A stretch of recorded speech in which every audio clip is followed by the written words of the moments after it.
welcome back. So we're coming at you with another vid for live. Now we're watching the King of the Ring tournament. I forgot to upload the my prediction video for the King of the Ring, but whatever. Tallest lighthouse in the world, on King Flock Mountain, jetting water 800 feet into the sky. This is Jeddah, and this is the 3-year-old Jeddah Superdome, the largest non-openable dome on the planet, which hosts conferences, exhibitions, and events like WWE King, Queen of the Ring. Well, Michael, royalty is the theme of the night in the kingpin of WWE. Our undisputed WWE champion Cody Rhodes has arrived at the Superdome. The American Nightmare defends his gold tonight in our main event. And earlier this week, right here in Saudi Arabia, the World Heavyweight Champion crown, and Cody's challenger looks to make it something of a trend.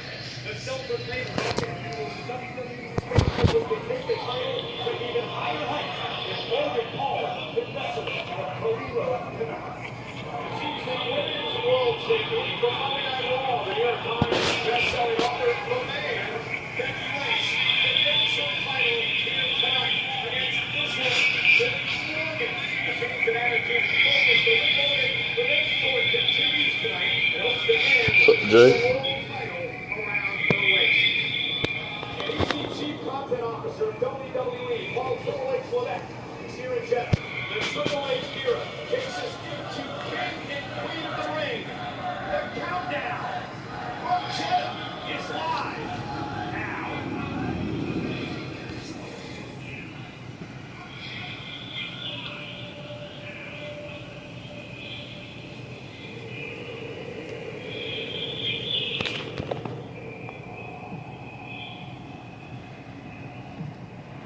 Okay.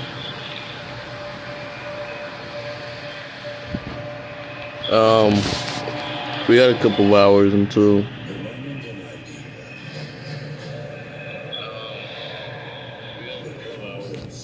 the thing starts. Yes, I think it starts at 1. So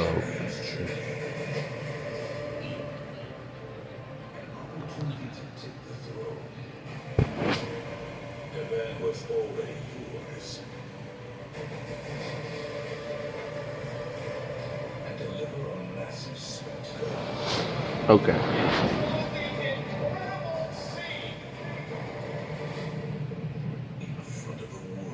Oh.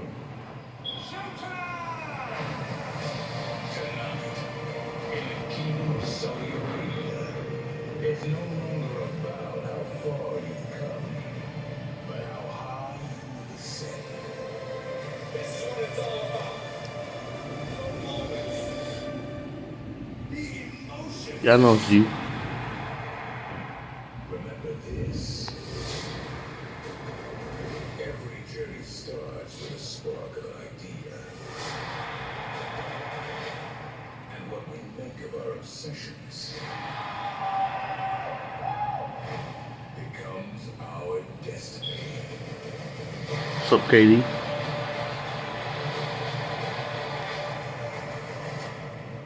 This is WWE King and Queen of the Ring. What do y'all think about the King and Queen of the Ring?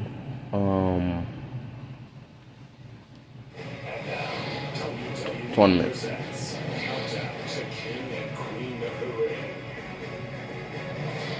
Well, tonight the opportunity of a lifetime awaits Monday Night Raw's upstart from the Emerald Isle and technical wizard Lyra Valkyria in our Queen of the Ring finals. But waiting for Lyra, the irresistible force who has carved a swath of destruction throughout the SmackDown bracket. And tonight, Nia can punch her ticket not only to the Queen's crown, but SummerSlam. Another thing is, I like how. Dang, it gotta be raining now. But like I was saying, I like how what was I gonna say?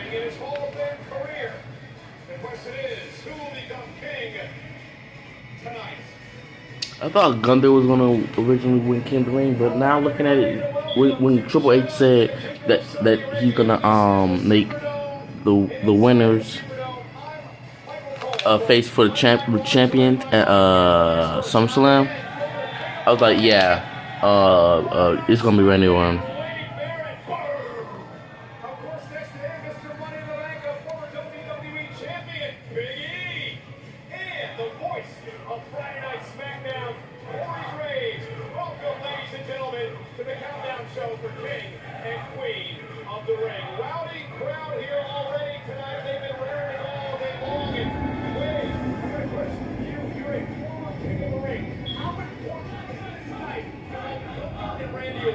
I'll tell you this, winning King of the Ring was one of the biggest moments of my entire career. Yes, and also was the reason that it got you buried. But like I was saying, oh, what about SummerSlam between 2 nights? Well, it's both good and bad. It's both good and bad. It's like, okay, first, SummerSlam coming 2 nights is a huge deal because it's good for business, and it gives more people the chance to be on the card. But the problem with it is, first, it takes away from the specialty that 2-night WrestleMania is.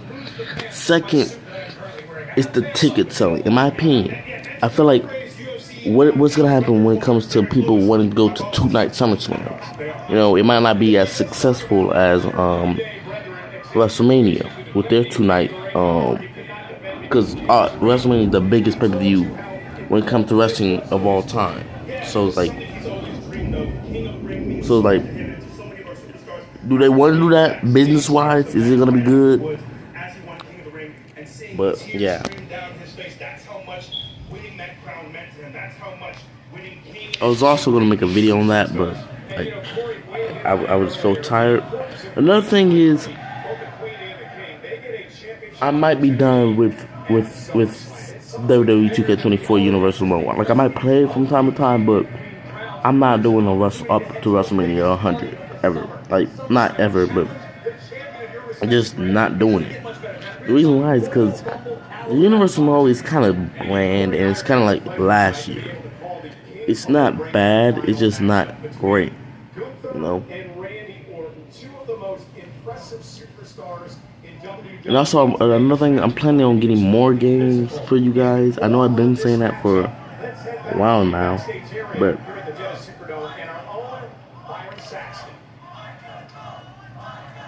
yeah. It's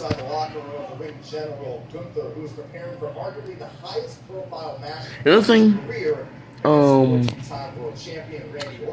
I'm free this summer, so I might do Monday Night Raw and SmackDown live reaction.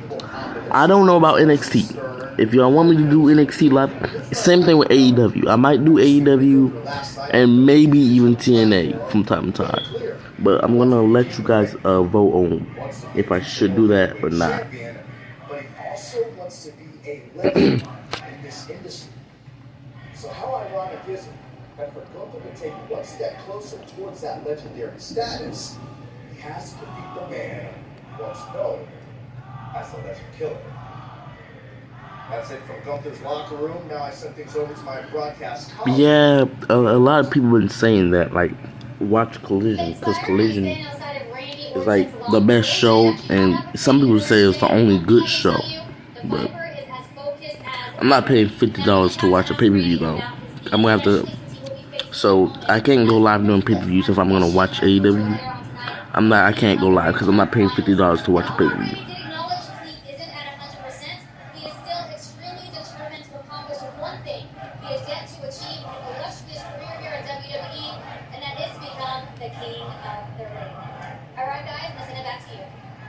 Also tonight we're going to determine who's going to be the Intercontinental Champion when we Bronson Reed, Chad Gable, and Sami Zayn. For Sami Zayn, it's a triple threat match. Sami versus Chad Gable versus Bronson Reed tonight. Will the Liv Morgan Revenge Tour continue on or come to a screeching halt at the hands of the man? Becky Lynch defends the Women's World Championship against Liv Morgan tonight. Who will be the queen of the ring? Yeah, because I'm not paying $50. I know they don't got like a, what WWE has for the, when it comes to what was I about to say? They don't have what WWE has when it comes down to like having pay-per-views on like Peacock or something like that. But it's like, bro, I'm not paying $50. I'm sorry.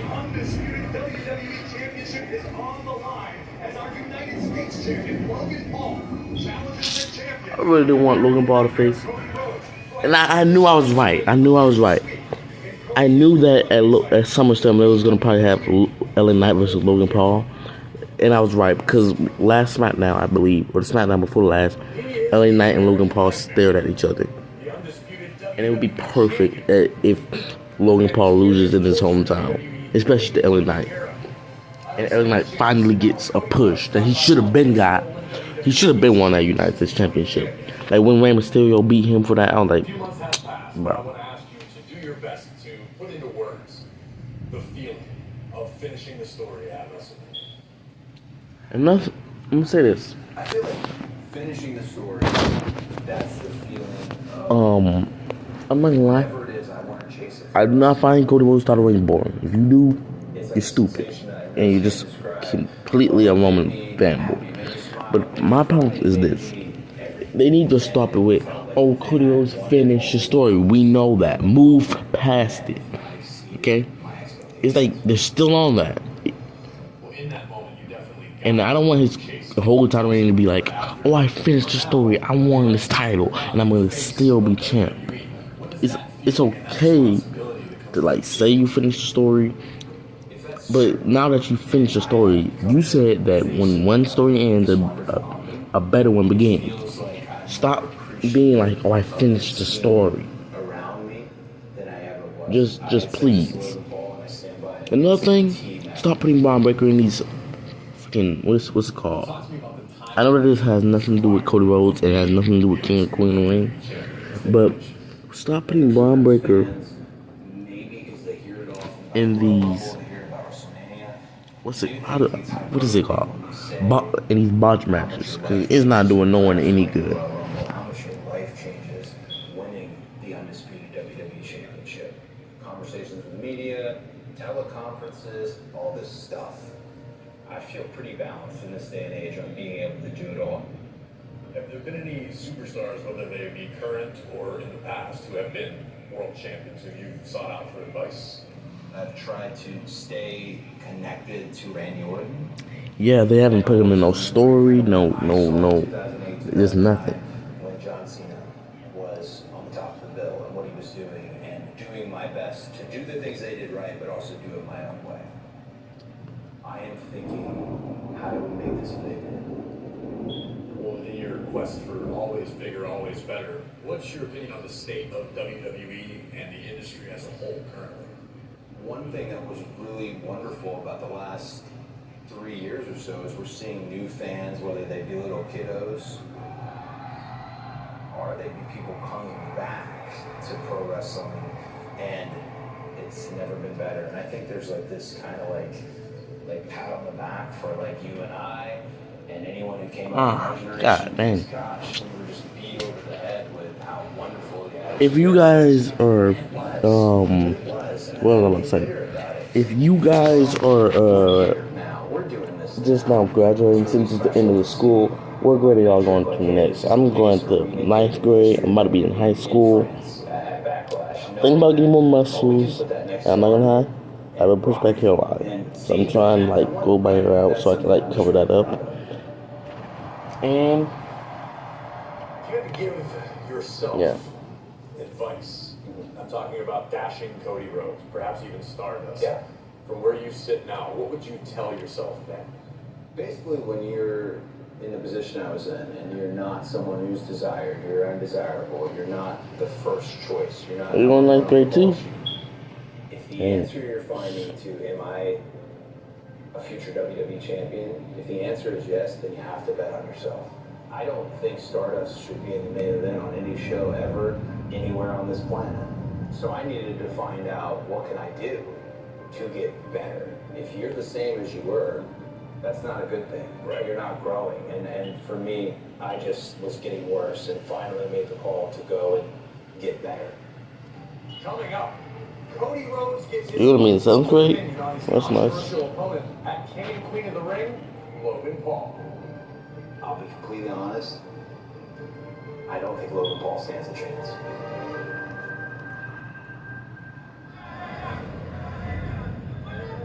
It's been an interesting week in social media for Cody Rhodes as well. There's been a lot of talk, guys, about the lead up into the Royal Rumble and then into WrestleMania and what actually happened when it came down to The Rock. I was so grateful.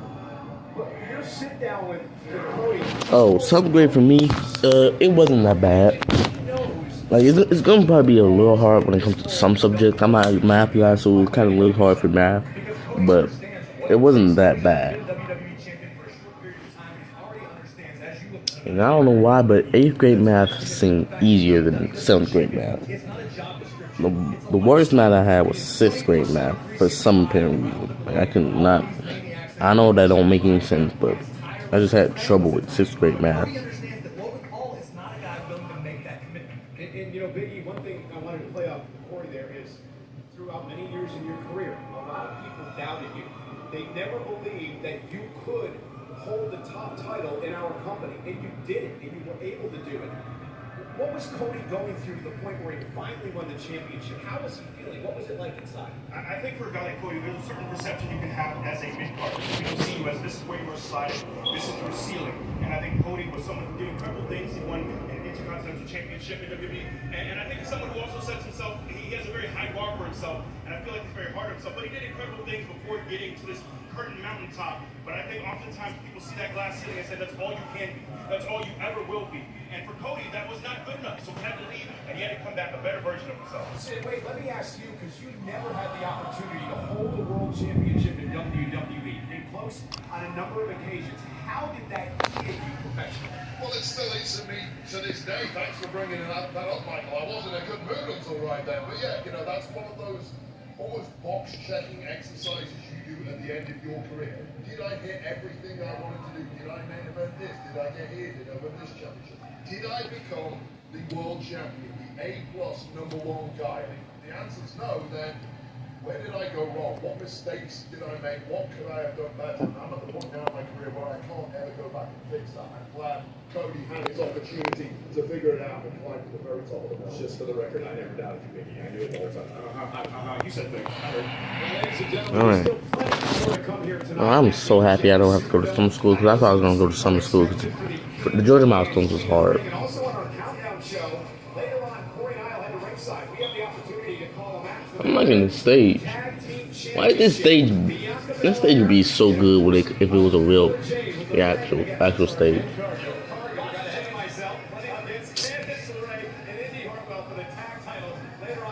Are you fucking serious?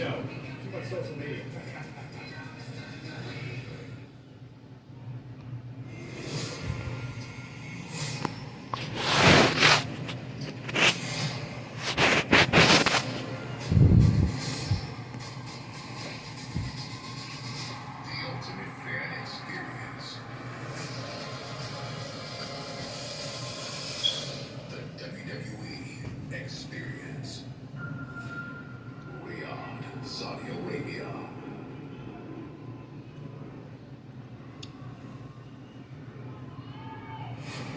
Today, the big time fight. What's next on the agenda? In the kingdom of Saudi Arabia. Becky Lynch. The best I've ever been. Logan. I won't stop until I have everything. Wait. Alright, I forgot it was gonna have that match. WWE King and Queen of the Ring. Today, from Jeddah, Saudi Arabia. Buddy, we're watching King of the Ring. What do you think? Not mine. For the first time in 40 years, we will crown a King of the Ring, the Booker T, the King Booker.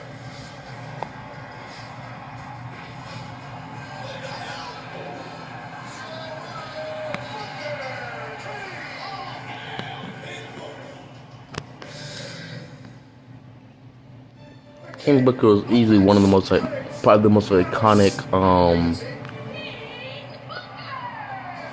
King of the Ring winners.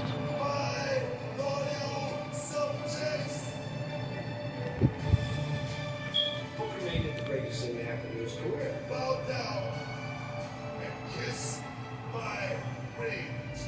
with a British accent. Come on, these gladiators. Will I have to slay the true? I am the king of the world. Who is this rogue? You can't physically fight a king any better than Booker T did that. I didn't just get, anointed king. I became king.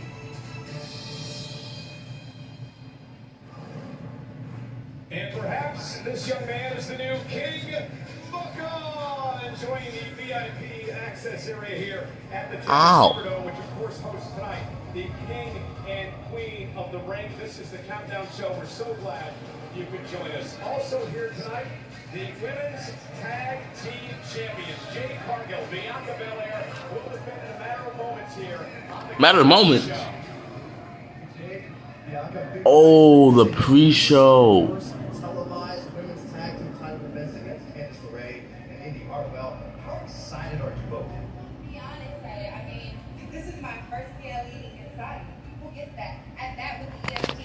We're gonna go out there, we're gonna win, we're gonna keep Not gonna lie, Jade Cargill could do better on the mic. It's not bad, it's just she could do better. It's not 100%. I lost that match last night because of my knee. But at the end of the day, Candice still would have started all of this. But I beat her with women, and I'll do it again. And with Jade Cargill by my side, we're going to remain the women's tag team champions. I'll be right back. Peace, love. Good point, good point.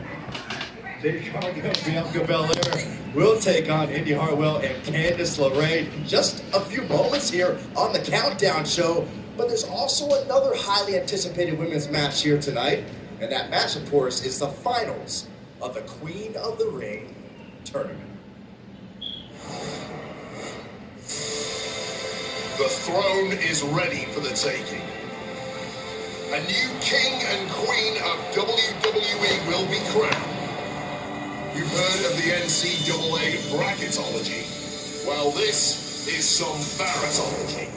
I'd say it's a sweet 16, but there's nothing saccharine about what these women have put each other through. Shayna Baszler and Zoe Stark made quick work of their opponents. First round matchup, Queen of the Ring tournament. Io Sky advances. However, the round's most shocking victory came from the newcomer, Lyra Valkyria. Trying to add a feather to her wing, and she puts the Carl away. Over on SmackDown, Cargill and Stratton into round 2.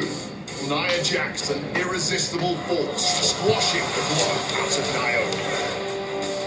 Meanwhile, Bianca Belair continued to show why she is the EST.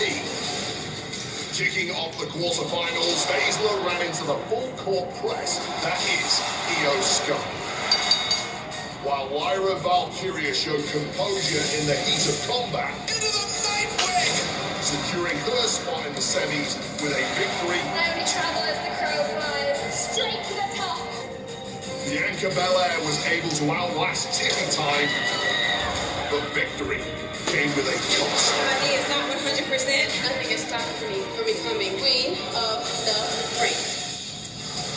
And in an absolute shocker, the bout between Nia Jax and Jade Cargill was an all-out melee. You're not stopped. Nia Jax taking a moment to insult Jade's daughter. That's going to cause a disqualification. After all the bracket busters took place, we finally made it to the final 4. Lyra Valkyria and Io Sky go one-on-one. The opportunity to make it to the finals of the Queen of the Ring tournament. Oh, and a powerbomb. Valkyria back up. Valkyria stacks her up. Lyra wins. Big upset tonight. Lyra Valkyria is in the finals. Belair or Jackson meet Lyra Valkyria. Thinking about a KOD. That Nia Belair just crumbled. Hey, Lyra, you're gonna buzz right through you and become Queen of the Ring. Now we have a true David versus Goliath story. Lyra Valkyria, the underestimated rookie, has scratched and clawed her way her entire career. From overcoming the odds and beating Becky Lynch for the NXT Championship, to being drafted to Raw, and in just weeks, reaching the finals of the tournament. Standing across the ring from Lyra, though, is the imposing Nia Jax, who has advanced from round to round using brute force and pure dominance. Will Jax's menacing presence and sheer power be too much for Valkyria to overcome? Or can Lyra write a happily ever after to her Cinderella story? Tonight, we find out who will become the next WWE Queen of the Ring. It is an unbelievable opportunity. We now know the Queen of the Ring will get a championship shot at SummerSlam. Let's take a look at the upstart former NXT champion looking to pull the upset tonight, Lyra Valkyria.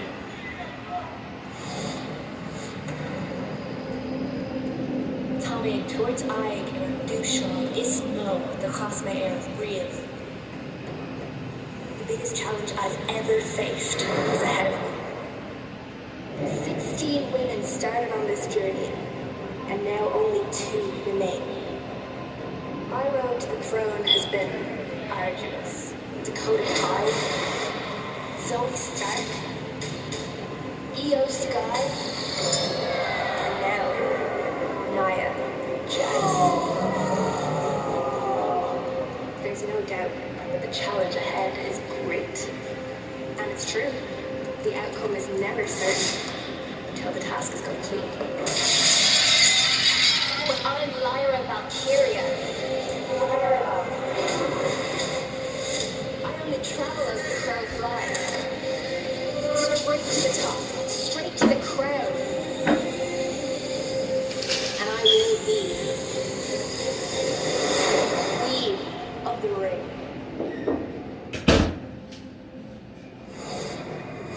Alright, Lyra, tonight is the night you're about to embark on the biggest challenge in your WWE career. And only after being on Monday Night Raw for about a month now, you have the opportunity to become the brand new Queen of the Ring. How surreal is it for you to realize you've made it to this point in such a short amount of time? It's so surreal. Just a month ago, I was in NXT thinking I had regained my championship, and now, not only am I in Raw, I'm standing here in Jeddah. I can't imagine a more surreal start to come into Monday Night Raw. And here I am, in the finals of the Queen of the Ring tournament. Now you're going to be facing Nia Jax, who qualified last night on Friday Night SmackDown. Now for a victory, she had some choice words for you. Have you had a chance to marinate any further on what she said? I would say it is, I cannot wait to prove her wrong. She said she was going to buzz through me. I bet every other woman on Raw thought that. Dakota Kai, Zoe Stark, Io Sky, former WWE Women's Champion, and I'm the one standing in Jeddah. I'm the one that's going to be the Queen of the Ring. I am the one that is going to SummerSlam. Lyra Valkyria is about to get launched straight into the championship picture. Well, why don't we take a deeper look into who your opponent is? That is the irresistible force, Nia Jax. Destiny. No one is stopping me from reaching mine. Following me, bound to be.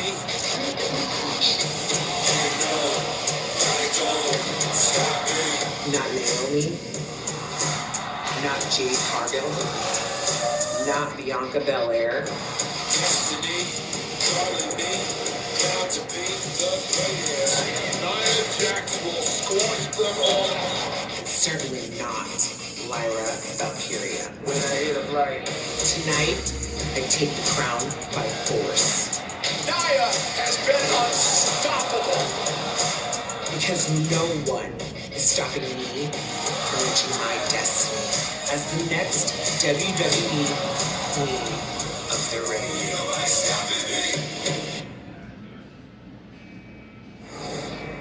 Well, I'd like to start here and talk about this matchup with you, Wade. What does Lyra Valkyria need to do to have any chance against Nia Jax tonight? She needs to be living in a fairy tale, if I'm perfectly honest. Look, I watched Lyra's entire career on NXT UK, and in NXT, she has been brilliant. The problem is, she has never faced anybody like Nia Jax in her entire career. And the problem is, to learn how to beat Nia Jax, you've got to try your moves, figure out what doesn't work, and then come up with a bunch of new moves. You just cannot do that on the first night. It has been a Cinderella story so far for Lyra Valkyria, but That's a fairy tale. It's not a documentary. And tonight is going to end badly for Lyra Valkyria. It's one thing to live inside of a fairy tale like Lyra Valkyria appears to be doing, but it's another entirely when you encounter an actual fire-breathing dragon, which we assure you, Nia Jax is tonight in the finals. Biggie, does Lyra have a chance? I'll give you that. I think Nia has had her best run yet.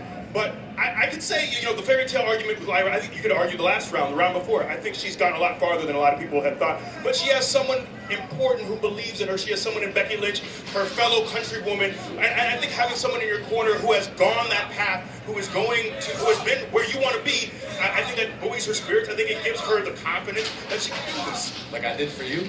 You never did that. You just weighed me down. Like you were an albatross, if anything, sir. You know, Biggie touched on this, Wade, the difference in Nia Jax this time around since her first run here at WWE. How is Nia different, in your opinion? Yeah, so I was watching from home when Nia had her first run in WWE, and I thought she was really, really good. And then she went away, came back, I was surprised when she returned.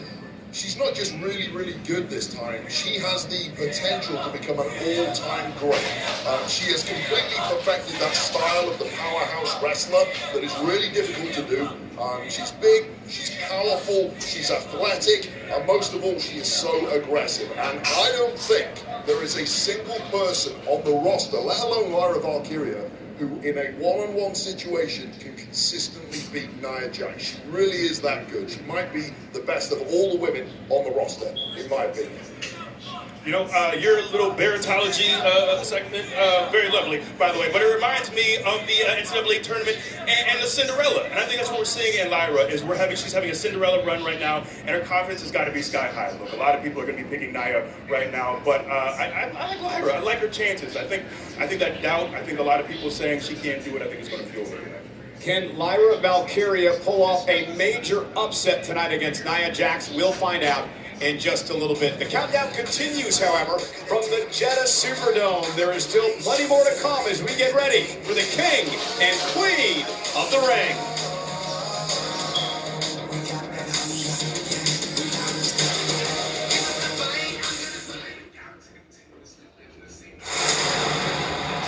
Welcome, everyone, to the biggest event of the summer.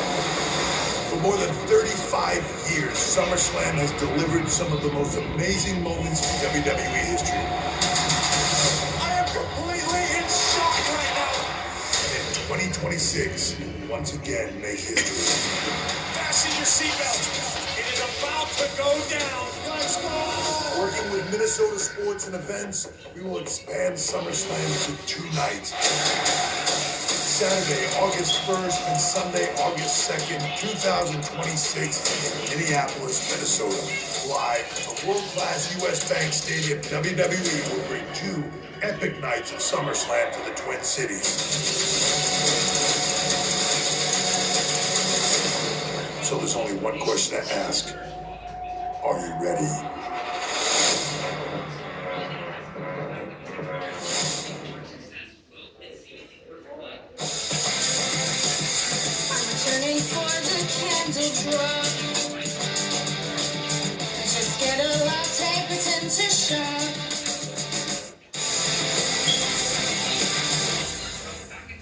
Here are 5 things you can do to make Peacock even better. Here we go. Save time searching by adding your favorite Peacock originals to My Stuff. We are Lady Pause.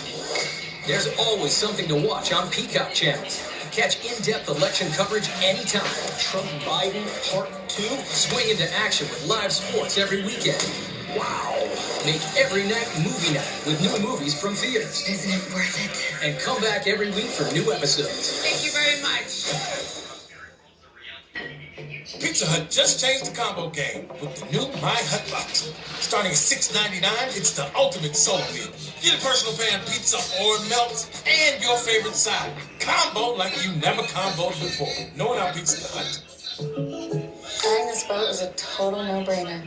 Oh, no-brainer? If you got a new boat, the smart thing to say is, like a good neighbor, State Farm is there. Your State Farm agent can help you choose the right coverage. Genius. Like a good neighbor, State Farm is there. Is that your new Nissan Rogue? Yeah, crazy story. So this morning, I'm at the Nissan Thrill of Summer sales event, taking a test drive. With Dave, the sales guy's like, you're gonna love this. He shows me the best-in-class fuel economy and lets me know it's recommended by Consumer Reports. when Dave says, these cars are going fast, I knew I had to have that road. Hurry in for Memorial Day savings. Nissan offers 6 vehicles starting under $30,000 or get up to $1,000 bonus cash on select 2024 road trims. Can you see me? I'm here, and pure wonder is reached with a cleaner fuel. Can you hear me in the loudest music and in quieter propellers? Can you spot me in the lights of the show? And in the shimmering sea? MSC Cruises for a greater beauty.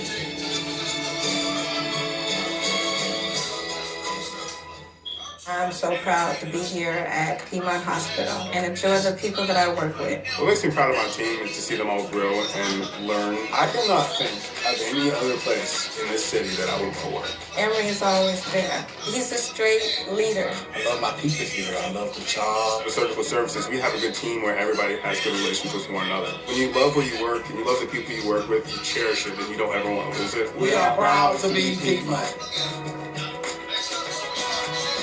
Are you looking to move or expand your business? Then look no further than Hoffman Estates, Illinois. There's a spark of excitement in Hoffman Estates. New build-outs, cooperative projects, and total reinvention. Join the diverse mix of developers and businesses taking advantage of a strong workforce pipeline. We're right by I-90 and O'Hare Airport. You'll love our pro-business, pro-growth attitude in Hoffman Estates. Explore how your business can be part of this dynamic community. Feel the energy. Hoffman Estates. Pie on the Mode is nice, but when Tillamook ice cream has this much extra cream, you'll prefer Mode a la Pie.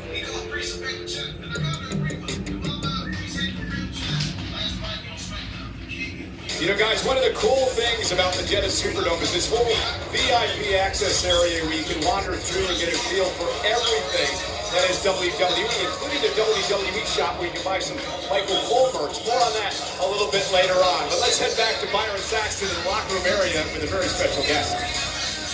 Thank you so much, Michael. I'm joined by a man who needs very little introduction. He is the Chief Content Officer of WWE, Paul Triple H Levesque. Paul, tonight, there's a lot of excitement in the air as it relates to the finals of both the King of the Ring and Queen of the Ring tournaments.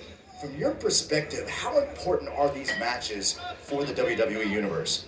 Well, they're massive. First of all, it's a huge understatement. The excitement here, we have been here for most of this week. The excitement here from the moment we landed, as you know, being in Riyadh, being in the WWE experience, which is just awesome. I can't imagine myself being a kid getting to go to the WWE experience, this immersive world of just everything WWE. There's nothing else like it. But to then come here last night in Jeddah for SmackDown, this place was off the charts. The people here are so excited. We had a great time, but now tonight, it's really the main event. Tonight is the reason we're all here. King of the Ring, Queen of the Ring, as you said. They're not just fancy titles that people win and then get to call themselves king or queen. It's really about establishing yourself, cementing your legacy. The competition for these titles is massive. It's incredibly high. So when you look at tonight, you see somebody like Nia Jax, who since she's been back in the WWE, has just torn through everybody here. She's done it all, from going toe-to-toe with Rhea Ripley to tearing through Becky Lynch, Naomi, Bianca Belair, Jade Cargill to get here tonight to the finals of Queen of the Ring. Can she finish that job? Can she establish herself as the queen?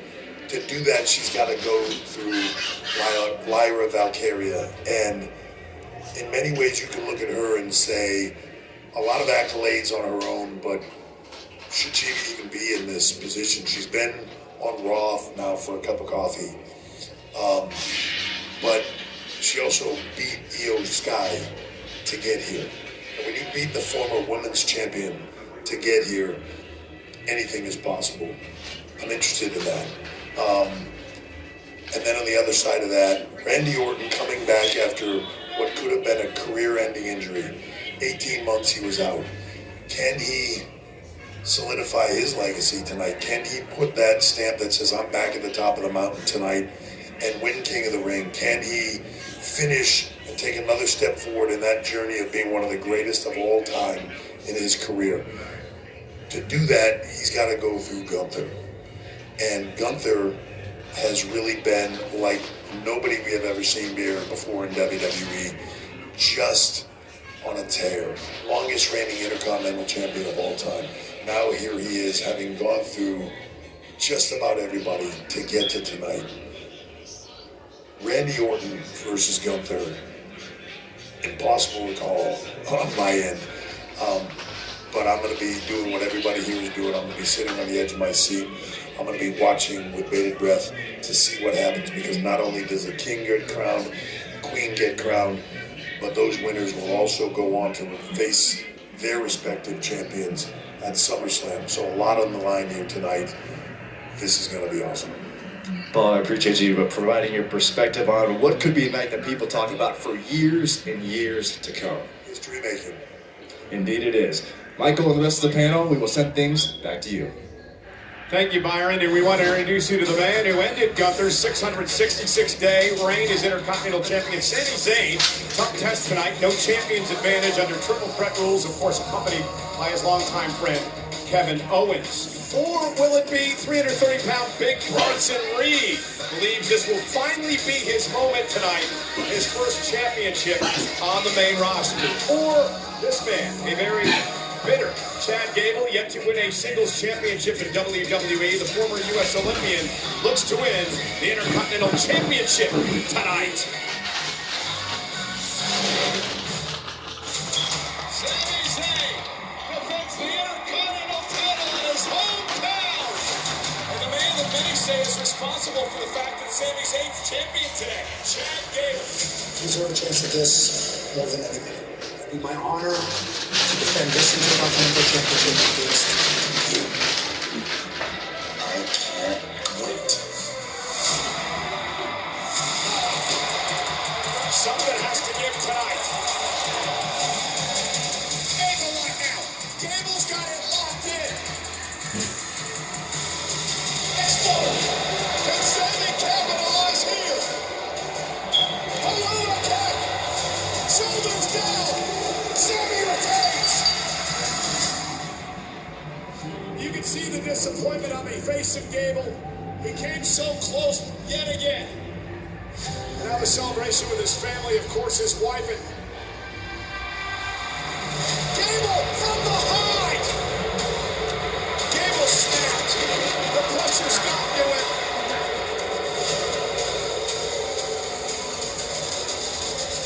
What I did to Sami was justified. He knew that was my moment. That should have been me at WrestleMania.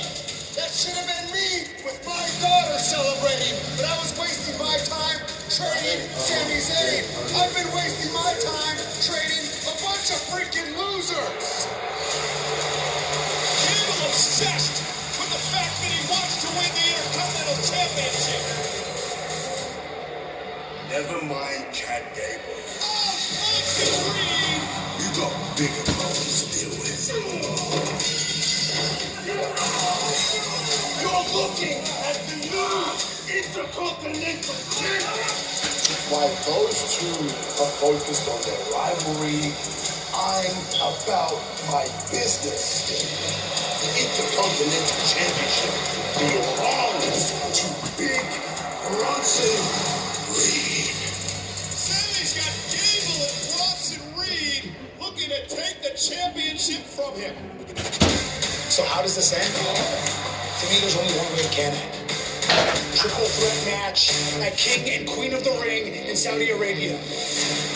When the pressure is on and this championship is on the line, that is when I am at my best. That soul, that hope, that passion, that is why I am holding this right now. Sami Zayn, the round of Chad Gable. And now turns his attention to Bronson Reed. From behind Chad Gable. Once again, Reed is the last one standing. All I care about is business, is violence, is how I make my money. body as a weapon, and I will take that championship. I'm not just taking your title, Sammy. I'm taking your soul. My king and queen of the ring, mark my words, I will walk out still Intercontinental Champion.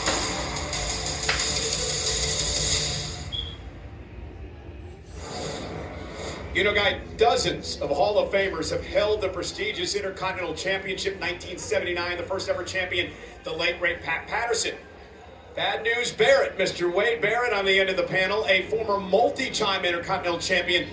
Tell us about the importance of holding that title. Well, just to be clear, one of those 5 championship reigns were after I defeated a certain Big E, but let's move on pretty quickly before he drops me. That was the biggest thing in my career. Like my heroes, guys like Bret the Hitman Hart, Shawn Michaels, the British Bulldog, Davey Boy Smith, they all held that championship. Pretty much every great wrestler in history in WWE held that championship at some point. It's massive, it's a huge thing for these guys, and I completely understand why Chad Gable is solely focused on winning that title. I think it will change his world and change his life. And Big E, Chad has said this is personal because he's never held a singles championship in WWE. This has become an obsession for him. Very much so. And you know what? I think one of the things that we haven't discussed is I have a theory, the possible latent trauma or PTSD from being saddled as Shorty G. Look, you put an Olympian in a tank top and some long shorts. Can you blame the man for snapping? I don't. Who was going to protect the planet from the Monstars? Honestly. But you know what? He is an incredibly talented man who has been here for a long time. And it's almost shocking to hear a stat like that he's never held a singles championship. And you look, this is also a triple threat. There's no disqualification. You have Otis out here. You have a second man out here who can do apparently whatever he wants. So, you know, I think Chad has a great opportunity tonight to walk away for the first time as a singles champion. Corey, where does Otis stand, though, however, if he's out there with Chad tonight? I don't know if Otis is bright enough to have changed his mind at this point. Curious to see. I mean, there's always a variable. Anytime you trust Otis to do anything, there's about a 50-50 shot it goes right. When you've got a wrecking ball like Otis on your team, it's got to give you confidence, particularly when you've got to deal with someone the size and power of Big Bronson Reed. Okay, quick now, guys. Wade Barrett, who wins this match? Chad Gable. Big E? Chad Gable. Corey? Sami Zayn. I'm going with Big Bronson Reed, a former North American champion from NXT, has never held the title on the main roster. Now, we cannot talk about the Intercontinental Championship without remembering the late, great Eddie Guerrero, a 2-time Intercontinental Champion, and he is the subject of our A&E biography, WWE Legends, tomorrow night. I spent many years and had the honor to call many of Eddie Guerrero's matches. I called him a very close friend. Even today, Eddie has had a lasting influence on our industry. Viva la raza! Talk about arriving in style, lowrider style. A pretty cool convertible lowrider. If you watch any professional wrestling show today, Eddie Guerrero's fingerprints are all over everything. Viva la raza! Rey Mysterio coming out here in Snoop Dogg's lowrider to pay homage to the late great Eddie Guerrero. The lowrider was Eddie's trademark. The fact that I was able to come out in a lowrider representing La Raza with Eddie's song was deep. Very, very deep. Latino World Order! Together we can do this! We can! It's official. We are the new the LWO. For those superstars that didn't get the chance to meet him, they within themselves feel a connection. And that's Eddie's mark. That's what he left behind. And Eddie will always be remembered. It's an homage to his uncle Eddie Guerrero. Anytime I see my son, there's a resemblance to Eddie. I don't know if it's the hair, I don't know if it's the movement. I will never even come close to anything he has ever done. But if I can get as close as I can to late 1990s Eddie being a bad guy, you know, his whole bullet, his moves, everything has been for him, you know, and try to pay homage to him and just try to make him proud. You have these certain moves that are, a lot of people do them, but they're affiliated with that one person. You see someone jumping off the top rope, doing a frog splash, it goes straight to Eddie Guerrero. Frog splash through the heavens! It's kind of cool to see that his legacy lives on through that. Shades of Eddie Guerrero, Viva La Raza! Obviously, people still use the frog splash all the time. You see the shimmy all the time. Three Amigos all the time. Duplex, watch the hips roll. That's right, this is textbook Eddie Guerrero. These triple vertical suplexes. Logan Paul looking for three Amigos of his own. And he pulls it off. Viva La Logan. But I think like his greatest contribution is just how all-around incredible he was. He could just do everything. And someone asked me, well, who should I watch? If you want to get good at everything, watch Eddie.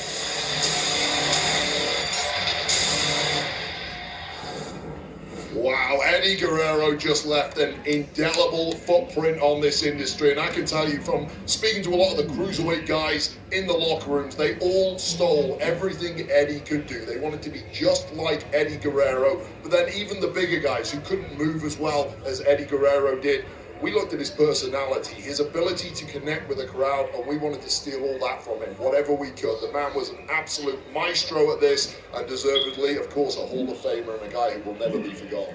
You know, Wade, we talk a lot about there'll never be anybody like this guy, or there'll never be anybody like that guy. There will never, ever be anybody like Eddie Guerrero. What he did in the ring, his charisma, his talent, how he entertained people. I could tell you stories until I was blue in the face about the amount of time that I spent with Eddie Guerrero in cars over the years in all kinds of different places. I was very close to the man. And probably the highlight, or one of the highlights of my career, was the night at the Cow Palace when Eddie Guerrero did the unthinkable and he beat Brock Lesnar for the WWE Championship. It was one of the most emotional nights in the history of WWE. The scene backstage was even more incredible. We all had tears on our face when it finally happened for Eddie Guerrero. And again, it is just so important for this company to continue to remember what Eddie Guerrero meant to all of us. We got plenty more to come here tonight on The Countdown. Of course, we are referencing the WWE Women's Tag Team Championship match coming up here on King and Queen of the Ring Countdown. Lorraine Hartwell challenge Cargill and Belair. Still to come. But before we get there, part 2 of my sit-down with the American Nightmare, the undisputed WWE Champion, Cody Rhodes, as Cody sheds a little more light on his opponent tonight, Logan Paul.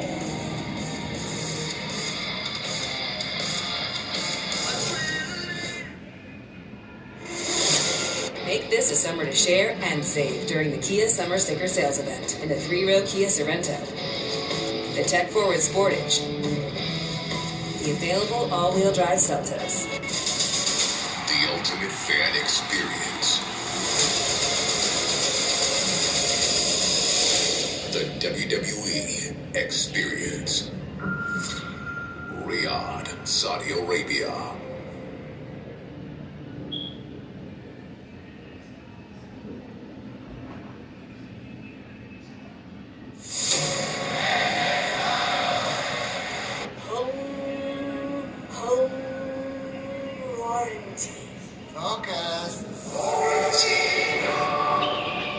Yes, focus on an American Home Shield warranty. It can protect your covered home systems and appliances like this AC with a repair or replacement. Yes, thank you.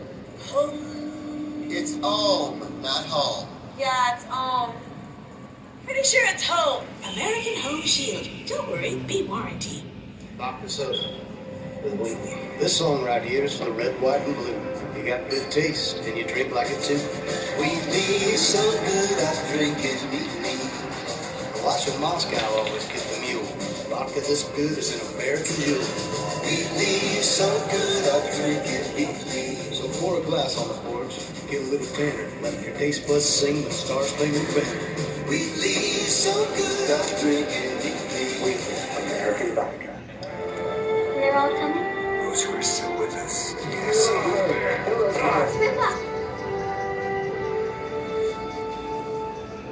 What's this? Light 'em up. Gentlemen, It's a beautiful day to fly.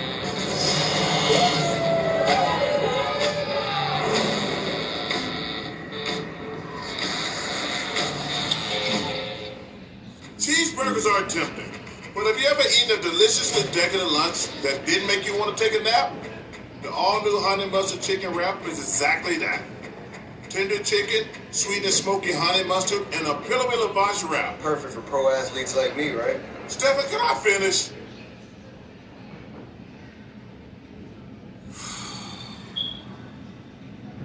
Try all new wrap from Subway today. Can we get another wrap in here? Corsair, thin skin. Down there requires a special kind of care. Venus for pubic hair and skin. Uniquely made to prep, protect, and maintain, whether it's smoother than smooth or au naturel. This is skincare for down there. It ain't my dad's razor, Dad. Hey, watch it. It's from Gillette Labs. This green bar releases trapped hairs from my face. Game changer. Well, it flex this contours to it, so the 5 blades can get virtually every hair in one strip for the ultimate Gillette shaving experience. The best a man can get is Gillette Labs. There's no one way to power up, as long as 4 is your starting line. Because more important than the power you choose is what you choose to do with it. Gas, hybrid, or all electric, the power is yours.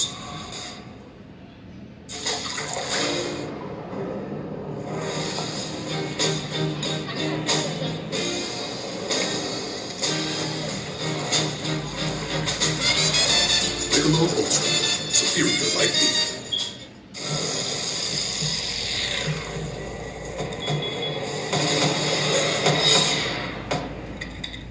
Nothing scary about Energizer Ultimate Lithium, the #1 longest-lasting AA battery.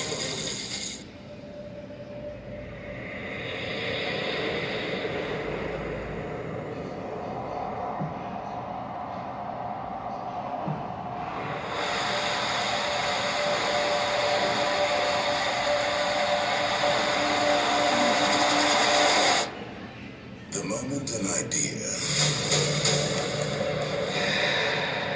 becomes an obsession signifies the beginning of a champion's journey.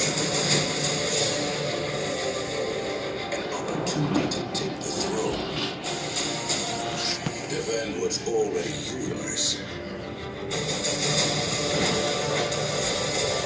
and deliver a massive spectacle. An absolutely incredible scene!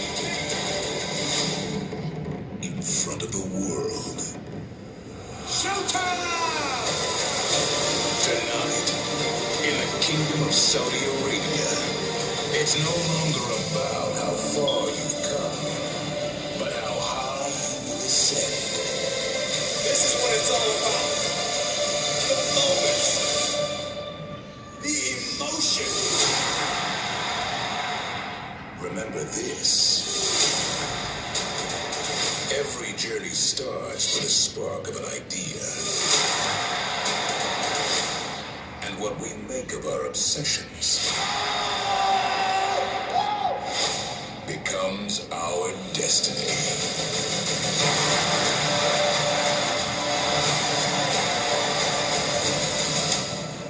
This is WWE King and Queen of the Ring.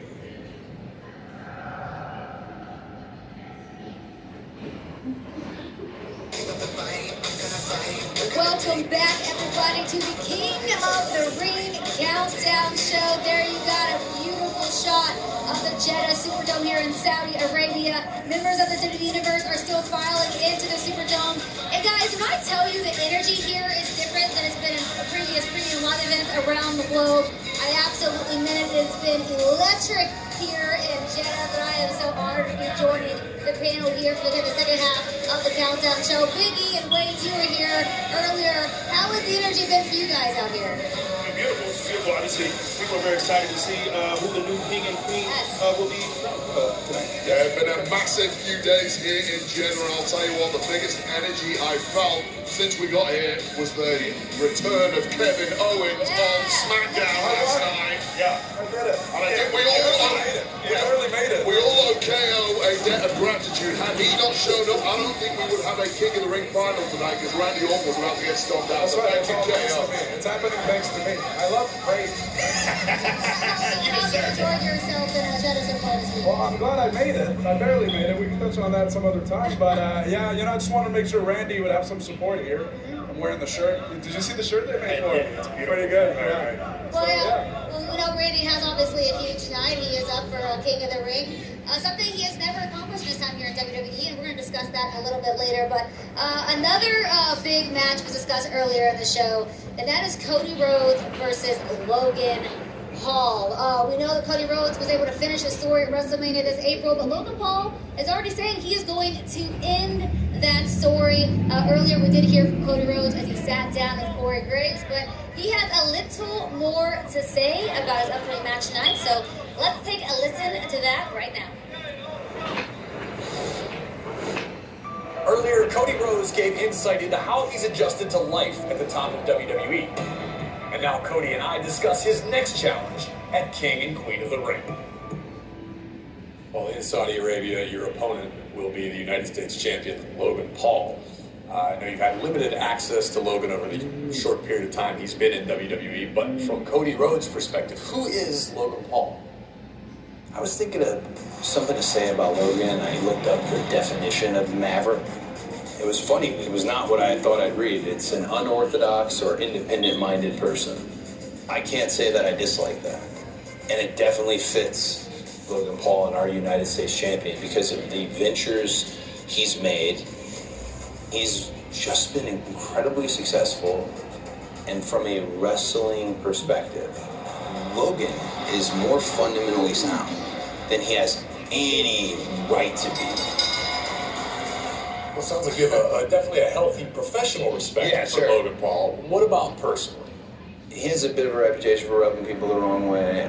Fortune does favor the bull, all that. But I think more than anything, what's happened is everything I just said about Logan, how good he is, that's informed the choices he's made, and he's been too bold, taking credit for WWE's skyrocketing success. I have been the rocket fuel for the spaceship that is WWE. Knowing he believes that, the best thing that can happen to that person is to slip on a banana peel, fall flat on their face, and then we see what they do. What are your thoughts about what Logan did changing the contracts to taking his United States title off the line in this matchup at King and Queen of the Ring? Titles mean everything. I know a lying wrestler when he says, oh, I don't care about that championship or I don't care about that list. I know that they aren't telling the full truth. I would have loved to have gotten a Grand Slam victory. Maybe that's a story to finish at another time. There's still plenty of time. Yes. I've got to ask you, I don't want you to give away your strategy before the matchup, but how do you plan on neutralizing the dreaded right hand of Logan Paul? As he's shown on multiple occasions, it only takes one lucky punch. Well, this might not be the best person to quote, but to quote JBL when he was talking about Shawn Michaels' super kick, he said that he would just duck. And that's JBL word. I think that is my current strategy in a sense of I don't need to get it to a point in the match where I'm at all off balance, because then no matter how quick and athletic and instincts and in your blood, no matter how much of that you have, it can end very quickly, courtesy of a Logan Paul right hand. So as we approach King and Queen of the Ring, you defend your undisputed WWE Championship against the United States Champion Logan Paul, not title for title. How's it play out? How's it go down in Saudi Arabia? As much positive things and wonderful platitudes I can throw out about Logan Paul, I'll be completely honest, I don't think Logan Paul stands a chance. And I think Logan Paul finds out that, yeah, he's wonderful, but he's not on the level that he thinks he's on. And that's a great thing for him to find out. It'll be a great thing for all of us to witness King and Queen of the Ring, Saudi Arabia. Good luck. Thank you. Thank you.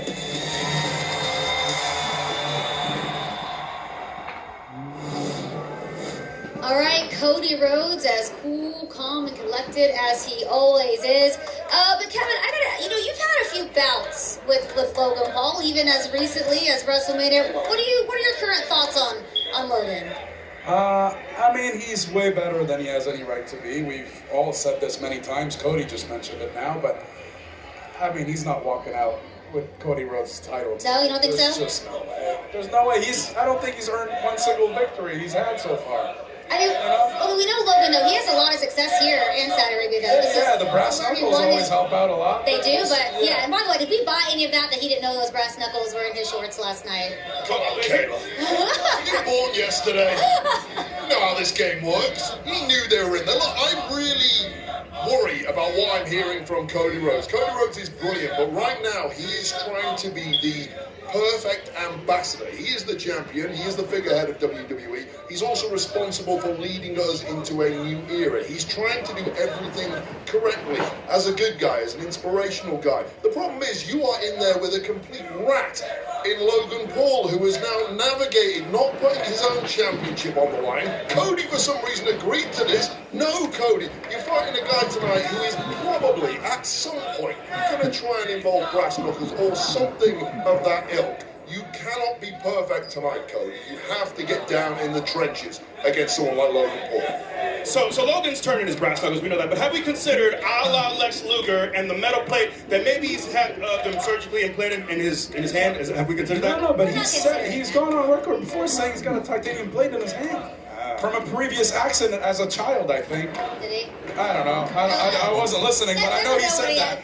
Yeah. Well, we know that Rhodes stands at the top of the mountain. He's basically the standard bearer here in WWE. But what do you think about Logan's comments claiming that he's the reason for WWE's success? It has nothing to do with Rhodes. Like that is a confident statement to make. Delusion is a very strong drug for some people. He also thinks Prime is something that people can actually drink and not spit out inside. Come on, I've got to pull you up on that, KO. Love you, mate, but I love Prime, especially the blue raspberry one. I drink that all day, every day. They send it to my house. I love that stuff. How much? You want stock in Prime? Okay. How much is he giving you? He isn't giving me a penny. Logan Paul, has to be said, has brought a ton of eyeballs to WWE. I will not let that man be tarnished on here, although he does fight a bit of I'll tarnish him. Listen, time will tell. That match happens later on tonight, but another huge championship match tonight is with the women. The Women's World Championship, Liv Morgan and Becky Lynch, and we actually have Liv standing by to give her thoughts before a match, and she's standing by her throne, Byron Saxton. Thank you very much, guys. Liv, you have spoken at length about your Liv Morgan Revenge Tour, and that tour could reach its epic conclusion if you defeat Becky Lynch and become the new Women's World Champion. Where's your confidence level at right now? Thank you so much for asking that, because I've actually never felt better in my whole entire life. I've been waiting for this day the last 8 months of my life, ever since Rhea Ripley injured me. And tonight I finally complete the Liv Morgan Revenge Tour and take what she loves most by winning the Women's World Championship. Well, on the flip side, we know Becky Lynch is extremely emotionally charged. How do you plan to handle the emotions of the man? Yeah, Becky likes to keep reminding everyone that I've never been able to beat her one-on-one, and tonight that all changes, because Becky Lynch has never faced this version of Liv Morgan, and there's quite literally nothing she can throw at me that I wouldn't... What are you doing here? Whoa! You know what I'm doing here. I flew all the way to Saudi Arabia to make sure you don't get your hands on Mommy's World Championship.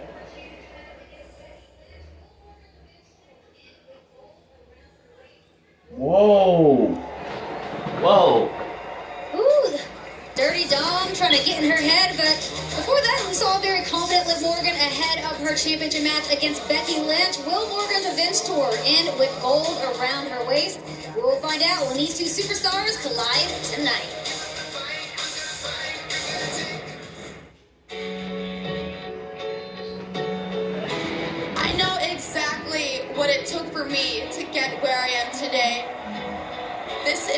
culmination of a lifetime of hard work. The only thing I ever promised myself is that I would give it my all and leave everything that I have in this ring. I've dreamed about this my entire life. Sometimes I felt like I'd never get here. But here I am. A blindside attack by Rhea Ripley. He's gonna end Morgan's career.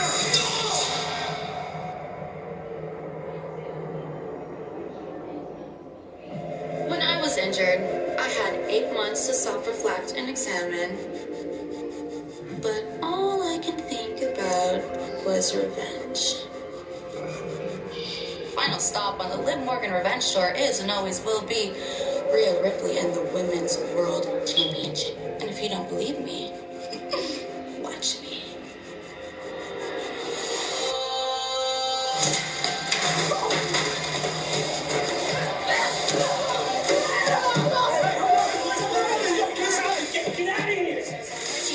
I've been told that I need to vacate my Women's World Championship. I feel like I'm walking around back here and everyone is mad at me, and for what? I'm not the bad guy here. This isn't the end of the Liv Morgan Revenge Tour. No, this is just the beginning. Tonight we crown a new champion. Who will be the last woman standing in the battle royal for the world title? It's every woman for herself.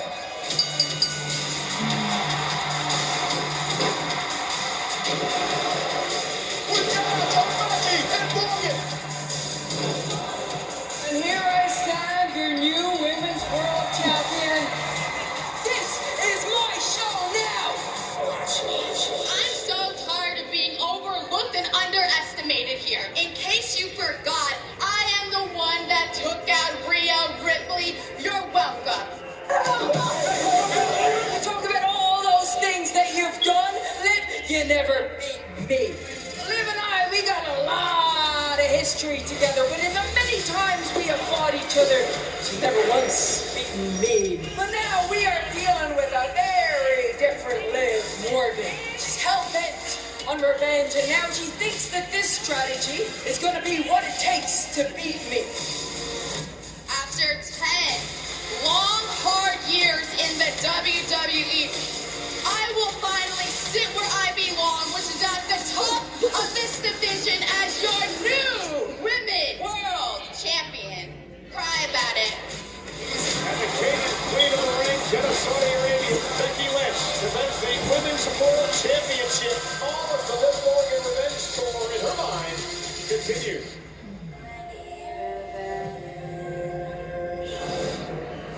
All right, both extremely strong competitors we're going to see here tonight. And on this past Monday Night Raw, Becky mentioned that she and Liv Morgan have had a lot of history together. However, Becky has only defended a title of hers, the Raw Women's Championship, against Liv Morgan twice. And of course, Becky was victorious both times. But both of these women have undergone a lot of growth in the last several years. But the question is, who is the strongest superstar in 2024? I think one of the things I learned in therapy is you can't pour from an empty cup. And my fear with Becky is that her cup is pretty close to empty. You know, she's someone who I think after Mania, a lot of people expected her to take a vacation, to take some time off because she has been grinding. And you know, you have Liv, who is hungry, who is ready. She has spent that time on the shelf. I've never seen her this driven. And I wonder if now things come to a head. If Becky doesn't have any more gas left in the tank, this might be Liv's night. Yeah, and I'd agree with that. I'd say the history between Becky Lynch and Liv Morgan. Liv Morgan was effectively a rookie at that point in time. She's not now. She's a 10-year veteran. She has all the experience, not as much as Becky Lynch, but she has all the experience she needs at this point to be fully confident within herself and take the championship tonight. Yeah, you know, I would never bet against Becky Lynch. I've known her for a very long time and definitely one of the greatest women's wrestlers I've ever seen, but this is a different Liv Morgan. And, you know, I think Rhea Ripley's really to blame for all of this because ever since Rhea injured her, Liv seems on just another level. So I don't want to bet against Becky, but I don't know about that. You know, Liv fired back at Lynch this past week, calling her the most selfish person in the company. Do you agree with that assessment? No. No, Definitely not. Not even close. No, you see her go down to NXT. You see see Tiffany Stratton level up because of her time in the ring with Becky. Becky has given back time and time again. But I also see where Liv is coming from. I see her perspective of being someone who has been kind of like, hey, you're off to the side. You're doing a good job. I think she's tired of that. She's tired of being the little sister who's done a good job. She wants that top spot. I don't blame her. All right, well, listen, a lot of women are here in Jeddah to show out. We've actually got 4 more who will be battling out tonight for the Women's Tag Team Championships. That match will be happening here on the Countdown Show when we return.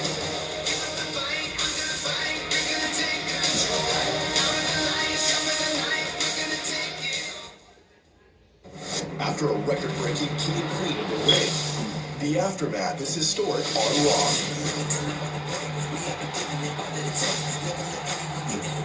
It is a star-studded night.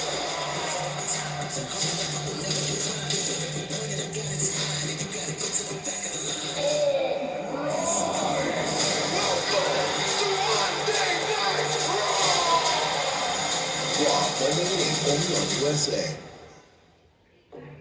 Pizza Hut just changed the combo game with the new My Hut Box. Starting at $6.99, it's the ultimate solo meal. Get a personal pan pizza or melt and your favorite side. Combo like you never comboed before. No one out Pizza Hut.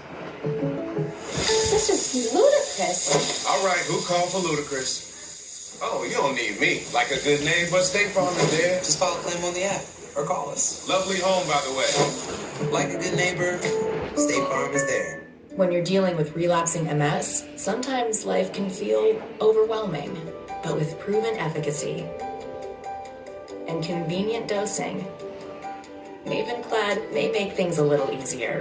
Mavenclad is for people with relapsing MS or active SPMS, not for people with CIS. It is generally used when another treatment wasn't tolerated or didn't work. You'll be monitored before, during, and after treatment. Treatment may stop if you have severe side effects. Mavenclad may increase your risk of cancer and birth defects. You cannot be pregnant when starting treatment or within 6 months after each course. Stop treatment if you become pregnant and call your doctor. Serious side effects can occur, including low blood cell counts, serious infections, some fatal, liver problems, allergic reactions, or heart failure. PML hasn't been seen in MS patients taking Mavenclad, but may happen. Don't take Mavenclad if you have cancer, HIV, active infections, including TB and hepatitis B or C, are allergic to cladribine, or are breastfeeding. So if you're ready to see if proven efficacy and convenient dosing might make life a little easier for you, talk to your doctor about Mavenclad today. Can you see me? I'm here, and pure wonder is reached with a cleaner fuel. Can you hear me in the loudest music and in quieter propellers? Can you spot me in the lights of the show and in the shimmering sea? MSC Cruises for a greater beauty.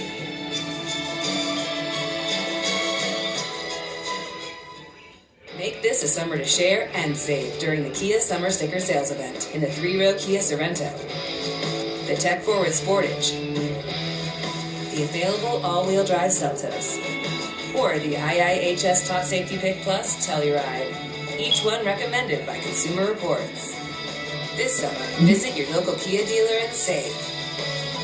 Get 1.9% APR for 48 months plus $1,000 bonus cash on specially tagged 2024 Sportage and Sorento vehicles.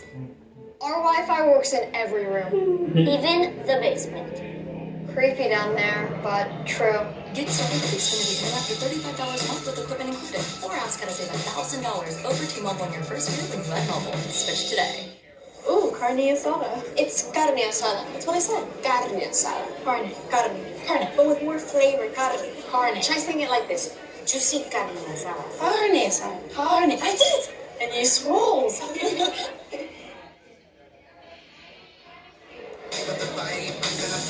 I know we all remember that night Xavier Woods become King of the Ring so fondly, especially you, Big E. But listen, one of the most recognized King of the Ring is none other than Stone Cold Steve Austin. And our own Michael Cole is here to tell us a story of how Austin 316 was born. It was June of 1996. The wrestling landscape changed as the WWE was struggling, being dominated by its competitor, WCW. The Monday Night Wars were in full gear. WCW Nitro was beating Monday Night Raw in the ratings handily. You want to go to war? You got a war. WWE's product had grown stale and predictable, but something magical happened that summer at the famous Mecca Arena in Milwaukee, Wisconsin. It was the King of the Ring finals. Alongside the ring stood the legendary Jake the Snake Roberts, who in his recent return had taken to preaching the word to his flock. My soul was purchased by the blood of the Lamb, so how can I lose if I just go out there and know the power above is reaching down and lifting me up? On the other, a rough and tough blue-collar Texan by the name of Stone Cold Steve Austin. Get up, man! Roberts never stood a chance. Stone Cold Stunner. It's over. This may be only the beginning for that young man. After a quick victory to become King of the Ring, Stone Cold stepped up to the podium, delivered a promo that would revolutionize an industry and change the trajectory of Austin's life forever. Talk about your songs, talk about John 3:16. Austin 3:16 says I just whipped your ass. I just kind of put that together in my head, and I didn't know what kind of moment that was. Next time we showed up, all of a sudden there's Austin 3:16 signs, and we realized there might be something here. Next thing you know, there's an Austin 3:16 t-shirt. Immediately, they're selling out everywhere. Many say this moment is what ushered in the Attitude Era. An era that saw WWE reclaim its greatness and annihilate WCW before eventually purchasing it just 5 years later. Austin 3:16 go on to become one of, if not the most, iconic catchphrases in wrestling history. It would be quoted by athletes and celebrities around the globe. Austin 3:16. They don't compare it to Stone Cold. I don't want to intimidate you before WrestleMania, but check this out. It was as if everyone on the planet was wearing that signature black t-shirt. There was nothing quite like hearing that glass break. Nothing more exciting and euphoric than to experience that sensation firsthand. Austin would stun audiences the world over, as well as elevate superstars in the ring, myself included. It has been one of the great honors of my life to be one of the two men who have been the soundtrack of Steve's illustrious career. Austin, open to the cattle, whoop ass! Myself and all of WWE are forever indebted to the man who not only entertained us unimaginably, but saved the entire company as well. With the power of Austin 3:16. And that's the bottom line, because Stone Cold said so. All right, Kevin, look, from one stunner to another, what has Stone Cold meant to you in your career? I mean, he really he changed my life, that's the truth. When he came in as a ringmaster, I was one of the few who loved the ringmaster from the get-go. Obviously, he became Stone Cold. Then that night, the King of the Ring changed everything. But you know, years later, I met him at an airport, asked him for advice, took it to heart, and you know, 17 years later, I was in the ring with him for his last match. So I don't know if you noticed, I was getting stunned in that package. I don't know if it was necessary to include me in there, but obviously, just a huge moment in my career, and he's responsible for me being here in a lot of ways. It changed our industry, clearly changed our industry. And, you know, I think one of the great things about Austin is not only did he have an incredible impact in his heyday in the ring, but he continues to mentor so many of us. He continues to shape our industry this day, and so many of us aspire to even have a fraction of the career that he had. Yeah, and I'll tell you this, it shows you how powerful the King of the Ring tournament can be. That was the launch pad that took Stone Cold Steve Austin from a pretty average guy on the roster at the time, who many of us loved anyway, but turned him into the biggest deal any of us had ever seen from that era, and it was massive. That's the power of the King of the Ring and the Queen of the Ring tournament when used correctly. We all appreciate the impact Stone Cold Steve Austin has had here in WWE, especially the next two men who are looking to join Stone Cold Steve Austin as King of the Ring. Of course, Gunther, who has not been here nearly as long as his competitor, but has been shattering records. Of course, he will be facing a man who has been in WWE for nearly 25 years, who has yet to have the title of King. If the sports media thought I was through giving the utmost expert analysis and their jobs were safe, well, I'm afraid I've got some bad news. The 2024 King of the Ring tournament is stronger than ever, featuring a field of rookies, knights, princes, ring generals, former kings, and almost the almighty himself. Injury forced out Bobby Lashley, but provided his liege, Angelo Dawkins, an opportunity of his own against Tama Tonga. I can tell you right now it's going to cost him. Looks like there was little reason to bet against Tama following in his father Haku's royal footsteps. LA Knight learned that fact the hard way. Tonga hit him like a Mack truck on his way to the semis. And we must continue counting bodies to the rhythm of Tama Tonga's war drum. Used to hanging jerseys from the rafters, Carmelo Hayes retired former king Baron Corbin in the first round. Forget the king, all hail him. That was before meeting a living dynasty in Randy Orton.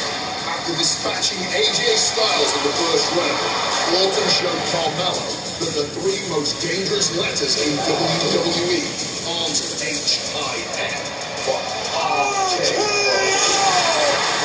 which led to a dangerous showdown between Orton and Tama Tonga.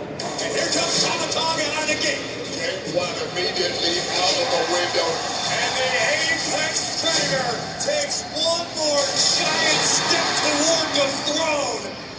The Raw side of the bracket brought its own madness in search of that one shining moment. A late play into the tournament, Jey Uso ran through Finn Balor, only to find himself in the crosshairs of a mad dragon on a hot streak. But after a jaw-dropping victory against Ricochet, Ilya Dragunov came up just short in a frighteningly physical battle with the main event Uso. Jey Uso into the semi-finals of King of the Ring. Meanwhile, the odds-on Raw favorite Gunther chopped his competition down to size. And he has to tap. Gunther advances. Kofi Kingston managed to make it by the legendary Rey Mysterio, but like Sheamus before him, was no match for the ring general. Marching towards the crowd, Gunther took on everyone's favorite bracket-busting underdog, Jey Uso. Don't catch it again. And don't catch it quick. I'm in the business of taking hope away. Jey Uso's fading. It's over.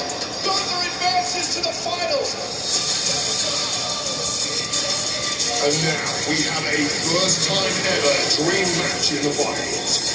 The longest reigning former Intercontinental Champion of all time, Gunther, looking to go from Ring General to King General, versus one of the most decorated superstars in WWE history, Randy Orton. A match for the ages and for the crown.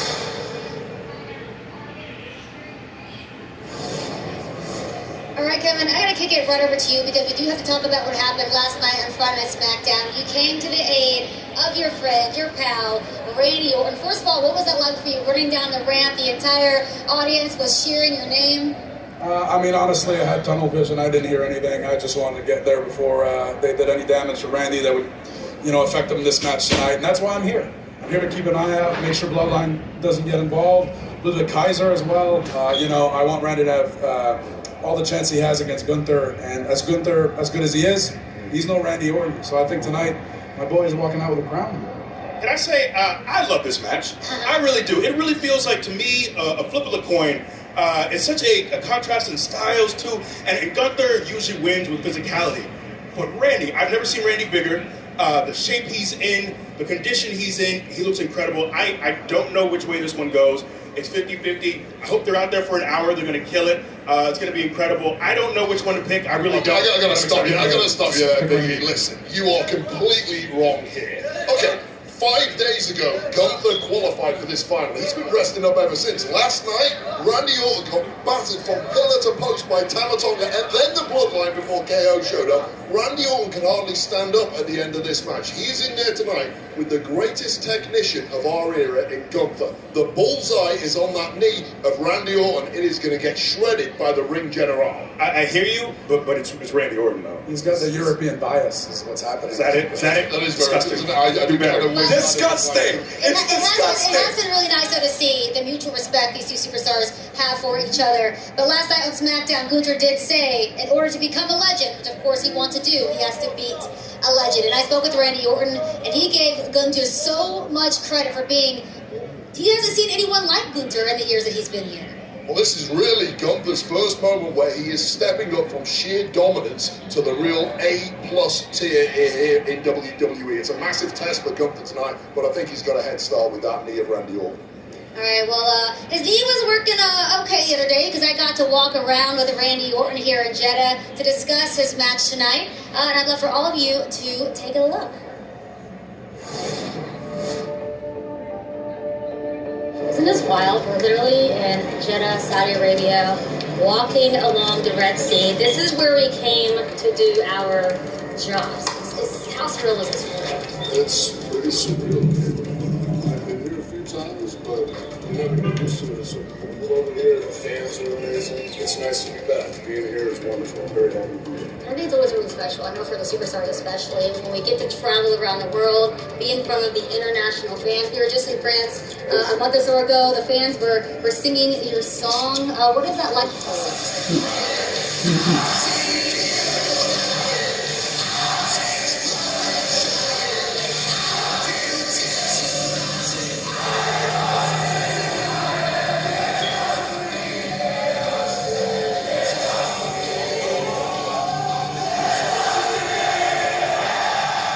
Tell you what, over there in France, Lyon, France, they were singing my song, and just to show you how impactful our fans all over the world can be, for the first time in almost 16 years that I've had that entrance music, they began to sing my song. Wow, you have wrestled in Saudi Arabia a few times, so I gotta ask, how are you feeling going into this one?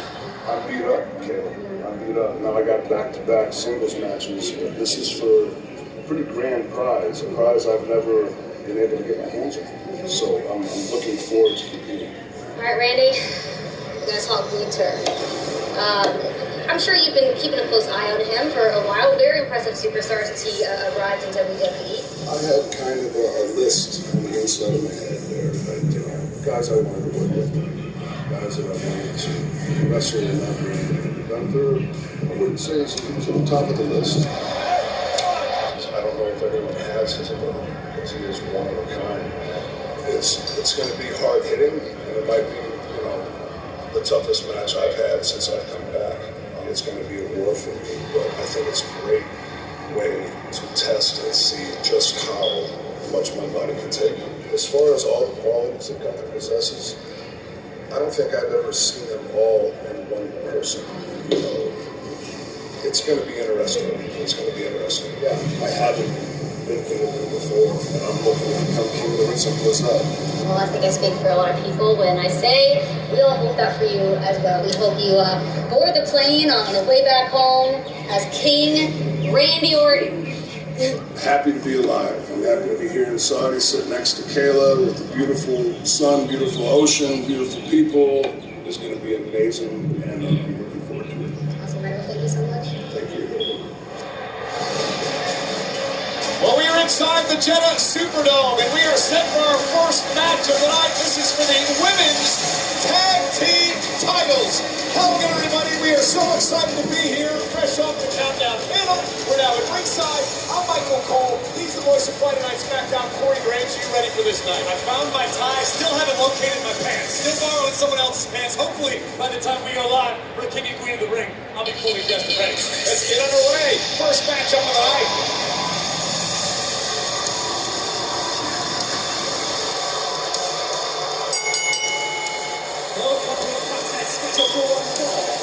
It's for the WWE Women's Tag Team Championship. Introducing first, the team of Indy Hartwell and Candice LeRae. A big opportunity for these two women here tonight, an opportunity to win the WWE Tag Team titles. They've held Tag Team Championship in the past at NXT. Indy Hartwell, of course, is former NXT Women's Champion, but Candice LeRae, Corey, one of the reasons Bianca Belair doesn't find herself in the finals of the Queen of the Ring tournament tonight. With the first round of the Queen of the Ring Hey, so tournament. we're talking about Candice LeRae and Candice and Indy Hartwell versus Jade Cargill and Bianca Belair. Her performance was effective throughout the entire tournament. Oh, I just trapped you, GS. Try something new. What you're doing isn't getting the job done. Try it my way. Tonight, the proof could be right in front of our eyes. Yeah, started on Monday Night Raw, a change in attitude, and Candice and Indy would grasp as well. And then, of course, these two would draft it over to. Oh, welcome back, Dragon Ball. What is? I mean, Katie.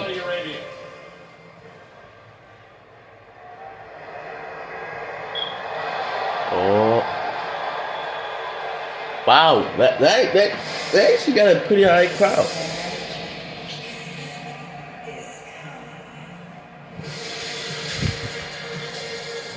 Hey, let me see. Oh, yeah, they got a pretty good crowd.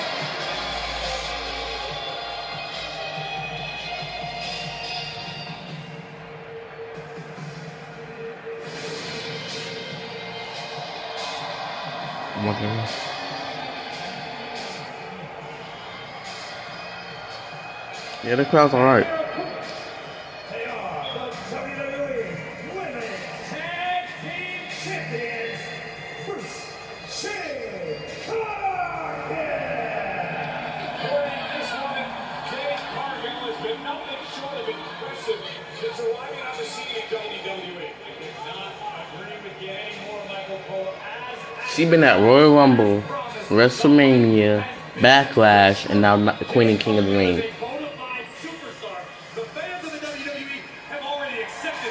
Oh yeah, they got a pretty alright crowd. They ain't dead.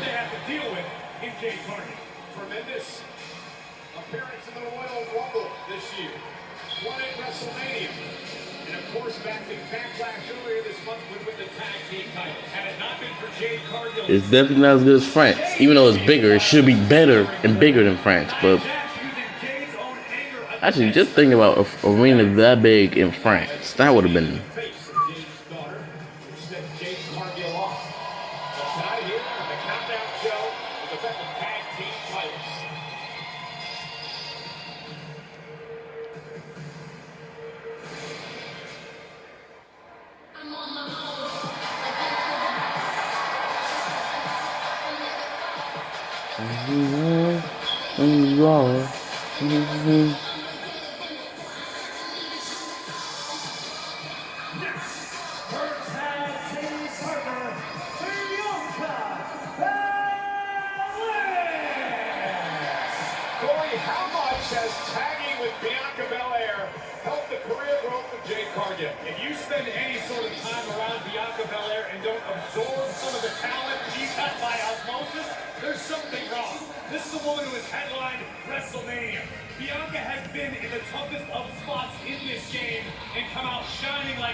I'll be right back. It is a superhero-like team of Jade and Bianca. They got an extremely apropos description. From the charisma to the muscles to the talent and the dominance, the sky may not even be the limit for Belair and Cargill. Again, they won the tag titles earlier this month when we were in Lyon, France for Backlash. Knocking off the Kabuki Warriors in that matchup. And now just been here tonight. So, Corey, if you're Candice and Indy, what do you need to do to try to take the tag titles off this team? Divide and conquer, if that is indeed possible. But physically speaking, Bianca and Jade are both so gifted and light years ahead of the challenger. The challenger would have to rely on experience and technique. Referee Jessica Carr will work this matchup. Our first match of the evening here in Jeddah, Saudi Arabia. It has been an incredible couple of days here in this country. Big event at the WWE Experience this past Thursday in Riyadh. You've been running around with glass knuckles in your pocket since Thursday. Plenty to talk about with that. I saw your tweet, by the way. And now, Indy Hartwell understanding the power of Jade Cargill. Doesn't take long. And Indy, impressive athlete in her own right. Mentioned a former NXT Women's Champion. Lands on her feet. Jade misses wildly. Indy Hartwell now. Out quick. Cargill, but is caught. They get the power. It will fall away. Slam. Let me make JBL proud. If you're Indy Hartwell, perhaps even Candice LeRae, you're going to want to try to rely on your speed. Cargill has speed, but she's more of a power player. At least that's what we know of her to this point. And tag A, and here comes the multi-time women's champion, the EST of WWE, Bianca Belair. What I've seen out of Bianca Belair recently needs to be mentioned as we take another look at this Super Team Human Power. Since aligning with Cargill, Bianca Belair seems to be enjoying herself a lot more in WWE. She's no longer as stoic and constantly determined. Bianca's having fun, and in a weird way that makes her more dangerous. Yeah, Bianca's talked about that in the past as well. And you see Bianca favoring her knee, the knee that Candice LeRae a couple of weeks ago into. Of course, it was attacked last night by Nia Jax. It was exploited last night to great effect by Nia. Oh! I'm gonna watch this with my parents in the living room. I'll go back for the next couple matches, but for this match, I'll watch this with my parents. A few weeks ago, she's in the ring. Tries to lighten up, tries to have fun, and she, to your point, believes it's helped her grow in WWE. You asked me earlier about what Jade has learned since teaming with Bianca. How about what Bianca's learned about herself? To that same point, when you teach somebody something, two people learn. It's that old adage, and it's the truth in the tag team division. Oh! As pertains to the champs, and Candice just got 5 upside the jaw. And again, the power of Bianca Belair on one leg. Pressing Candice LeRae, who ends up slipping underneath. Again, the knee gave out, and Indy Hartwell now legal. I'm not sure if Belair. Oh yeah, Belair's aware. And let's not get ourselves confused. Back to the knee. Bianca Belair had Nia Jax up on her shoulders to deliver the KOD. That's when the knee buckled. Bianca still playing light years ahead, physically speaking. A great strategy here by Indy and Candice LeRae. Grounding Bianca Belair, taking advantage of a one-legged superstar here as you see the clock in the lower right-hand part of your screen. That is how far away we are from the King and Queen of the Ring premium live event here tonight in Jeddah. Again, Bianca in all kinds of trouble. This is what I've been waiting to see out of Indy Hartwell, this ruthless side. Indy's been a superstar as long as I've known her, who just seems to be having a good time. She's enjoying her time, likes to take the long trips, likes to travel, likes to get physical. But I want to see killer instinct out of Indy Hartwell. And Indy perhaps will start to show that in her teaming and friendship with Candice LeRae, who's completely changed her attitude about everything. And that mental aspect to me is what LeRae has. Goodness. Going for her the best. That's what it takes. What LeRae lacks in size and strength, she compensates for in ruthlessness. And that's what it's going to take to become women's tag team champions. And I saw someone ask Candice LeRae what it felt like to know she was the reason that Bianca Belair perhaps did not advance in the finals of the Queen of the Ring. She just smiled. That nasty, sinister smile of hers, and now unloading on Belair. Dragging Belair back to the corner. Again, later tonight, it is the finals of the Queen of the Ring. The winner gets a championship opportunity at SummerSlam. Will it be Nia Jax from SmackDown? Will it be Lyra Valkyria? Really the dark horse, the upstart from Monday Night Raw. Look at this, Belair just dumping LeRae to the outside. Still plenty. Oh! Left in the EST. And I just want to point out the fact that LeRae and Hartwell done a great job of cutting the ring in half, of isolating Bianca Belair from Jade Cargill. But you need to inflict maximum punishment. There we go. More of that. Covered out to try to win the tag team gold in a kick out. And again, LeRae and Hartwell have known each other for many, many years. Close friends, tag team partners. Bianca and Jade, despite the fact they're champs, they're still learning to be a team. It takes a long time to develop tag team chemistry. And I would argue that Bianca and Jade both have the physical skills to overcompensate for their lack of tag team chemistry. But with that said, in a very short period of time, they have developed extremely strong chemistry. There's no small reason why they're women's tag champs. Look at a team like the LA Lakers. I mean, you could put some of the best talent in the world together on one team, and they just don't win, right? And here's a tag made. Indy Hartwell now legal. Again, trying to prevent Bianca Belair from making it across the ring and make the tag. And there's a cheap shot by Hartwell. But again, there you see the change in Indy Hartwell. This is what's driving me nuts. Hartwell's screwing up right now. Indy Hartwell should be going for covers, should be hooking legs, hooking trunks, doing whatever she can do to become champion, not dance around and flip your pigtails. And Bianca Belair, though, telegraphed that. Now Bianca trying to fight back. Candice LeRae from behind the official's back, trying to punish Bianca Belair. LeRae brought in unceremoniously. Tag! And here comes the storm. Jade Cargill exploding into the ring with a spine buster to LeRae. Jade trying to rally the WWE Universe here in Jeddah. Big splash in the corner. And a matching one for Hartwell. And she's not done yet. Oh, what a peel, sending LeRae across the ring.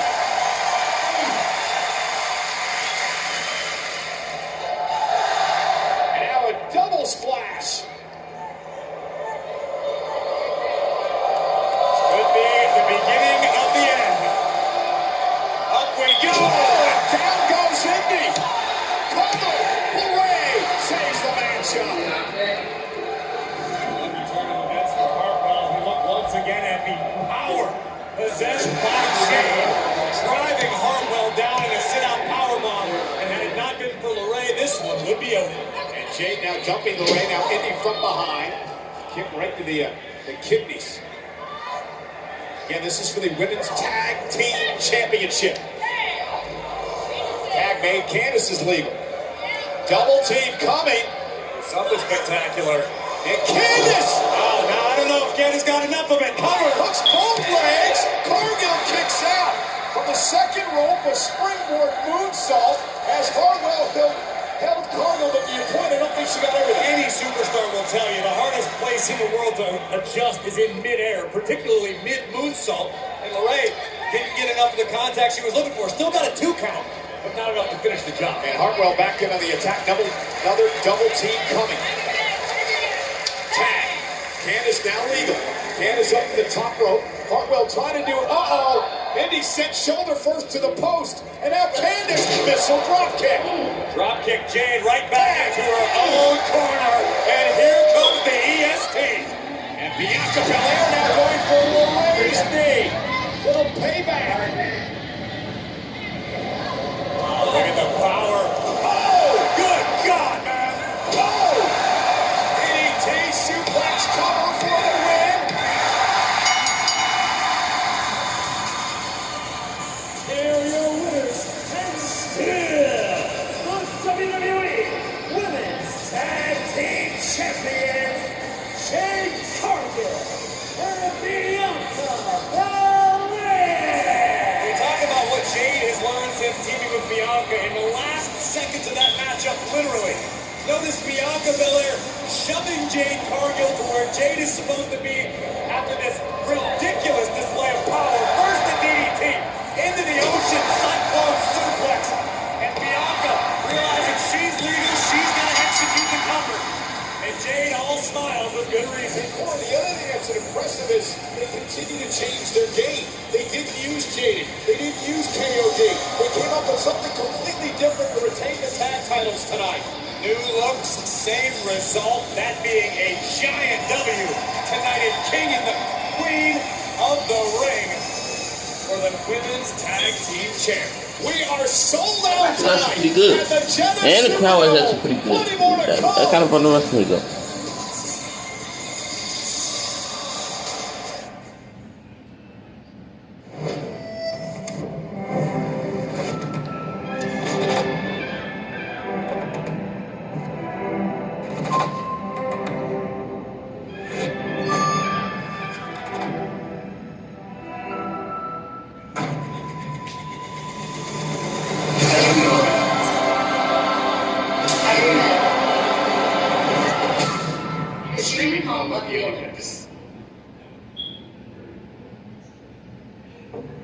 Pizza Hut just changed the combo game with the new My Hut Box. Starting at $6.99, it's the ultimate solo meal. Get a personal pan pizza or melts and your favorite side. Combo like you never comboed before. No one out Pizza Hut. Leo, Jake from State Farm. You did it, buddy. Well, you suggested bundling home and auto, you bundling bundler. Who wanted that affordable price? Bundle and save with a personal price plan. Like a good neighbor, State Farm is there.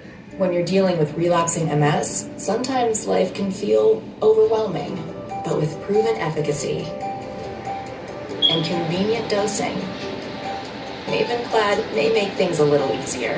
Mavenclad is for people with relapsing MS or active SPMS, not for people with CIS. It is generally used when another treatment wasn't tolerated or didn't work. You'll be monitored before, during, and after treatment. Treatment may stop if you have severe side effects. Mavenclad may increase your risk of cancer and birth defects. You cannot be pregnant when starting treatment or within 6 months after each course. Stop treatment if you become pregnant and call your doctor. Serious side effects can occur, including low blood cell counts, serious infections, some fatal, liver problems, allergic reactions, or heart failure. PML hasn't been seen in MS patients taking Mavenclad, but may happen. Don't take Mavenclad if you have cancer, HIV, active infections, including TB and hepatitis B or C, are allergic to cladribine, or are breastfeeding. So if you're ready to see if proven efficacy and convenient dosing might make life a little easier for you, talk to your doctor about Mavenclad today.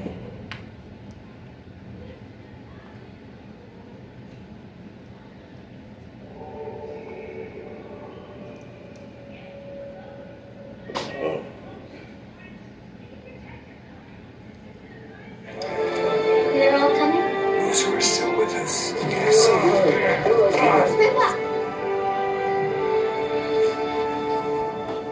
What's this? Your wings. Light them up. Gentlemen, it's a beautiful day to fly.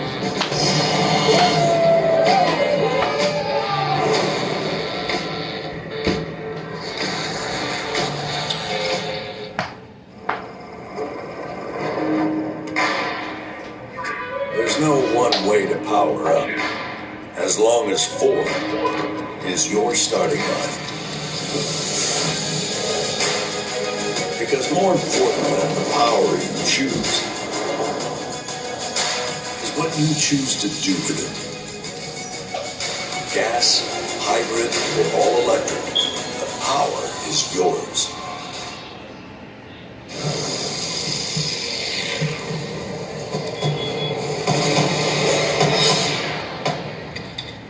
Nothing scary about Energizer Ultimate Lithium, the #1 longest lasting AA battery. Look at that gorgeous view of the Jetta sign out here at Dusk. I know I can speak for all the WWE superstars and say we have thoroughly enjoyed ourselves. One superstar who's getting his head in the game, has had a lot of success here in Saudi Arabia, is standing by backstage with Byron Saxton ahead of his massive championship match. We're talking Logan Paul. Hey, Byron.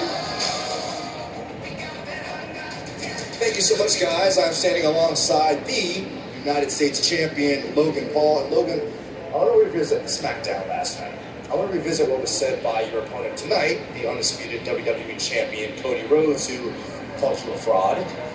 He said that you perhaps suffer from imposter syndrome. So with those strong words in mind and the controversy that surrounds you, what's your approach heading into tonight's match? There's absolutely no controversy surrounding me. Everyone loves me. Imposter syndrome. What are you talking about, bro? I was a YouTuber. I transitioned into being a professional boxer. All of a sudden, I'm in the ring with Floyd Mayweather. There's nothing I can't do. Everyone's always doubted me my whole life. Look at me now, Byron. For the 3rd time, I'm in Saudi Arabia wrestling for a championship. And mind you, last time I was here, I left with the belt. And tonight, I'm leaving with 2 belts. Double champ, United States champion, and the undisputed champion. Like I said, everyone's doubted me my whole life. My life is a consistent cycle of me winning and me proving people wrong time and time and time again. And tonight, I'm going to show everyone why I belong in the WWE, why I belong in this ring, and most importantly, Byron, why I belong on top. Have fun, bro. Appreciate you, Logan. And tonight we will find out if Logan Paul belongs on top. Back to you guys. All right, like I mentioned before, Logan Paul has seen a lot of success here in Saudi Arabia, but will it be enough to end the story of Cody Rhodes? We'll find out here tonight.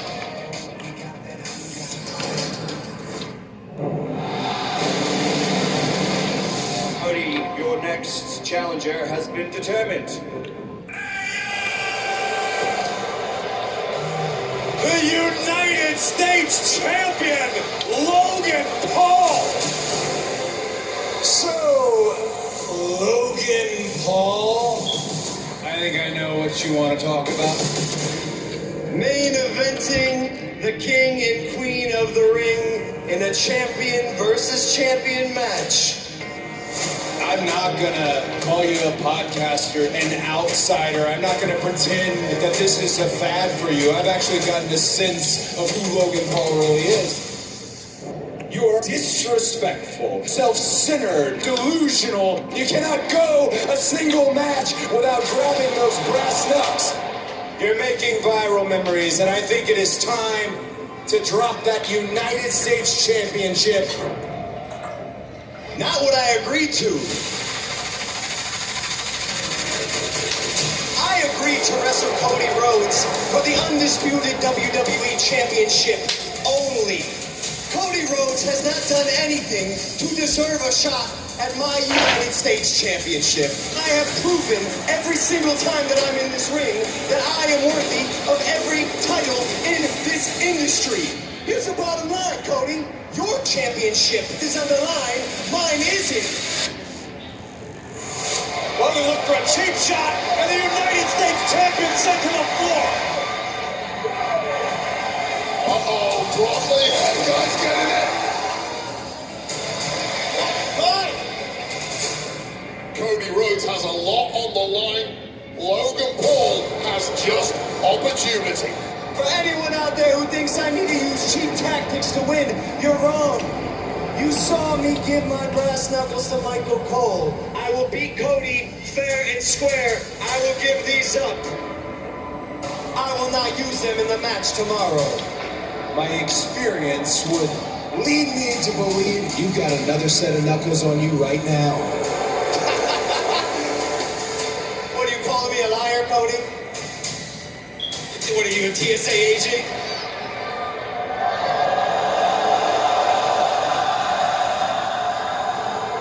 Okay, hey, I don't know how those got there. These aren't even my pants, bro. These are the difference between you and I. It's a crutch for everything that you've done in your career. This title, on the other hand, it's my whole life. It's all I ever wanted to be. Until you stop treating this part-time, until you dedicate your heart and soul, until you respect the ring that we are standing in, you will never, and I mean never, be on my level. You will never be undisputed WWE champion. I'm gonna beat you so bad, kid, you'll regret having ever stepped foot in the ring with me. Of course, we touched on this match a little bit earlier, but as you know, this is only Cody's second title defense since becoming champion at WrestleMania. He defended against AJ Styles and Leon France at Backlash, but what is the biggest difference between competing against AJ Styles and someone like Logan Paul? I mean, they're both pretty amazing athletes. That's the one thing I'll never take away from Logan Paul. He's insufferable, he's annoying, he's a moron, but great athlete. AJ, phenomenal athlete, it's his whole nickname. So there's a lot more, they're a lot more alike than you might think. Of course, the experience factor is not there, and Cody has that, so. I think the risk is greater when it comes to somebody like a Logan Paul, because Cody has built himself up to be this leader of the new era of WWE, to be this figurehead, to be this ambassador. If he'd have lost that championship and that title to AJ Styles, it wouldn't have been a terrible thing. But to lose that to the antithesis of everything that Cody Rhodes is in Logan Paul, an outsider, an amoral guy, a guy who will cheat and sneak around and not represent the way Cody Rhodes does. That is tarnish Logan Paul. Sounds like you're tarnishing. I'm not trying to. I won't tarnish his drink prime. I will tarnish that when he competes in the ring. It's moral fiber. I see. Look, you know, Logan's incredible. He really is incredible. But I'm sorry to cut you off.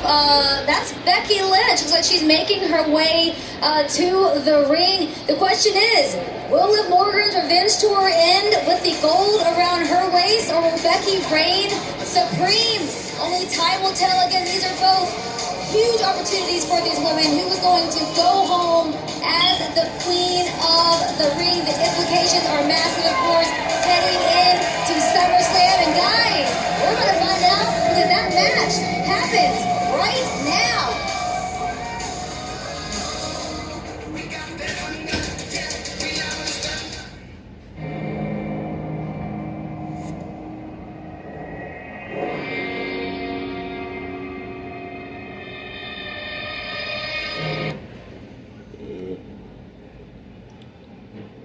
The pay-per-view event is exclusive property of World Wrestling Entertainment, LLC, only by paying a fee to a cable operator.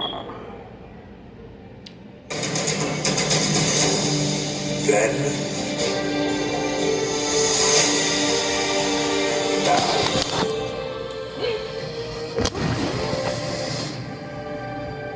forever. Alright, the next match.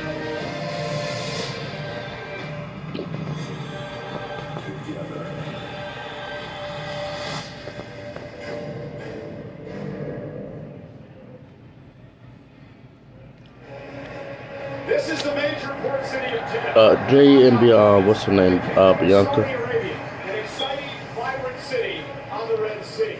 It is home to year-round sunny skies, endless beauty, old and new, and a nightlife to love in the western part of the Kingdom of Saudi Arabia. But tonight we are inside the 3-year-old Jeddah Superdome, the largest non-openable dome on the planet, located in the middle of the city of Jeddah. Of course, we're in a desert. We're outside. It's 92 degrees, but it's a comfortable 75 inside. And here earlier today, God damn, it's that hot down there. And it's nighttime too. I get like in the desert, but holy. Since winning at WrestleMania. His opponent, the United States champion, the social media megastar, Logan Paul, who vows no shenanigans tonight. He claims he will win fair and square. How about the 14-time world champion, Michael Randy Orton, who beat the bloodline Tamatanga last night before suffering a bloodline attack. However, he still qualified for the finals of the King of the Ring tournament against this man. Will he become the King General Gunther, who beat Jey Uso Monday night to qualify? There's also the irresistible force Nia Jax, who knocked off Bianca Belair last night and vows to be the queen of the ring. But this woman stands in her way. An upstart underdog known as Lyra Valkyria, who shocked the Io Sky Monday night for the opportunity. The prize for both the men and women, an opportunity to change their lives and their careers in battle for a championship at SummerSlam. Who will be king and queen of the ring?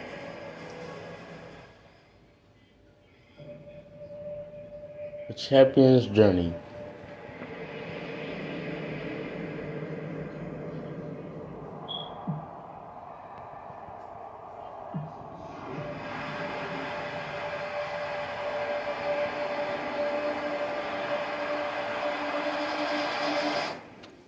The moment an idea becomes an obsession signifies the beginning of the champion's journey. An opportunity to take the throne, defend what's already yours,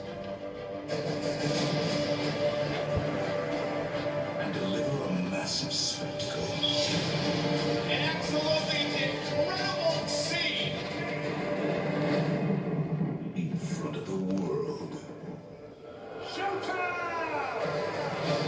Tonight, in the Kingdom of Saudi Arabia, it's no longer about how far you've come, but how high you will ascend. This is what it's all about. The moments. The emotion. Remember this. Every journey starts with a spark of an idea. And what we make of our obsessions becomes our destiny.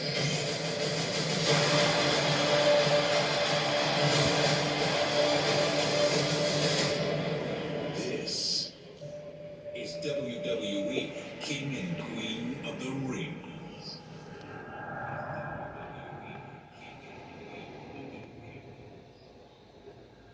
And now, live from the Jeddah Superdome in the Kingdom of Saudi Arabia, WWE presents King and It hasn't started yet.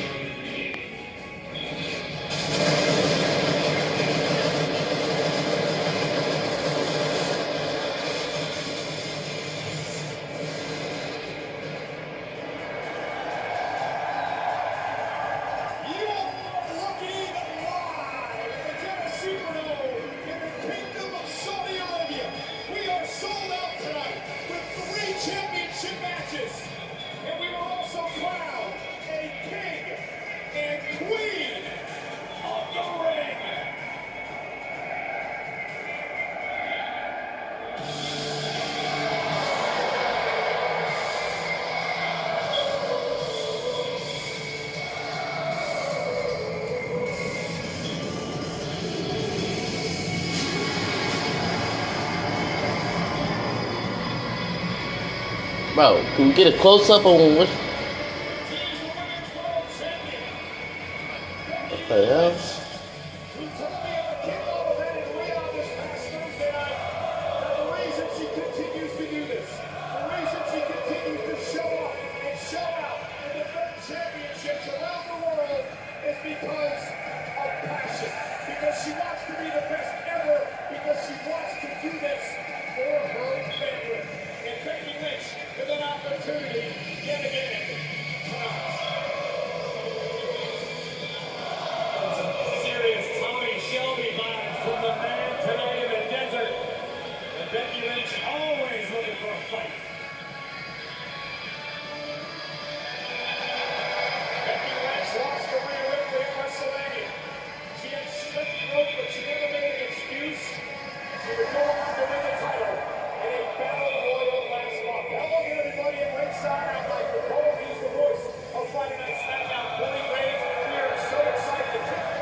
Who y'all think is gonna win the Liv Morgan and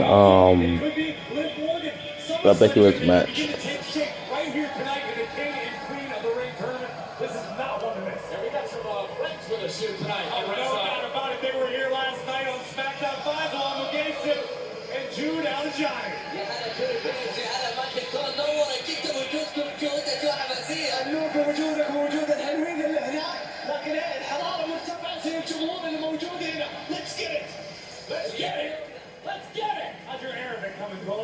I figured that one out.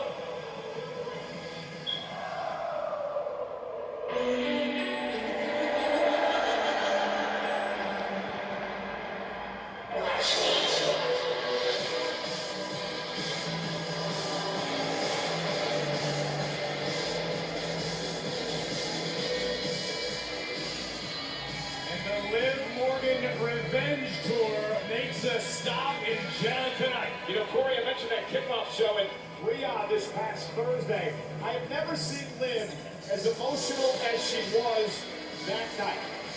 She understands Both of y'all said Becky? Yeah, I'm saying Becky. I wanted Liv to become the women's world champ, but I guess it gotta be Becky. Second to Bayley.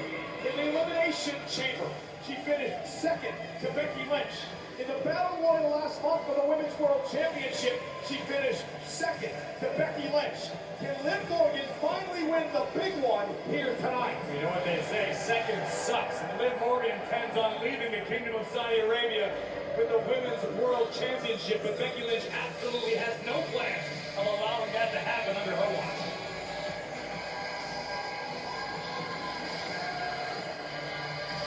You sure at 75 years old, I'm sweating bullets. It is hot.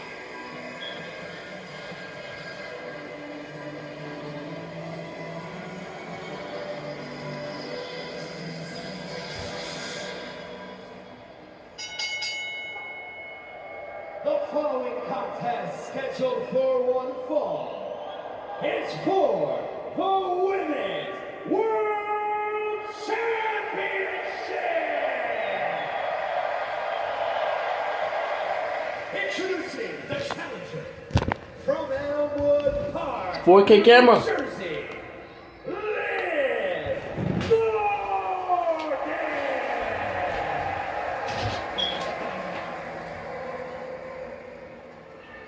And her opponent from Dublin, Ireland, she is the Women's World Champion, Becky Lynch.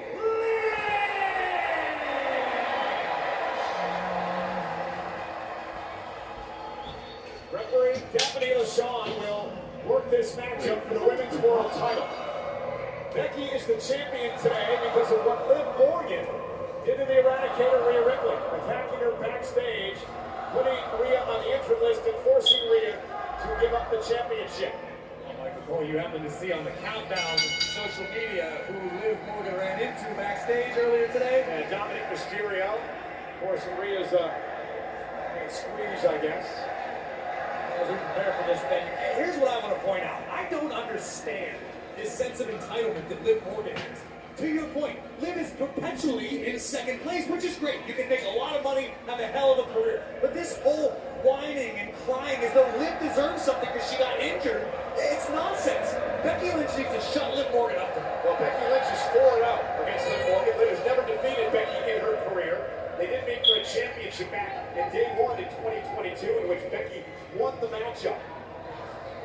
And Morgan now standing switch by Becky Lynch. Nice takedown by the champ. Liv Morgan has been champion before. She cashed in the Money in the Bank on Ronda Rousey a couple of years ago to win the championship. But this is her first match tonight in 2 years for a singles title.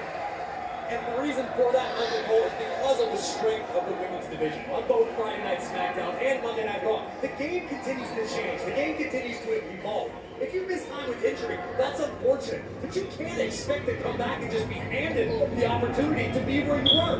The game moves on whether you're in it or not. 100%. Oh, Becky! Perfect example of that. She's always found a way to stay in the mix. She's a seven-time world champion. Of course, she represented NXT for a while as its champion. She's won a Rumble and a tag champ as well. And of course, Becky, a trailblazer making history. Main event of the first women's main event, WrestleMania history. If you're Morgan, what do you need to do tonight, Corey, to take the title away from Lynch? If you're Liv Morgan, you need to beat Becky Lynch at her own game, which is not easy to accomplish, I know. But if Liv wants this credibility, if Liv wants to be viewed by the world the way that Liv sees herself in the mirror, she needs to beat Becky Lynch decisively, with a submission, with a pinfall, without shenanigans or controversy. Liv needs to win. Well, it's an incredible point, too. Remember, Liv Morgan has to figure submit Becky tonight. Becky has the champion's advantages. Liv fights back. That's to no one any good with Becky good, which will keep the title. But nonetheless, Liv driving Becky back into the ring. And here's the thing about Liv. You could have a great career, as you mentioned earlier, finishing second, Corey. But at some point, she's got to win. She's got to prove to herself and to the world she's going to win the big one. Well, if you're not going to do what you say you're going to do, you have to learn when. Great move by Morgan. They turn this match around. When to stop talking, when to stop making those claims. Liv likes to complain when she's not on the marquee of every arena we head to. Come here. Hook of the leg on Becky and a kick out. Liv wants to complain that she's not being featured in films and around the globe at all times. Well, guess what? When you make it to the top of the mountain, as Becky Lynch has done, as Liv herself has done for a cup of coffee in the past, then everything falls into play. But you got to do the work first. And this isn't different than Morgan, however, than we've seen in the past over the past few months. Completely changed in attitude. And it could be what the missing piece was. This could be what launches Liv from solid second place to the pin. Liv has to be aware now of the count. Remember, disqualification in play. Becky Lynch. Caught that time by Morgan. Lands at her feet. Oh my. Trademark springboard kick from the bottom rope, and Liv sensed it coming, blocked it, turned the tides. Becky said something to Liv on Monday Night Raw, where she said, "You've been here a decade. You've been here 10 years. You know, and to your point earlier, of course, stop complaining. It's time to took matters into your own hands and make things work for you." It's a controversial decision. He's got to the count of 5 to break the hold. But if you're Liv Morgan, I appreciate utilizing the count 5 to inflict maximum damage, but don't play with fire in this situation. Cover again on Becky for the Women's World Championship kick out by Lynch. Because what happens in that instance is Liv maybe doesn't hear the officials count, Liv gets herself disqualified, and then Liv spends 6 months crying on social media that she wants to match with the official. It's nonsense. Ooh, it's everybody else's fault but Liv's. You made the mention earlier, and AJ Styles knows all about this. If you lose the opportunity, you go back and fly.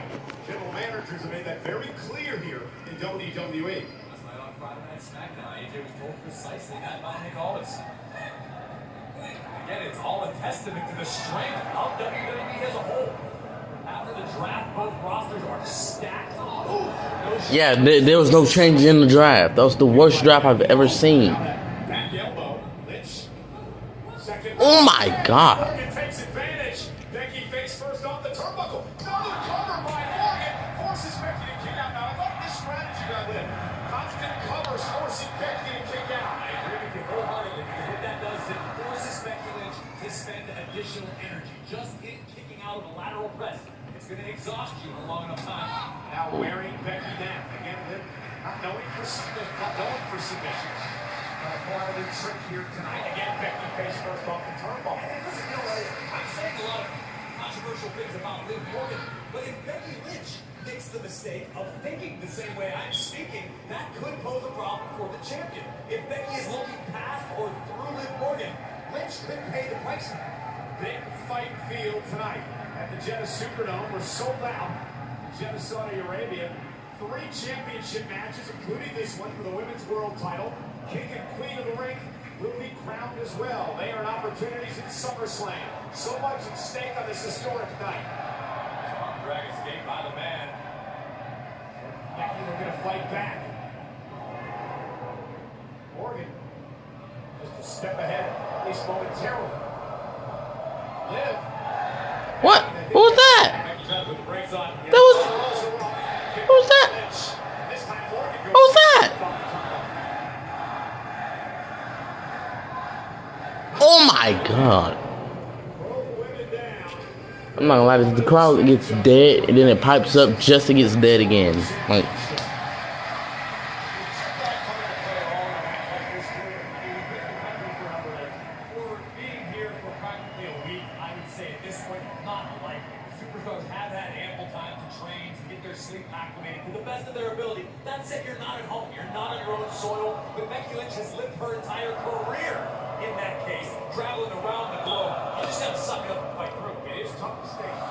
yeah, it could be a little bit better. It ain't bad, but it's like a regular.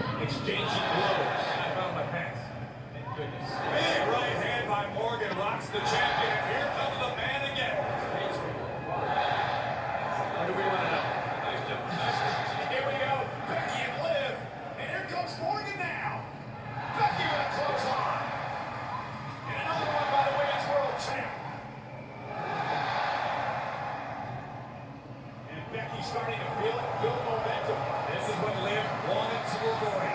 Liv had the momentum early, and Becky turned things around now. You can watch it, you can study it, but in this sport, you experience the adrenaline of Becky Lynch in the ring. There's no true way to prepare athletes. Liv Morgan rolling out of the ring. Becky Lynch, though, went for a base. Oh, I was gonna say, you ain't know what she was gonna drop out with that tight ass.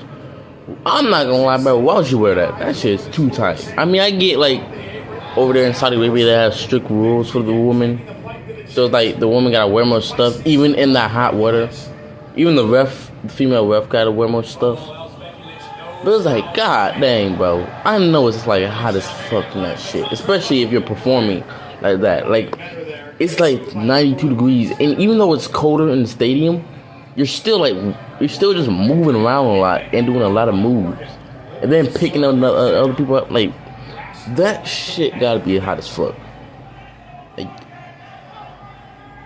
Like I get, like I said, like I get that it's colder inside the stadium, especially considering how it's a Superdome, but it's still like 7 degrees inside that stadium. And then not just that, it has little to no you got little to no mobility. Like it looks like, I'm not gonna hold you, it looks like Becky Lynch can't even move like that. Like I know they didn't probably have nothing else for her, but Jesus.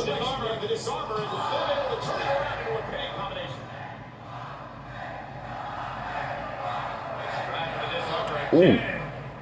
Morgan just uncorked the right hand. And Liv off the second. And Becky down and out, covered out. One. As we approach the deep waters, you asked the question earlier, could conditioning be a factor? Liv Morgan right now looks like she's running low on fuel. You saw the lackadaisical cover after the money. The code breaker could have taken this down now.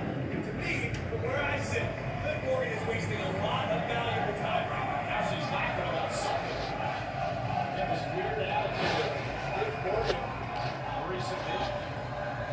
Dealing with her Becky Lynch. Slides down to the box right now. Let's get the back down, goes Morgan again. Covered by Lynch. And kicked out at 2 by Liv Morgan. Nice combination in the corner.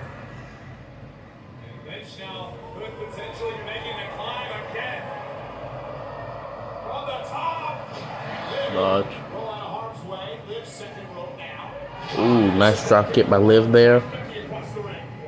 Over pinfall. 1, 2.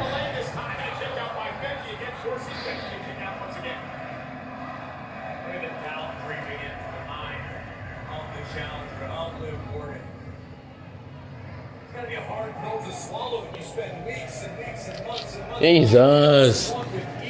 Like, hurry this up. Oh, going for a finisher.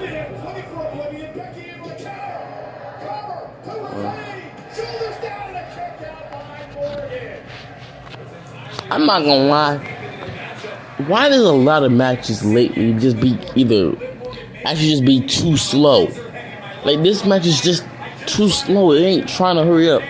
It started off at a fast pace with them going outside the ring. Then it just got slower and slower. That was the problem with the Jay and Jimmy match. That was the problem with the I don't know. Going for a manhandle. Oh, going for a roll up. 1, 2. Roll up. 1, 2.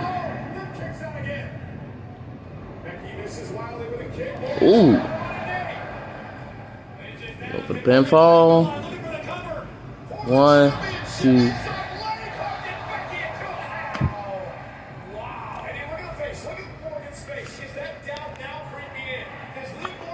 Oh, right. Dominic did say he's going to keep her from winning the championship. So what do you mean by that? Is there going to be a new person in Judgment Day?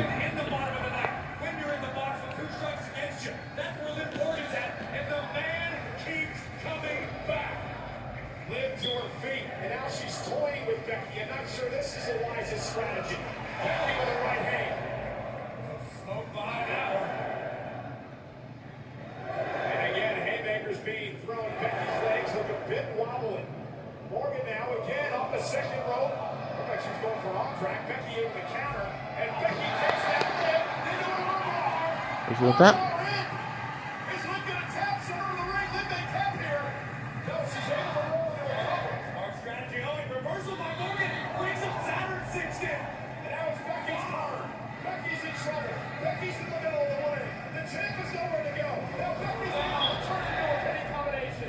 Bro, what is this? Like, what are they doing?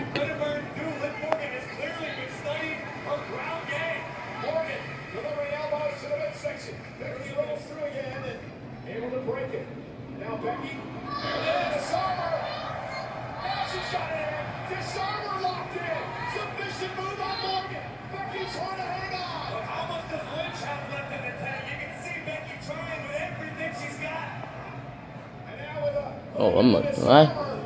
Oh, Dominic! Dominic! Oh! Oh!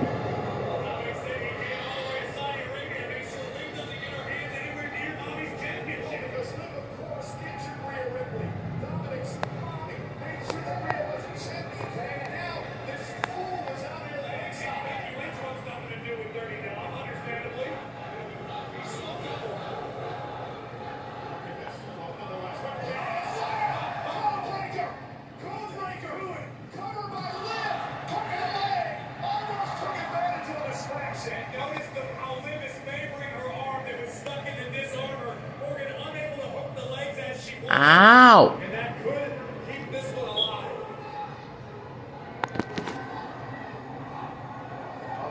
Fans telling Dominic what they feel about him, but nonetheless, the reason that Rhea Ripley isn't champion today is because of Liv Morgan.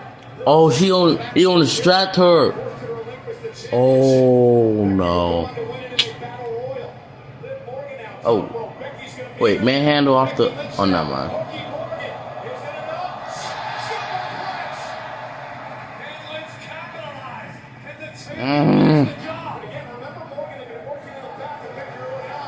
Oh, a chair, a chair.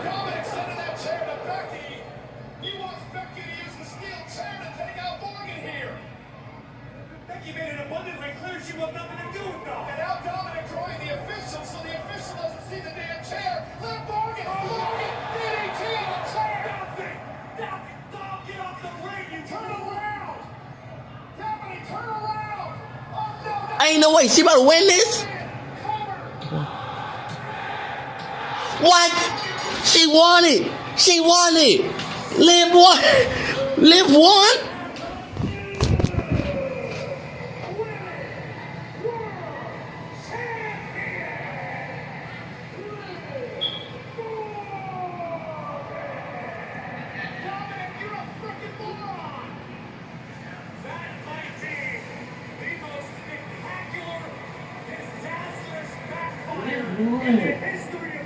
Wow.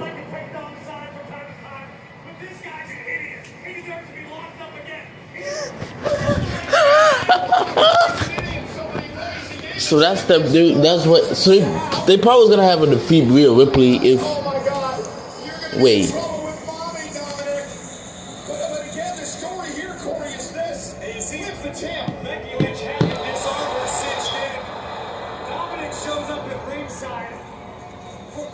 Unbeknownst to anybody but Dom. And there's Becky saying, get out of here. I don't need you. I don't want you. Manhandle slam attempt, but Liv counters. Scrambles for the cover. Liv would survive. Yeah, and then watch Dominic. He clearly sends the chair to Becky, hoping Becky's going to use it against Liv. And even in agony on the canvas, Liv saying, no, get the hell out of here. I don't want it. And then the damn fool has the referee distracted, and it allows Liv to use the chair to sit up the Bolivian so Liv can win the Women's World Championship. An absolutely absurd turn of events. All set in motion by Dirty Dom. Yeah, she won. Think about this, Corey. Wow. The Liv Morgan Revenge Tour is now complete. She took out Rhea Ripley. She took the Women's World Championship from Becky Lynch, and she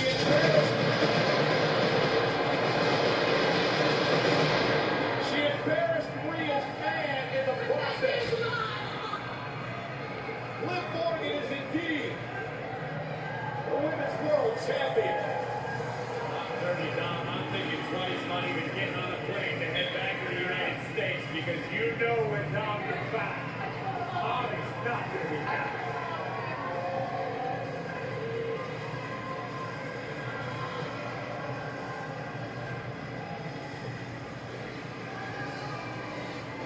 Wow. Wow.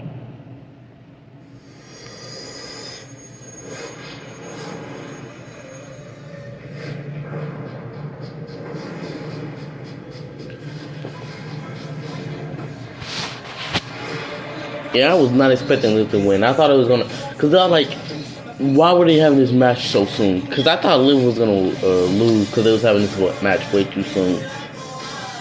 But she won.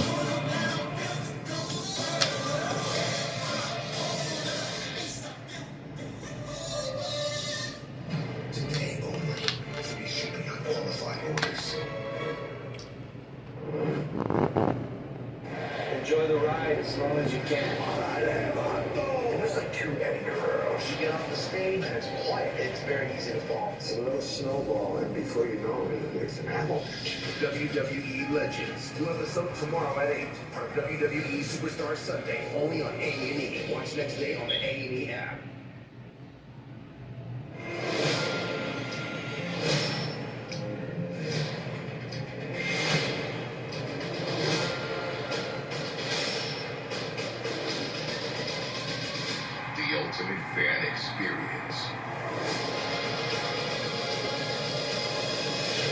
the WWE experience. Riyadh, Saudi Arabia.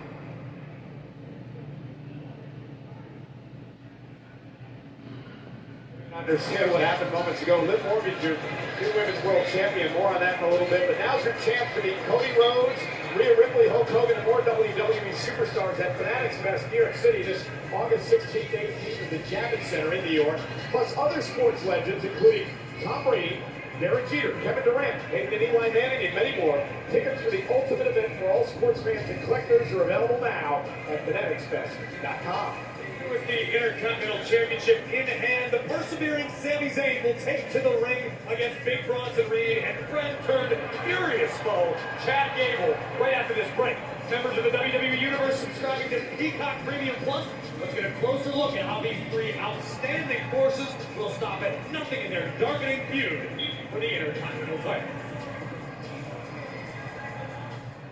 The 1990 Yankees did was rock solid. You don't like him? You're fired. George Steinbrenner was the most hated man in New York. His desperation led to Spira. I did more for the Yankees than anybody who's ever picked up a baseball bat.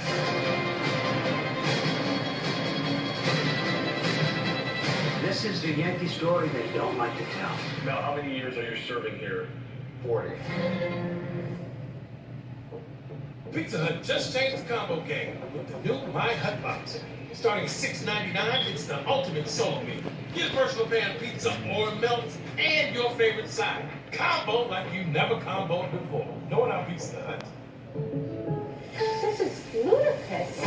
All right, who called for ludicrous? Oh, you don't need me. Like a good neighbor, State Farm is there. Just file a claim on the app or call us. Lovely home, by the way. Like a good neighbor, State Farm is there. Oh, blimey. You made us destroy again. But the Francis House empty. I've got your treasure. Do tell, Daddy. Fakino will win money every 3.5 minutes. Got it. Give us a secret. You pick 10 numbers. And Kino picks 12. The more we be rushing, The more we be winning. And now we feast. Win up to $100,000 every 3.5 minutes playing Keno. There's no one way to power up, as long as 4 is your starting line. Because more important than the power you choose is what you choose to do with it. Gas, hybrid, or all electric, the power is yours. Whether it's a gin and tonic, a delicious mule, or a sparkling blend, if 3/4 of your drink is the mixer, shouldn't it be made with the finest ingredients? That's why at Fever Tree we go to the ends of the earth in search of the best quinine, Mexican orange oils, and zesty ginger from India. And why we will never use an artificial sweetener, ever. So whatever you're drinking, mix with the best. Fever Tree.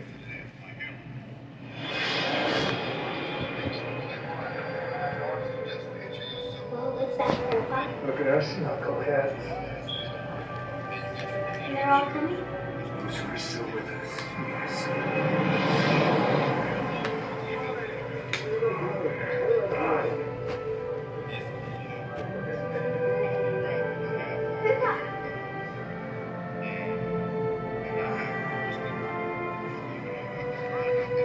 What's this?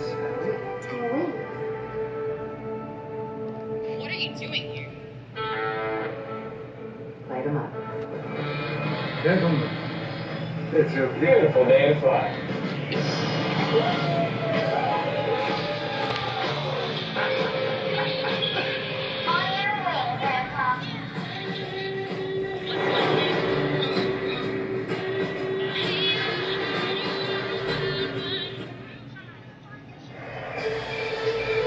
Alright.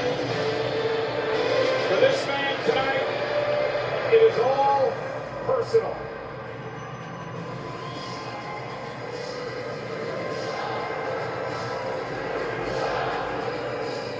What's up? You suck.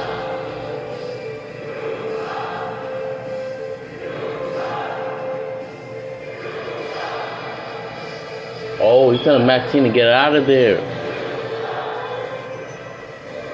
Chad wants Otis with him, but not Maxine. And remember, Maxine refused to help Chad Gable out last week. Maybe Gable just might be distracted at ringside. Can you blame him?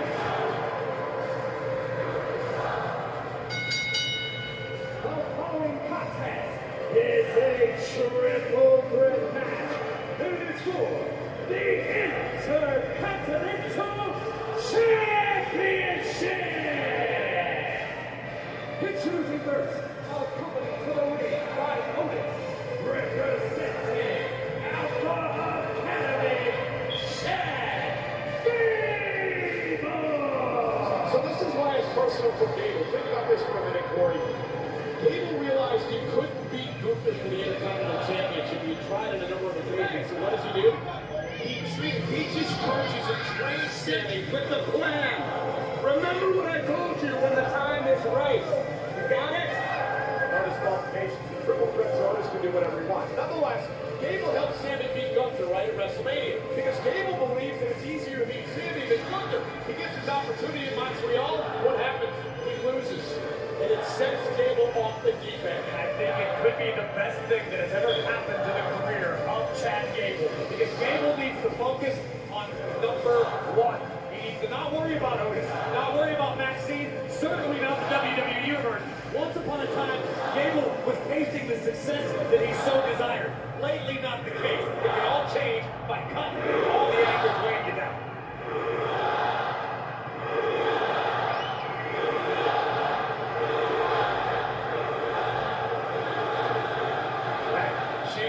Reserved for another U.S. Olympian who happened to go on and do some pretty great things with it here in WWE.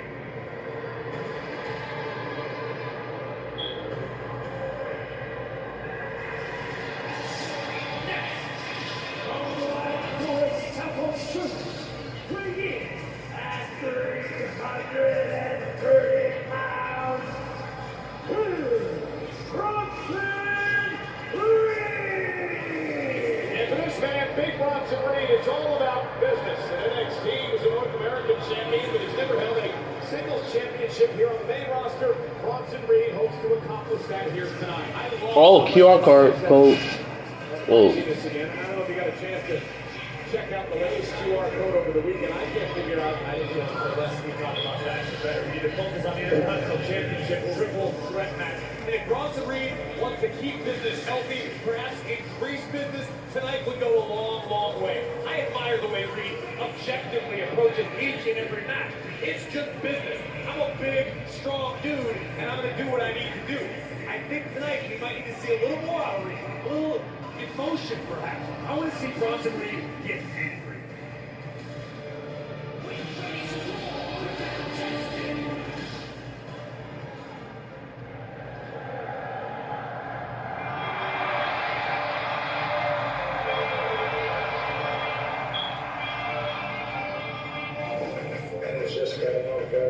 Very surreal for me to be here. I can't really understand that I'm here.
Sami Zayn for a lot of years is to make some sort of snarky comment about how nobody panders like Sami Zayn.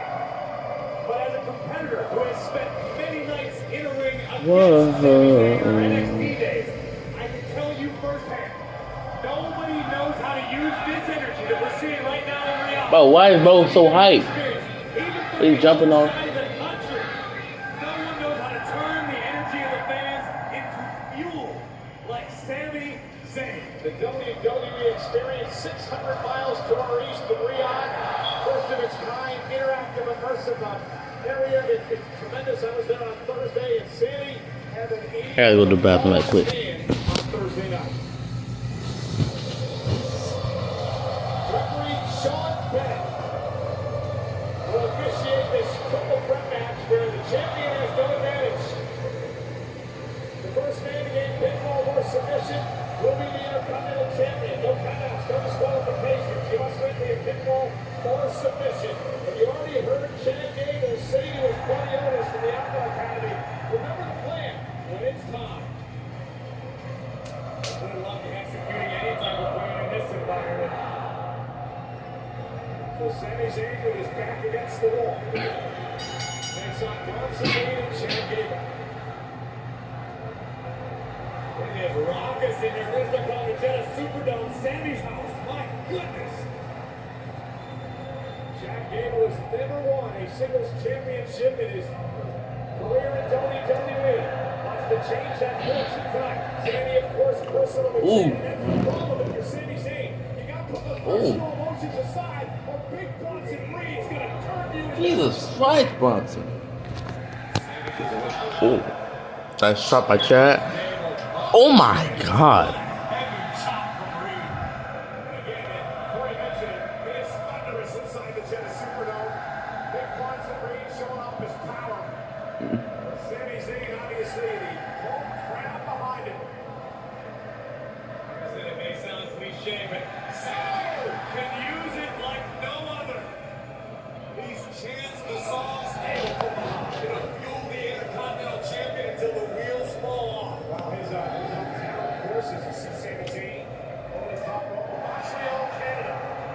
Shocked the world and knocked off Roman Reigns a couple of years ago, and then in front of his home crowd would meet Gable in the Intercontinental title. Sami Zayn knows how to play off the proverbial sixth man. What an atmosphere here tonight in Jeddah. Now Otis contemplating, what does he do? You know, Chad Gable in that whole Alpha Academy situation has been like the little big dad. And Reed running through Sami. And if you're Otis, you got to feel for him. If you're Otis, you got to feel for Gable? No, if you're Otis, you got to feel for what he's going through with the handsome Chad. Are you kidding me? Otis barely knows what Dan is. No one feels bad for Otis. Otis needs to listen to Chad Gable. That's what he needs to do. Sami caught by Reed. And a big man. And Sami may be hurt. And so might Gable. You notice Chad Gable immediately clutched at his right knee and shin. And so did Sami as well. Both men. We've got the precipice of a new championship reign, courtesy of Big Bronson Reed. Watch again. This is what happened. I want to watch the collision between Sami and Chad here. Look at how they. Oh my goodness. And that was potentially catastrophic for both athletes. So Gable back up on the apron in the fight, but he caught an elbow to the eye socket. Yes, sir. And now Gable, look at that. Fiddling type maneuver. Wrapping up Sami Zayn in the ring apron to get no disqualification. No countouts. Do whatever the hell you want in this environment. Gable now making a climb to the top turnbuckle. Bronson Reed, Fury in the center of the ring. Gable, missile drop kick. Reed's now he's down. Reed's down. What does Chad Gable do? Who does he go for here? Sami Zayn trying to struggle to get out of the apron. Take another look at this. Chad Gable with both boots right to the chest of Reed, finally taking the big man down. Chad Gable with a real chip on his shoulder. Talked to him earlier today. He said he feels so disrespected. You realize this is his first match on a premium live event in 14 months. And listen, you have to respect what Gable is doing with the rage, with the fury. He's trying to channel it into something. Oh! As Gable's into the outside, and Bronson Reed going to join him. Sami taking him out, taking flight. Intercontinental Champion in his wheelhouse.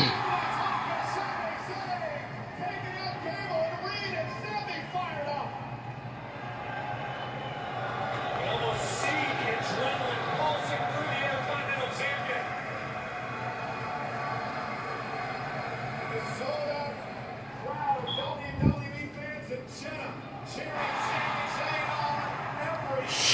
died. Wait. Why?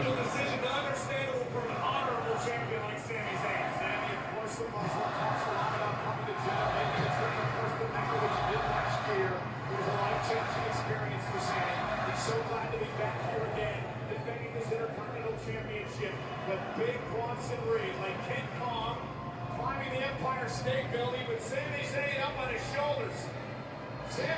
Oh my God! Not fine about 1, 2. Great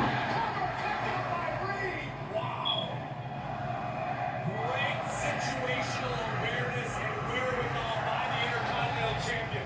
Sami, seconds from the castle, able to shift his weight in such a manner that it took Reed down and nearly put Big Bronson out. There's no way in hell, Sami. Looking for a blue thunder bomb against Big Bronson Reed. Forget it. And again, trying to get the 330-pounder off his feet. Not wise strategy. I don't believe in the champion right now. For a smart guy, Sami, you're good at stupid. Up a little bit. Reed, though, and Sami had to just throw his back. And Sami and Bronson will happily help finish the job. Well over 300 pounds. Oh. To the knee. Great move by Chad Gable. And there are the brains of Gable. And now Chad, look at Sami Zayn. Top rope now. What's Gable planning to do? Reed now back in the picture. Big Bronson Reed. That's a superplex to Gable and Sami. Reed now surveying the damage. Can Big Bronson finish the task at hand, putting Sami into position? Cole, we might be in for a tsunami in the desert. Yeah, we need Wade Barrett out here. He was on the kickoff panel earlier. Well, maybe not, though. That's the wrong way, Bronson. Bronson, what the hell? Hey, Big Bronson! Sami moved out of the way! Oh, Chad! Go for the pinfall. 1, 2. Sami breaks it up.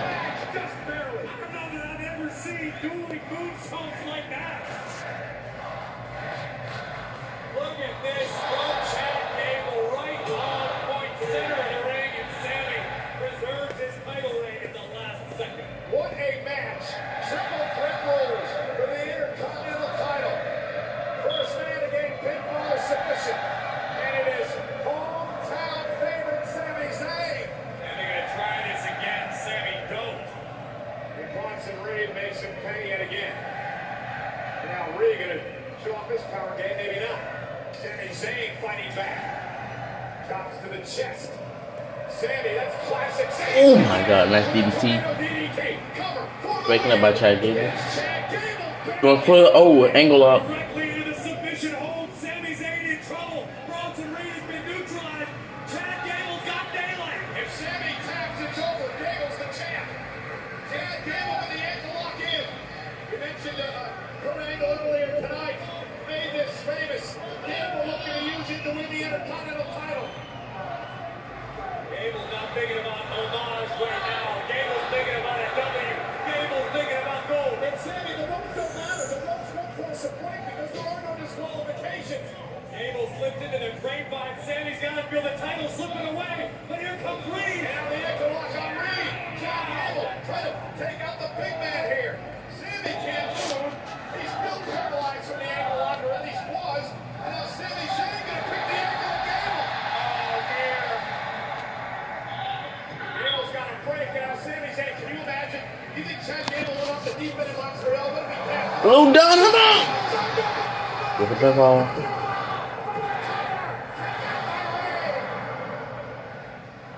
I just saw it with my very own eyes, and I still don't believe it. Sami Zayn hit a blue thunder bomb on a 330-pound man.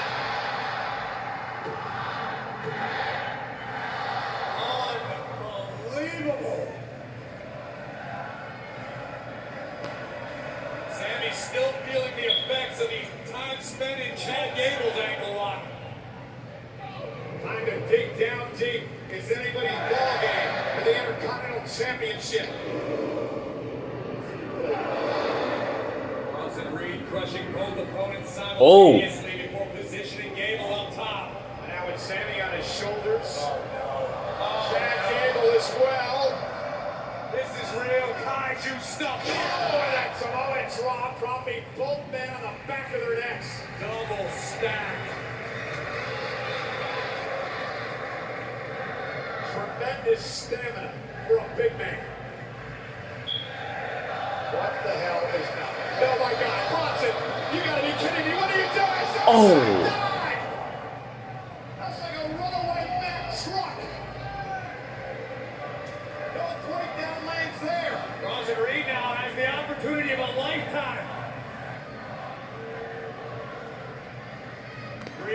Bronson Reed could be looking for insurance in the form of that 330-plus pound tsunami.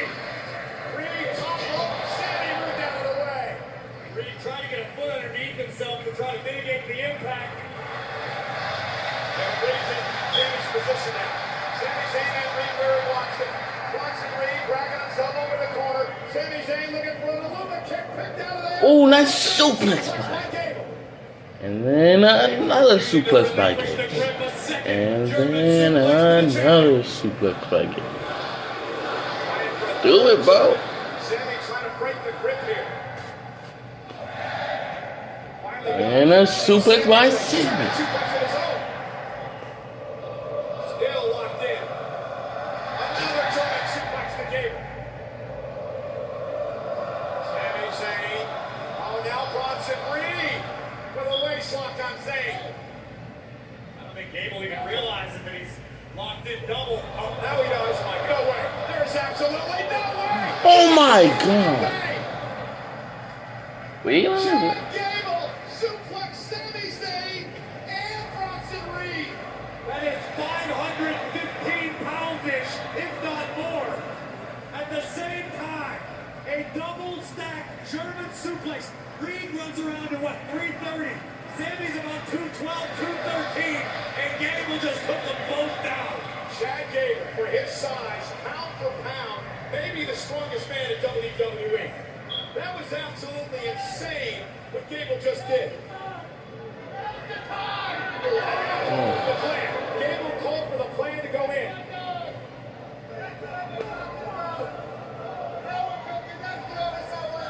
Obviously, the plan was to take the big man out of the equation. Take out Bronson Reed. Now Gable sends Sammy outside the ring.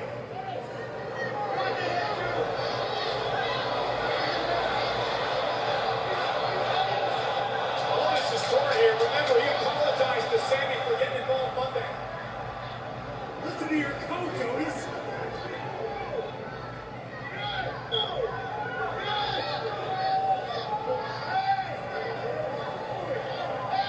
No, Otis.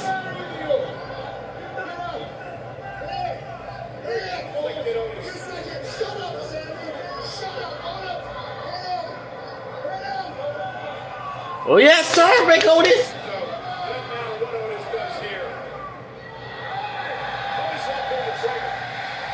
Hit Chad. If Chad slaps, you hit him, bro.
Finally seemed like he was going to do what he needed to do for Chad Gable and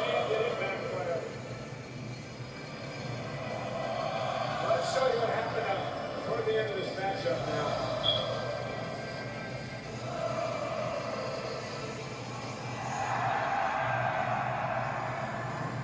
Well, we've learned to hit one. Get it. You look to your best right now, you idiot. Huh? What's it gonna take for you to wake up, huh? Otis was conflicted about getting involved with Sammy on Monday night. He had the same conflict tonight. And because of the hesitation, Sammy took advantage. Chad went down. Sammy hit the Luva kick. Retains the championship tonight. But if you're Otis, it's going to be a long ride back to the States. They are partying in Riyadh tonight as Sami Zayn retains his coveted Intercontinental Championship in a grueling triple threat match. It was not easy, but tonight belongs to Sami Zayn. Hell of a victory for Sami Zayn tonight, a hell of a matchup. Chad Gable is pissed off.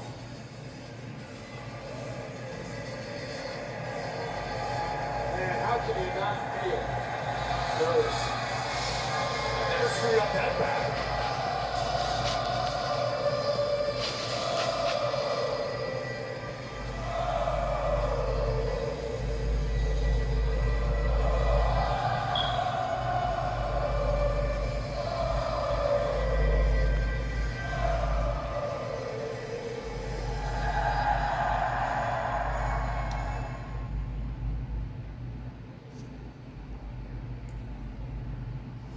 Ahead of King and Queen of the Ring, WWE co-hosted a panel discussion at the WWE Experience in Riyadh.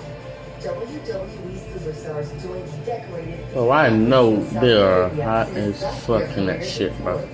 Sharing their journey to success and offering advice to fellow female athletes on maintaining motivation. This is a once-in-a-lifetime experience. WWE is committed to making an impact in communities across the globe. Exclusively on X, WWE, like you've never seen before. 3 minutes. Is a game changer. Bracket style competition. To crown the new bell-to-bell action. WWE Speed Champion. WWE Speed. Welcome everyone to the biggest event of the summer. For more than 35 years, SummerSlam has delivered some of the most amazing moments in WWE history. I am completely in shock right now. And in 2026, once again, make history. Fasten your seatbelt. It is about to go down. Let's go! Working with Minnesota Sports and Events, we will expand SummerSlam to 2 nights. Saturday, August 1st and Sunday, August 2nd, 2026 in Minneapolis, Minnesota. Live from world-class U.S. Bank Stadium, WWE will bring 2 epic nights at SummerSlam to the Twin Cities. So there's only one question to ask. Are you ready?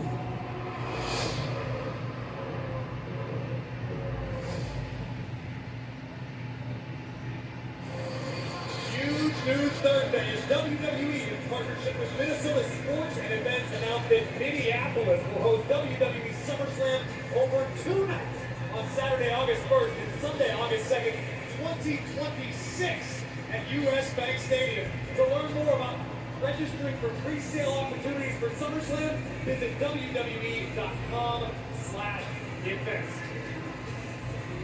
So think about what our summers are going to look like going forward. We've got Cleveland this year, 2026, 2 nights in Minneapolis.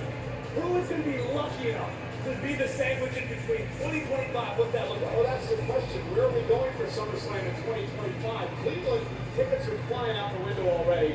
2 nights are going to be epic in Minneapolis. What's going to happen in 2025? We can only imagine. Well, tonight, of course, we're in Jeddah, Saudi Arabia, and earlier on in the Countdown Show, we had a match for the Women's Tag Team Championship. With the closing moments where Jade Cargill would show everyone in the Kingdom of Saudi Arabia just how powerful she truly is.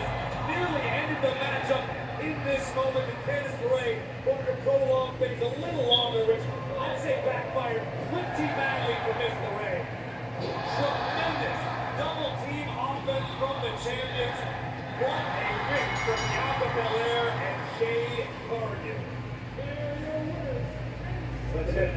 broadcast colleague, Byron Saxton.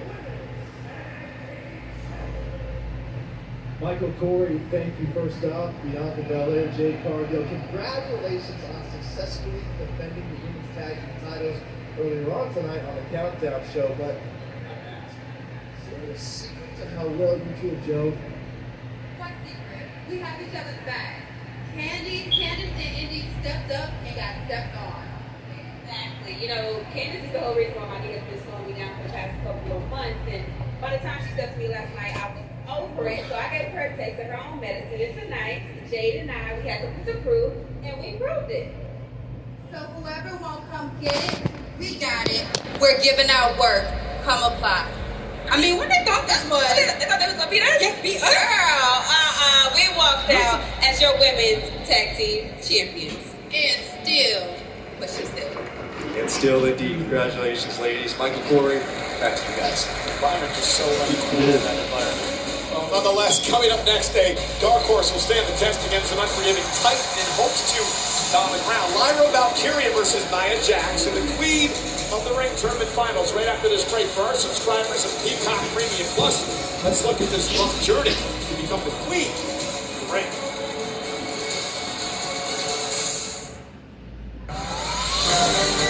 Welcome to Jurassic Park.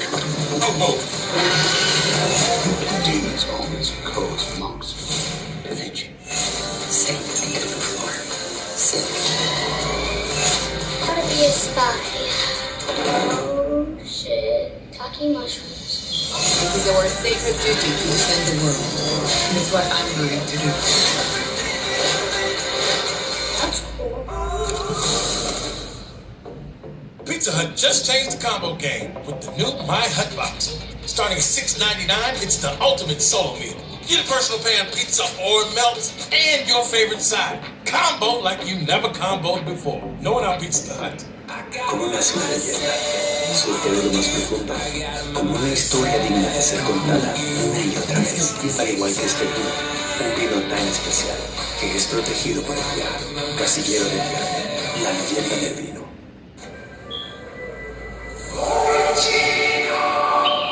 You have an excellent warranty. Warranty? Warranty. Okay, gotta go. You must have American Home Shield. How'd you know? I can tell your appliances and home systems are protected. Covered repairs and replacements are taken care of. Warranty never lies. Half off cookie dough. American Home Shield. Don't worry, be warranty. There's no one way to power up, as long as 4 is your starting line. Because more important than the power you choose is what you choose to do with it. Gas, hybrid, or all electric, the power is yours. You gotta try a super claw. So I'll give a hoot what you do, say girl, I know. You a little too tight. I'll be shooting that shot like 2K, girl, I know. Tell 'em my ass.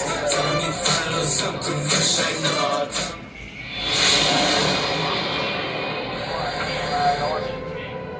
Wow, what's that, Grandpa? Look at us, knuckleheads. And they're all coming? Those who are still with us, yes.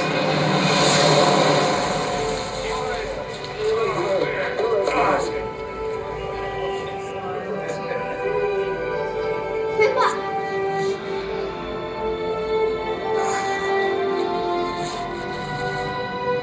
What's this, Ellie? Your wings.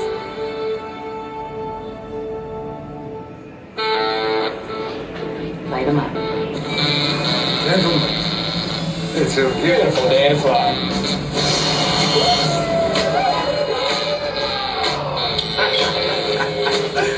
On your way, Grandpa.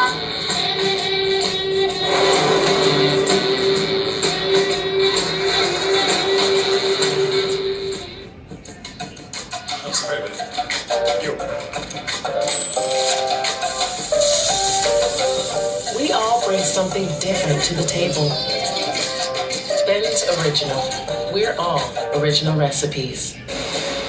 Well, but the coronation's taking place tonight after the first ever SmackDown from Jeddah last night. The superstars are here, including the WWE Tag Champs, Theory and Waller, A-Town, Down Under, as are DIY. Johnny Gargano on the left, Tommaso Ciampa on the right, taking in tonight's activities and events. And we got a lot more to go. There's the Street Profits and B-Fab. Worked this Jeddah Superdome into a lather last night on SmackDown, teaming up with LA Knight.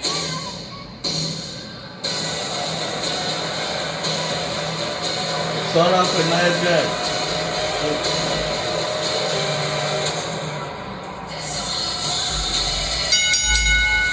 The following is the final match in the Queen of the Ring Tournament. Introducing first from San Diego, California, Nia Jax. Ladies and gentlemen, the first ever Queen of the Ring back in 2021. Our good friend Zelina Vega, she tweeted out a bit earlier today that she waved goodbye to the crowd. She's so excited to watch these girls kill it tonight. She said she's got a royal bath for herself ready, and now she's going to enjoy the show. I know you all will bring the heat. Let's go. The words of the first Queen of the Ring, Zelina Vega. Sounds like somebody's upset that they're not the queen this year. Trying to keep themselves in the conversation. Why do you always have to throw water? Because I've been in this business for like 30 years, so I'm as brittle as they come. More so than you, believe it or not. I cannot wait to witness what unfolds here. The Irresistible Force has been on a tear recently. And Nia believes the crown already belongs to her.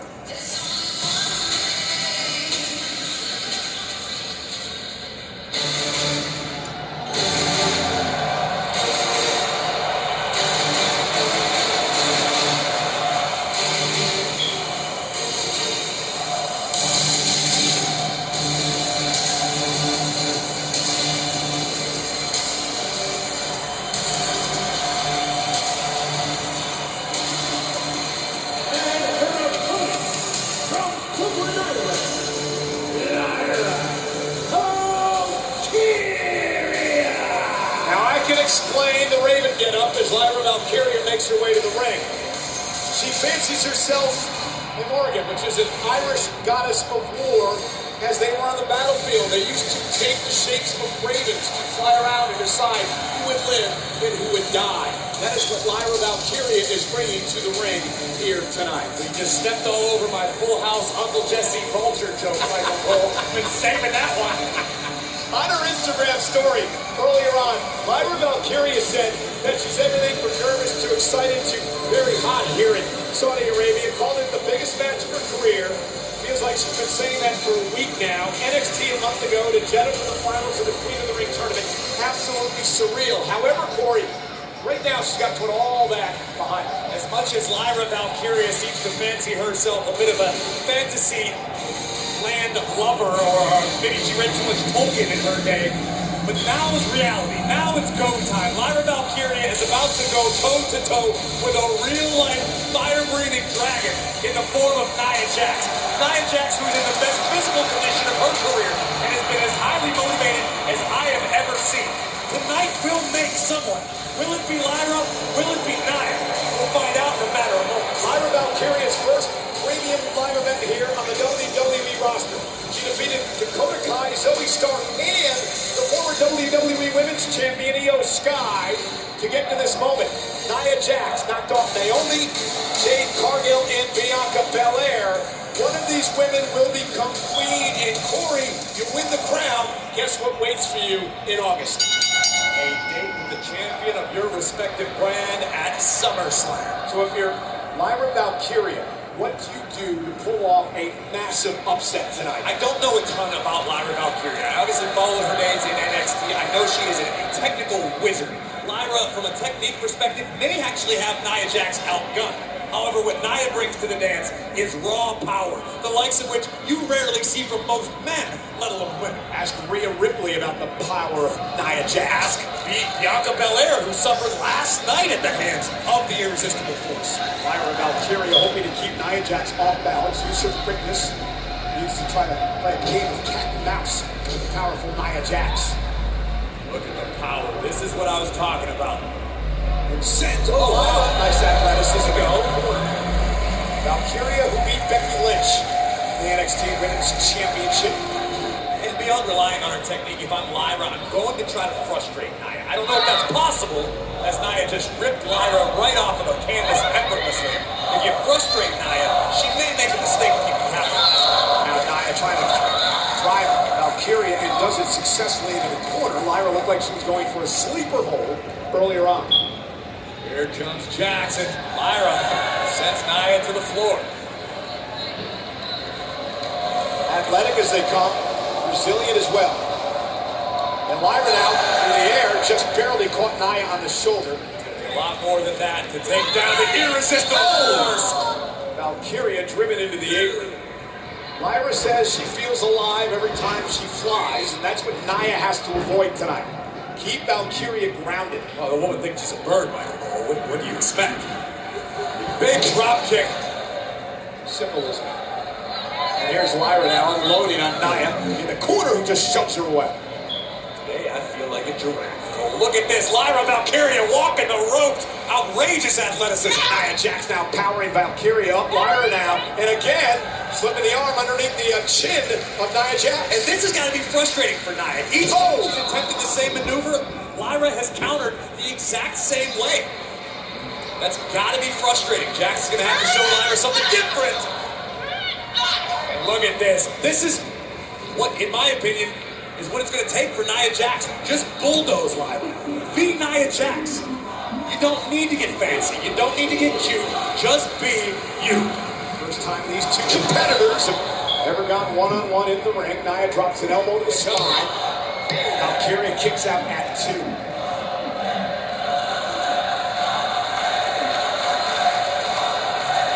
This feels like Lyra's going to have to just hit something from out of nowhere, stun Nia momentarily to pick up a win. Listen, we know Lyra possesses the skill set to do that. But sometimes this game is about so much more than technique. It's about experience. It's about timing. It's about knowing when to tap into certain parts of your psyche that you don't ordinarily bother with. Nia knows this about herself. Does Lyra? Nia is, at this point, punishing and just destroying Lyra. This is the pace Jax wants. They're trying to fight back. In the midsection, another one by Valkyrie. And I wonder, I know she's watching along right now, but Bayley, the WWE Women's Champion on Friday Night SmackDown, has got to be rooting for Lyra Valkyria right now. Because there is no way Bayley wants to mix it up with this Nia Jax. Oh! Yeah, but SummerSlam's a long way away, Corey. Still in the warlines. Bayley's got to worry about still being the champion come August. For sure. I mean, the entire WWE Universe could and most likely will look drastically different. I'm trying to analyze it. Nia with a kick right in the midsection, and it has been all Nia Jax. Really since the beginning of this match. If you didn't think this match was going to go this way, then you're a fool, I believe, because this is exactly what I think most people expected. Again, the thing is not over. You've got to give Lyra the experience, having experienced this business enough.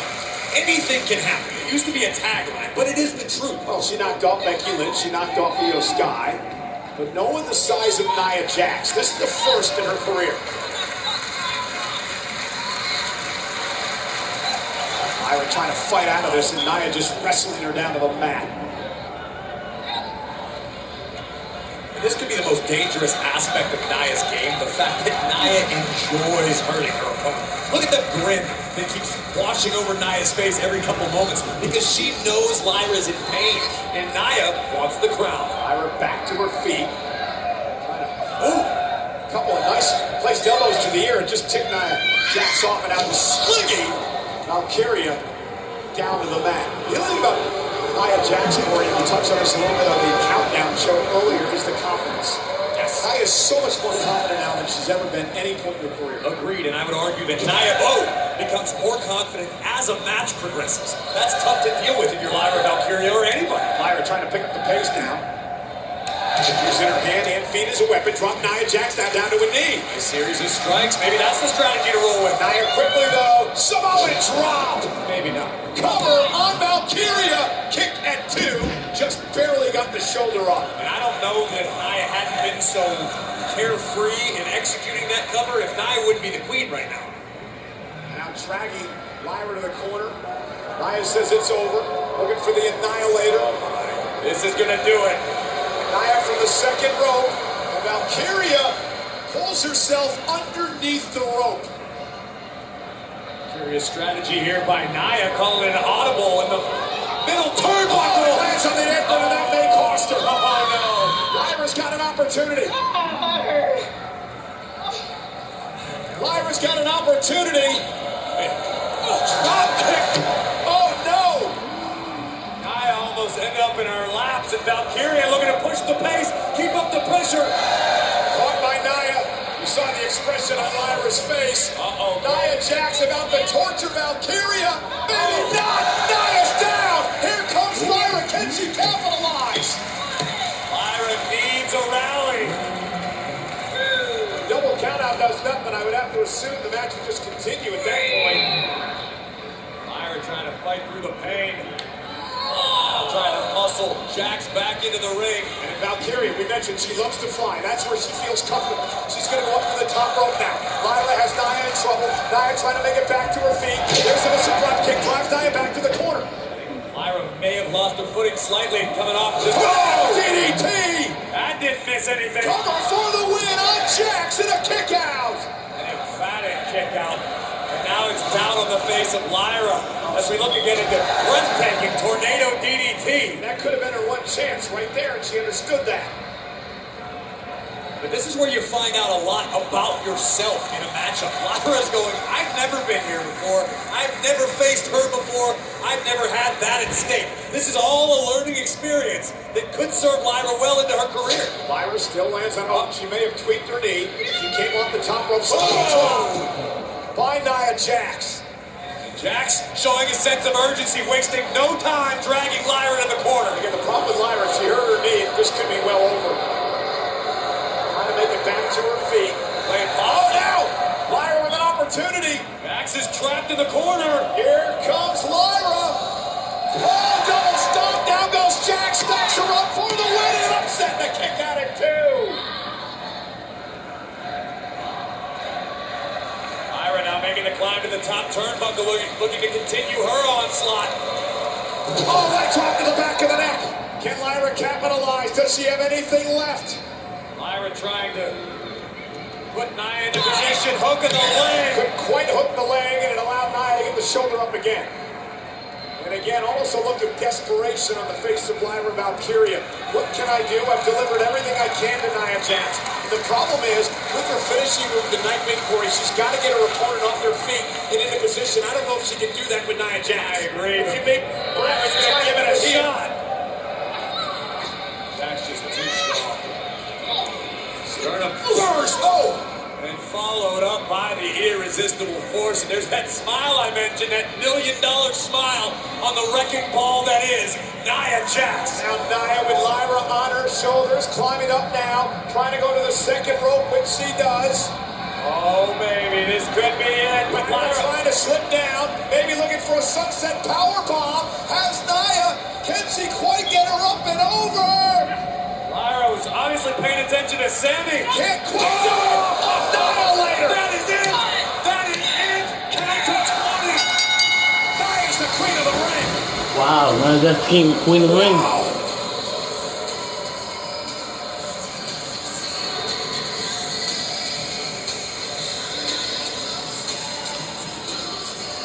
That was incredible. Lyra Valkyria put up a hell of a fight here tonight, Corey. No doubt about it. There is no need to hang your head, Lyra. Wow. You made your country of Ireland proud. You made the WWE Universe proud. The future is bright. But tonight, And the crown belongs to the irresistible force. And Lyra really taking Nia Jax to the limit. Nia would use her power throughout this matchup.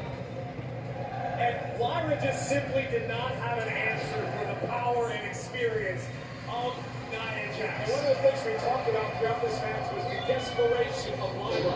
And that caught her in the end. She was so desperate to try to do anything she could to put Nia Jax away. What she would do is Nia Jax would stop her here at least momentarily. And Lyra now would try to turn things around. But the point I was making was the desperation. And I believe it may have caught her in the end. I agree with you wholeheartedly. Again, Lyra Valkyria is Okay. Let's stop the replay. no exception. Running double stomp in the corner.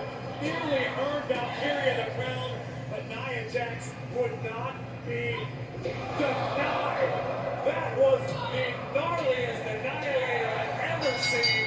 And you could have counted to 15, 20. Hell, we can count the whole way home. Lyra's not getting up, and Nia is the queen.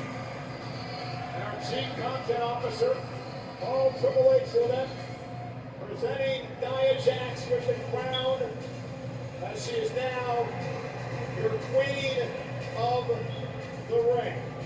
And this is an emotional moment because we all know what Nia Jax has gone through over the past few years. What a difference a year or perhaps a little longer make. Nia Jax was no longer even a part of WWE.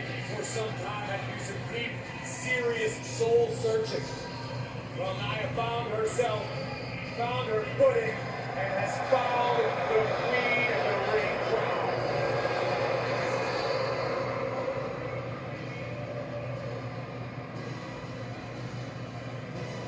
Here's your winner, the new queen of the ring, Nia Jax.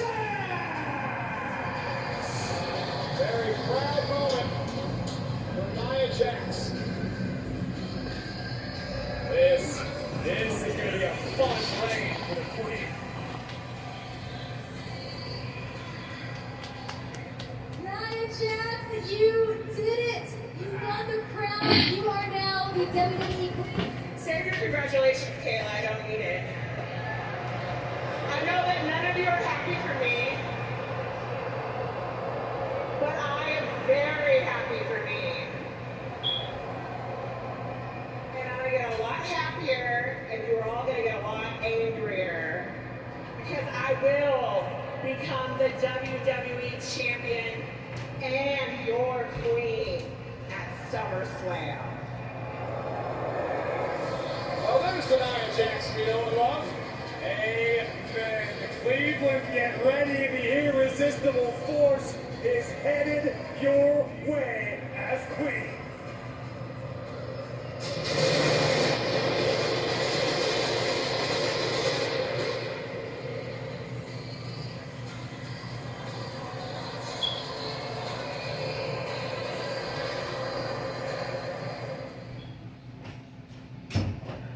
Saturday, June 22nd. Witness history as the UFC Octagon touches down in Saudi Arabia for the first time ever. Former champion Robert Whittaker looks to stop the hot streak of undefeated Dana Hamzat Chimaev, featuring Johnny Walker versus Logan Lustavir, Kelvin Gastelum versus Daniel Rodriguez, and much more. Live from Kingdom Arena in Riyadh, UFC Platinum. Tickets on sale now via WeBook.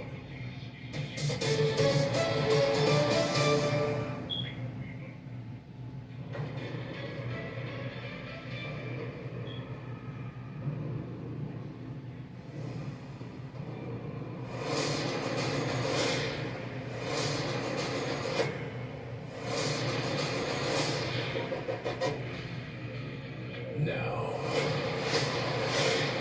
for the first time ever, NXT comes to UFC's Apex Arena with NXT Battleground.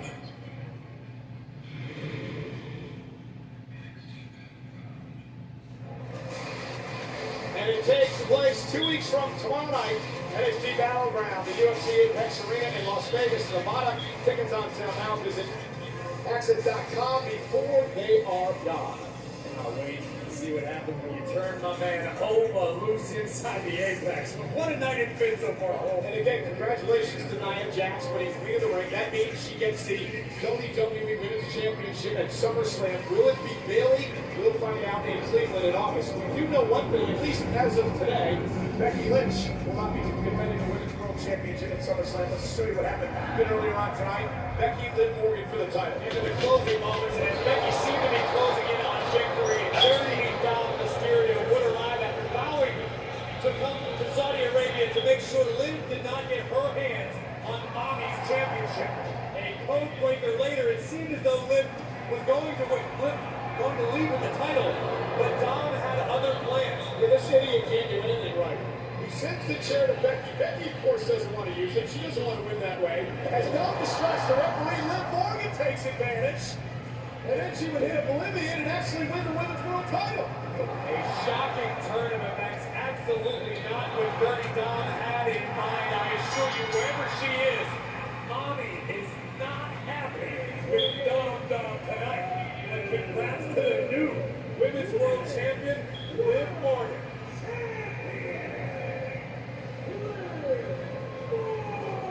Guys, I'm currently in the backstage area, but the story is what's going on behind me. Becky Lynch has been verbally obliterating Dominic Mysterio, presumably over what happened earlier on tonight. Dominic playing a major role in costing Becky in her championship. Becky, any comment on the controversial ending of your match? I don't know. I don't know what happened. I don't know why Dom was out there. I don't know what's going on with him, with Rhea, with Liv. I don't know about Rhea's revenge tour, Liv's revenge tour. All I know is that I have the rematch clause in my contract. That's what I'm going to talk for years. And on Monday at Raw, I'm getting that rematch. Here's do the right thing. Now's your chance to meet Cody Rhodes, Rhea Ripley, Hulk Hogan, and more WWE superstars at Fanatics Fest NYC this August 16th through the 18th at the Javits Center in New York City. Plus other sports legends including Tom Brady, Derek Jeter, Kevin Durant, Nathan Eli Manning, and many more. Tickets for the ultimate event for all sports fans and collectors are available now at FanaticsFest.com. Absolutely, New York City. We're like 6,000 miles away tonight. We're at the Jeddah Superdome in Jeddah, Saudi Arabia. Of course, inside it's like 75. It's 90 outside. The sun is already set. It's going to cool down a little bit. But coming up next, two giants of unmitigated power reach the final contest for the King's Crown. The ring general, Gunther, will take on the Michael Randy Orton to bid to hold the title of King of the Ring.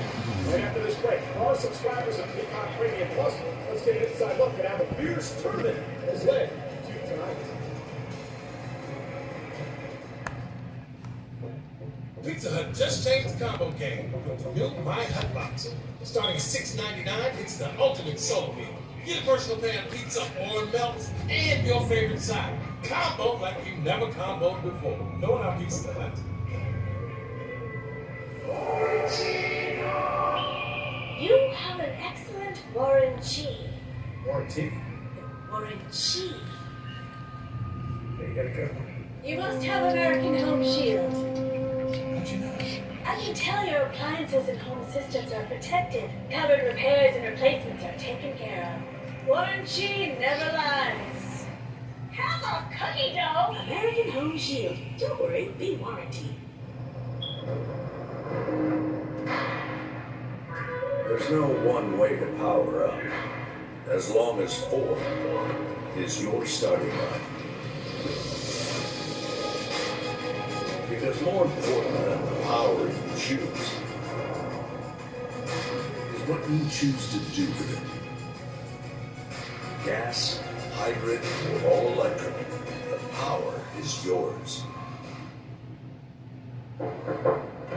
Sorry, party's canceled. Waiting on the cable internet guy. First, I had cable, but those cords weren't me. So he switched to T-Mobile home internet with 5G. I need home internet from T-Mobile to fulfill Get home internet from T-Mobile down just $50 a month.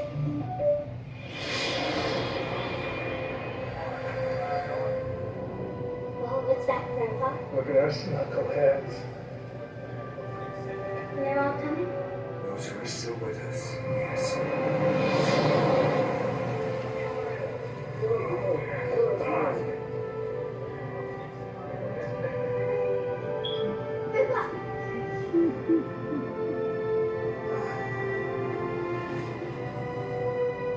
What's this? Your wings.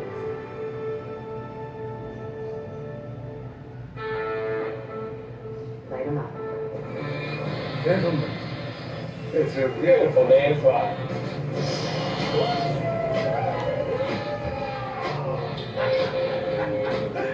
On your way, Grandpa.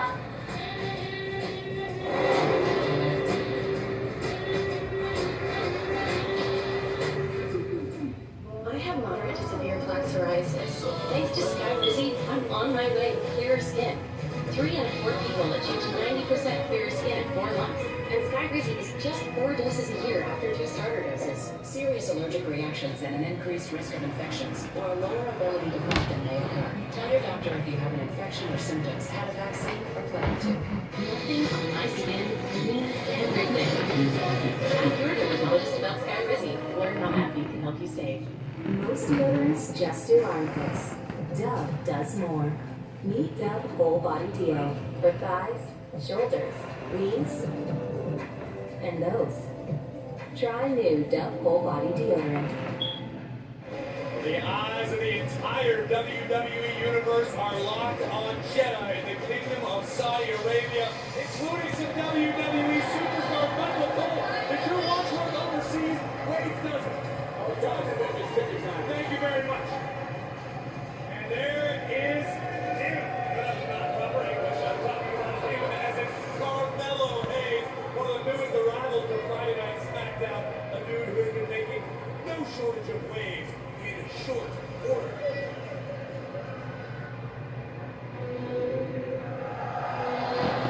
Yes, sir. Yes, sir. Big Gunther.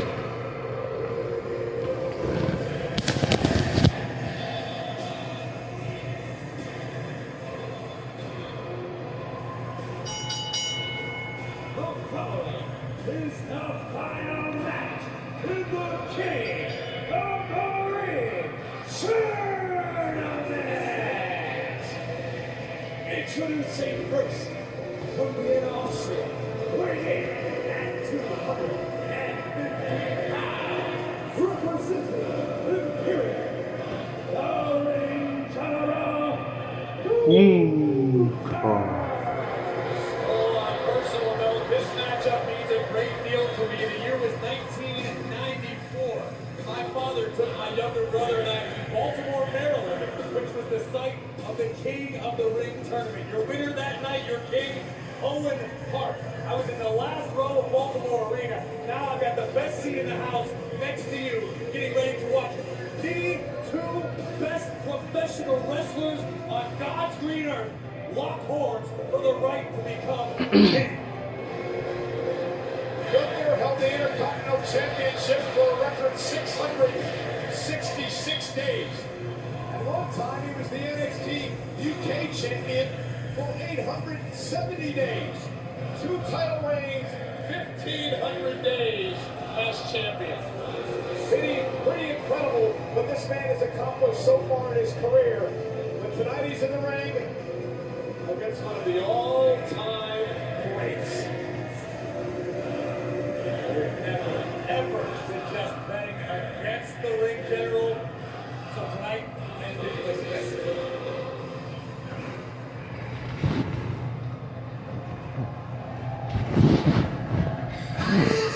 Stays in my head. They count me.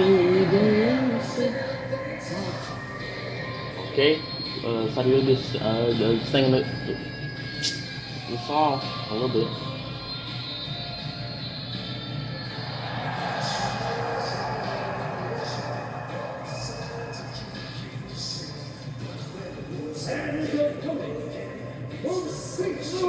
What y'all going for? At 275 pounds, the loser, Randy Orton.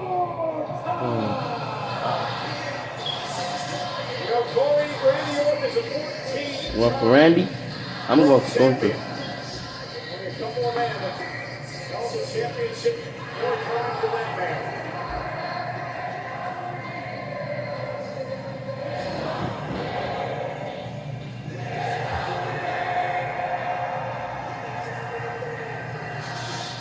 Sounds to me like the old friend started a bit of a trend.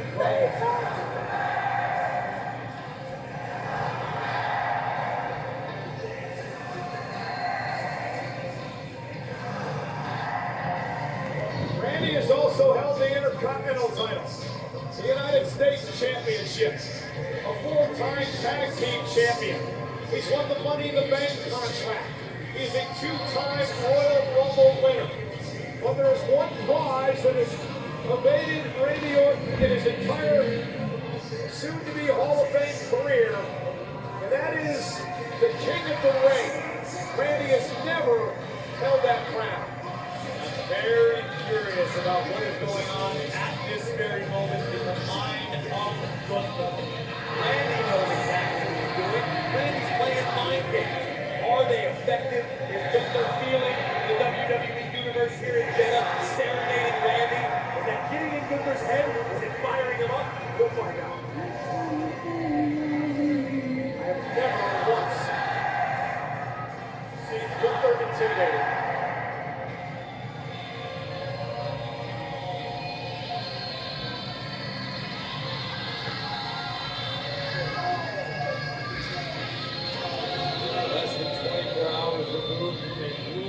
Semi-final battle that Randy had to endure with Tama Tonga of the Bloodline on SmackDown to earn this opportunity. But have to imagine Gunther going to need pressure of the two competitors tonight. This is the 23rd King of the Ring tournament. The first was held in 1985. The first king to be crowned, Don Morocco.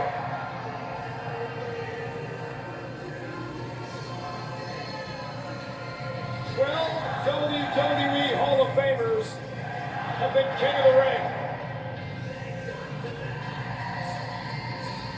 9 have been world champions.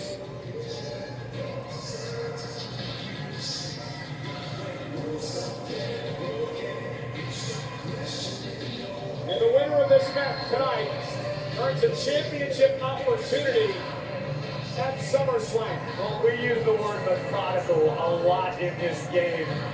But I don't know if I've ever seen a better example of methodical movement than we are witnessing right now out of the Viper. Randy is forcing Gunther to wait. Randy is operating on his own time.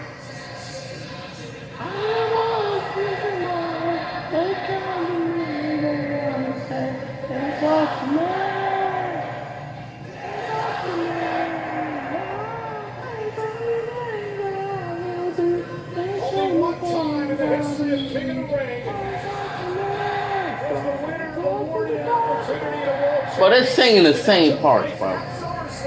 They're the same start to man, like, bro. Brock Lesnar would go on to win the world title. That opportunity is afforded again to one of these two men. Will it be Orton? Will it be Gunther? Which man will be crowned the King of the Ring? Do not go to commercial break yet.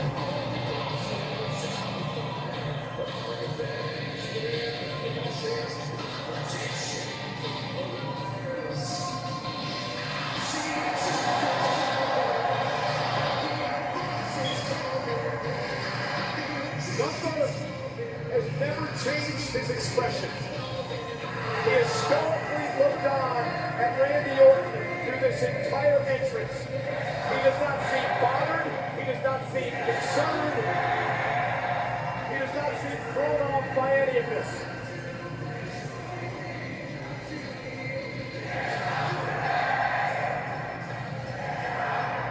Gunther has competed against quite literally the best around the globe. Some Hall of Famers on many continents. This may be Gunther's first time in this particular environment dealing with the Viper Randy Orton. But I assure you, Gunther is approaching tonight as just another day in the Ring General's office. Randy Gunther still is what we said he is. A Bro, if y'all wasn't gonna want to be on TV, why would y'all sit in the front row?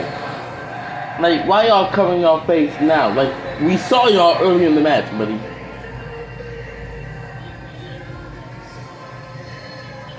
Like, if you don't want to be on TV, don't sit in the front row. Sit somewhere in like the back row. Or at least sit where the camera is pointed at. Like, sit facing that way so like no one will see you. Or you'll be barely being seen. Andy One versus Gunther. Let's get this started, bro. Gunther on your left, Orton on your right. Big fight feel, big fight atmosphere here tonight in Jeddah. One of the greatest of all time against a man who may one day be the greatest of all time.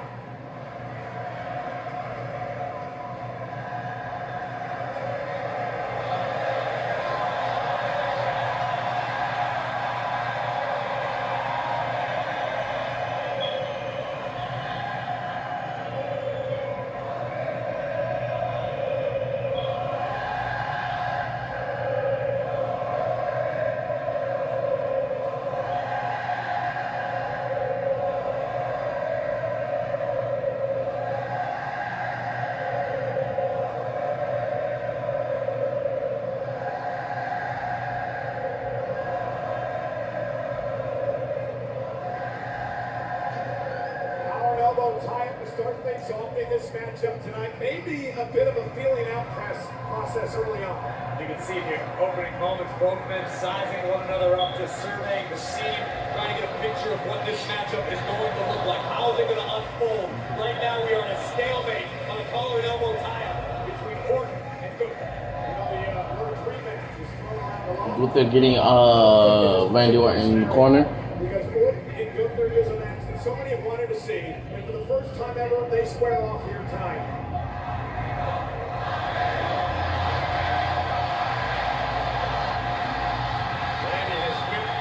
Oh, definitely. This match is going to cook.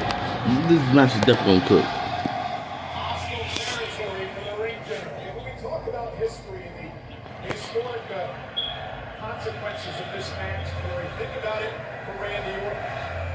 He's been here for many, many years. There may not be many more opportunities, just ask AJ Styles, All right. for a chance at a world championship. Oh, getting Gunther in the corner now.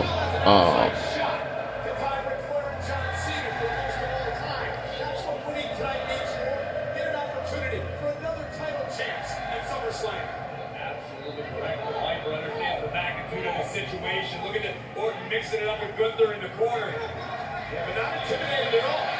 That's the thing about Gunther. He's not going to back down. He's not going to scare this guy.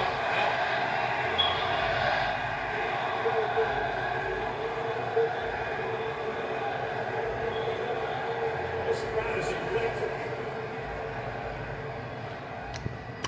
I'm not gonna. I was gonna make a comment, but if I get famous in the future, I don't want nobody look at me saying like.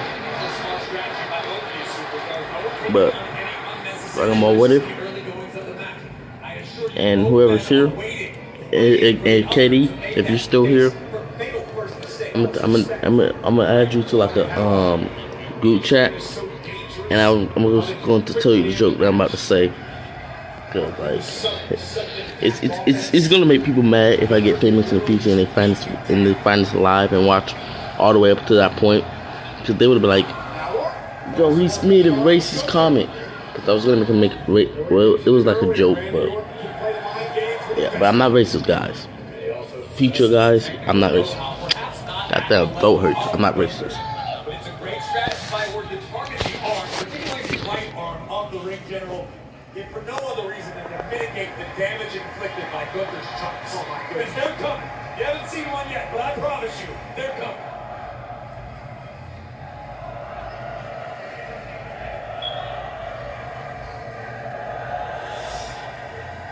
Special atmosphere, Cole. Something feels different in the Superdome. Just in the past few minutes, something has changed.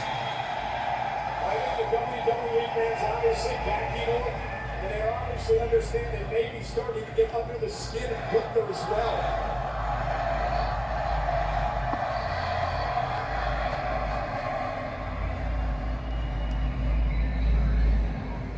Still, both men feeling each other out. Do something. Side headlock by Orton. And Cole, I would be prepared for a marathon tonight. Both of these men, have the stamina in their gas tanks to take this match all night if that's what it means to be king. Andy, putting the pressure on Gunther. Showing him who's boss early on. Gunther trying to rake the eyes. Orton set across the ring. Oh my. Gunther's down. Orton has a nice side headlock takedown and again controls Gunther on the mat. No wasted motion from even man. Orton very concisely taking Gunther down and now spend time in this side headlock. It's going to wear the ring general down, but it also allows Randy the time and the patience he needs to strategize, to plan, to figure out his next move, maybe his next 3 or 4. Sellout crowd in Jeddah. Loving it. Loving this event. Nia Jax loving queen of the ring moments ago. One of these two men will become king. Trying to find a way out of Orton's side headlock. Randy's got a vice-like grip right now. Explain to those of us who don't understand what this is doing to Gunther right now. So, above all, it's frustrating because Gunther realizes that he can't do much of anything until he escapes Randy's side headlock. From Randy's perspective, you put that forearm bone along the cheekbone of your opponent, along the ear, you can cauliflower an ear, you can really do a lot of damage. That's painful. You're probably not going to get a match with a side headlock, but you can hurt your opponent in a bad way. You're also showing who's boss, right? Correct. Not establishing dominance in your All right. Nothing's really happening. Nice job. As the official was backing him off, and there's the first top of the matchup, which broke Randy up a little bit. Might not have been what Gunther wanted to do. But I'm gonna watch it on my phone, like this on my phone, like the live.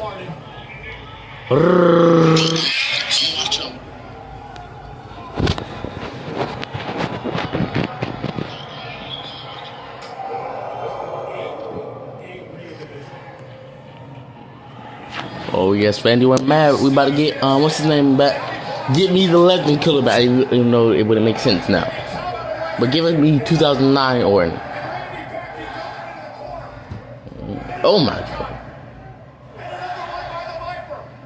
Oh. And that one right on the jaw, stunned Orton and dropped him to a knee. I don't know if these uppercuts of Orton didn't have the same effect as the chop did, delivered by Gunther. They won't the European up. And an uppercut dropped Gunther to the mat. Bought Randy a little time to catch his breath and now unload again. Orton with another sharp right hand between the eyes of the ring general. Dang. Let's not kid ourselves, Michael Cole. Randy Orton never afraid to defend a few wrestlers, if not break the clean now.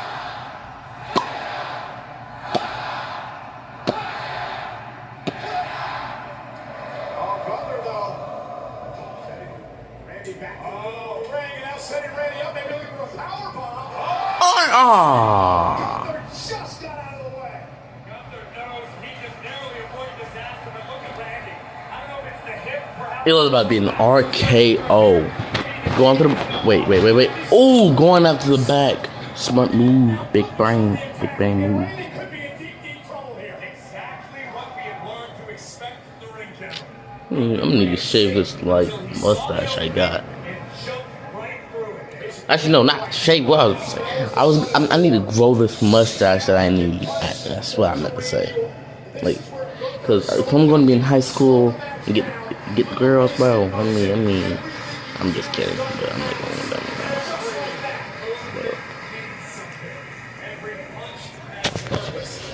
Every kick is one closer to the finish line. You mentioned the top of this match, feeling out your opponent, hoping that someone makes that one mistake. Randy may have made it, went early for the RKO, and Gunther moved out of harm's way. Ooh, nice. I'm not gonna lie, Randy's kind of spamming with them punches, buddy. Ooh, nice chop by Gunther there. That was like a frying pan to the heart, out of nowhere. It was lethal.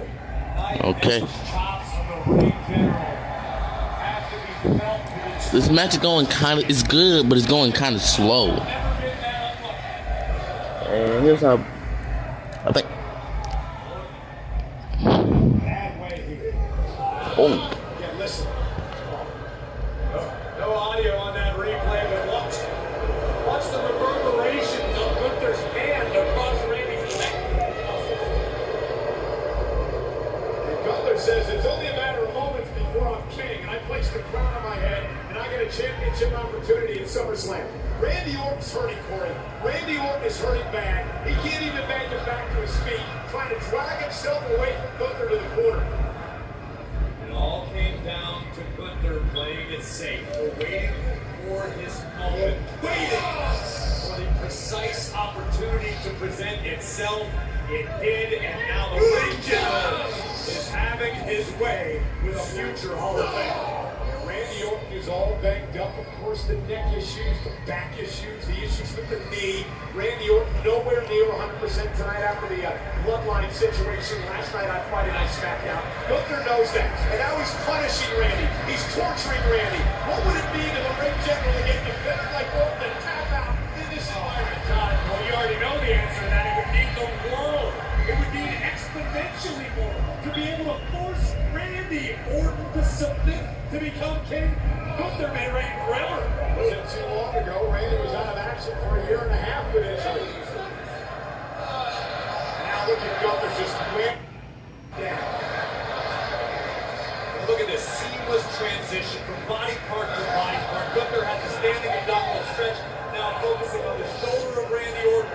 After spending a few seconds, as we see the bruises already beginning to form on the skin of Randy Orton. That was the point I was making earlier. The thing about Gunther is little wasted motion.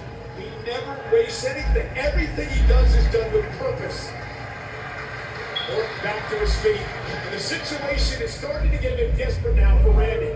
Oh, backbreaker, knee to the spine, cover by Gunther, forces Orton to kick out. That's a big cover. Whether Gunther thought he was going to get there or not, it forced Randy to kick out with the back. You're absolutely right, Cole. And I would bet my bottom dollar that Gunther didn't believe that was going to end the match. Gunther knows we're going to keep inflicting damage on the weakened areas of Randy Orton. We're going to force Randy to exert as much energy as physically possible. We can be here a while. And when you talk about exerting energy, look at Gunther. He's exerting no energy now. He's completely in his space, in his zone.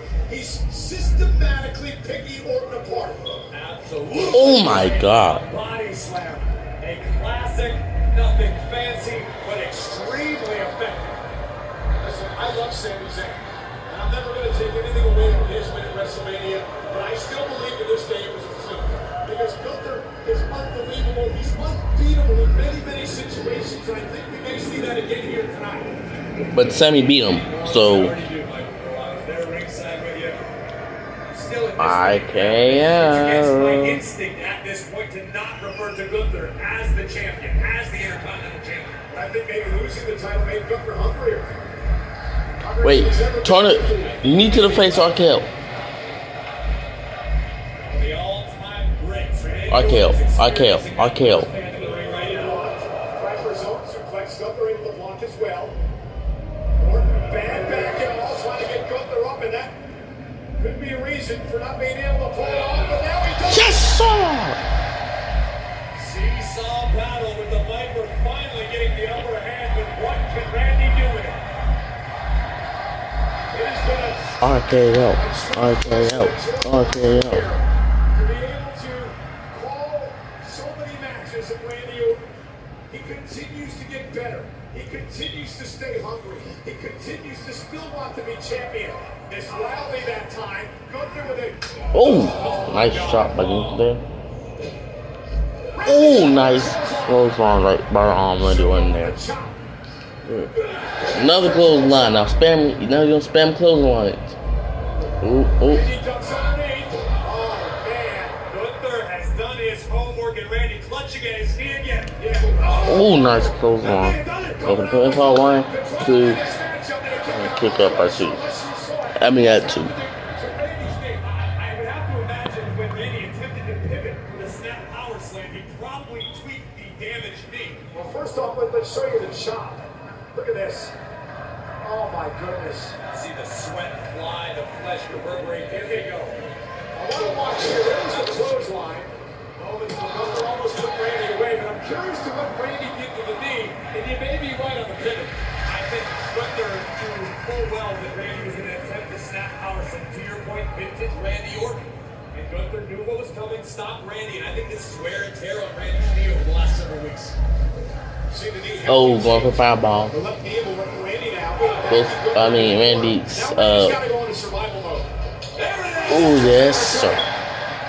That's probably something that Randy went right there.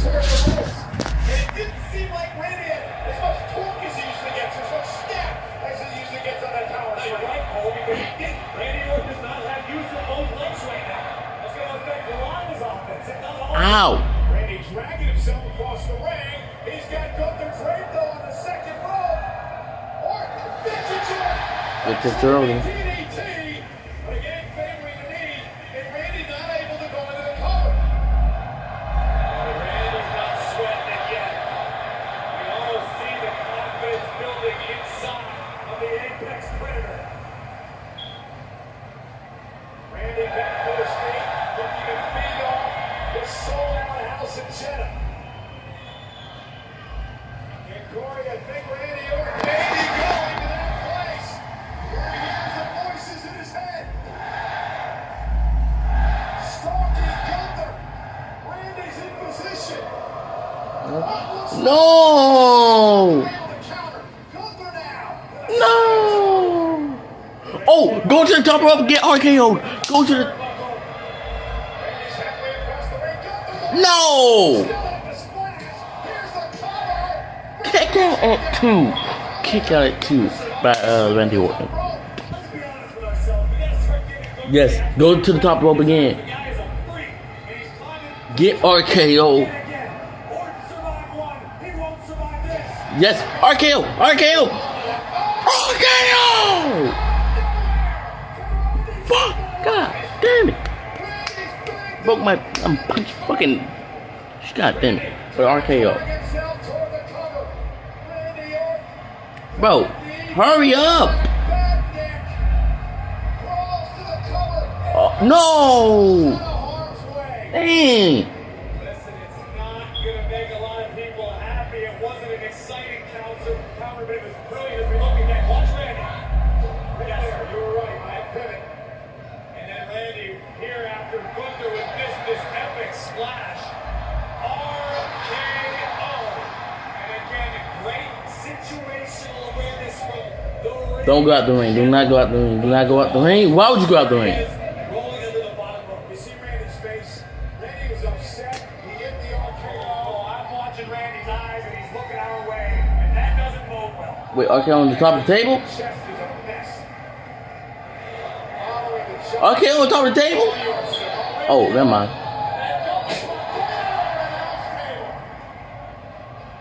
Damn.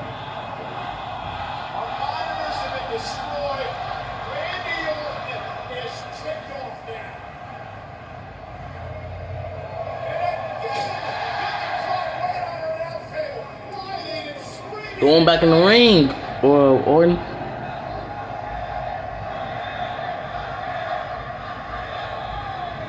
Randy slithering back inside of the ring to force referee Dan Engler to break his count.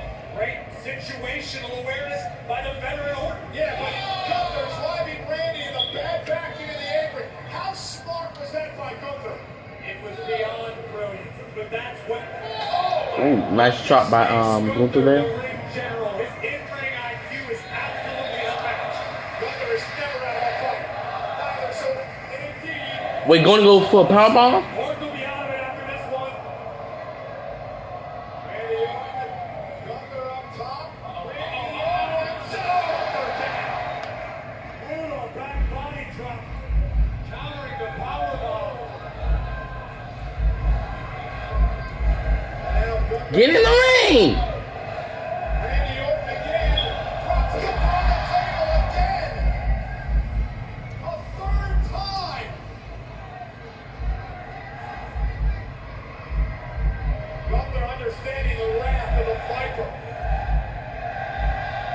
Get in the ring, buddy!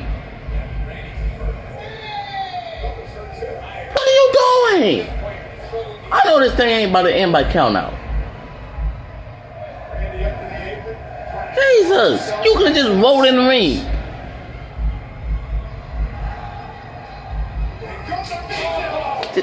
This is exactly what, Randy, this is what you get, buddy.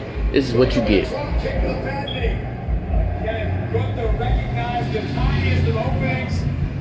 This is what you get.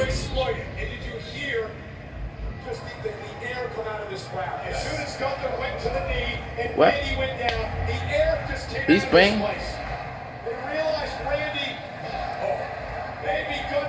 Ain't no way they're about to make this man tap. Is he about to tap?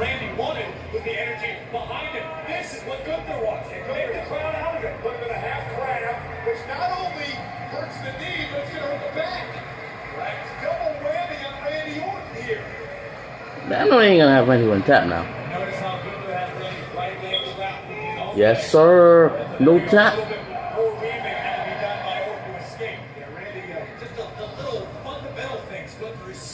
So good at. Well, you said it earlier, Corey, the two best professional wrestlers on the planet. That's no doubt about that. And Gunther again. Come on. Randy Orton is suffering through this pain, Put some of this on right quick. On Randy.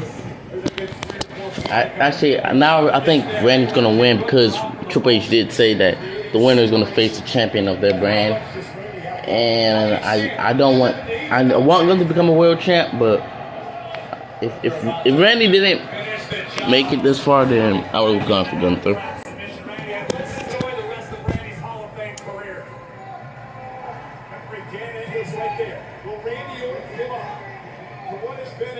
Display of power and punishment by the ring general. But Randy, unfortunately, knows what it means and how bad it hurts to be away from this game for a year and a half due to injury. Rope break. That was a rope break. Now trying to fight out of this situation here. Get up, get up, get up. RKO! Go for the pinfall, go for the pinfall. Hurry up, hurry up. 1, 2, kick out again. Wait, roll up? What? What type of finish was that? That shit's so... Well, I fucking hate roll-up finishers. Why would they have them win like that?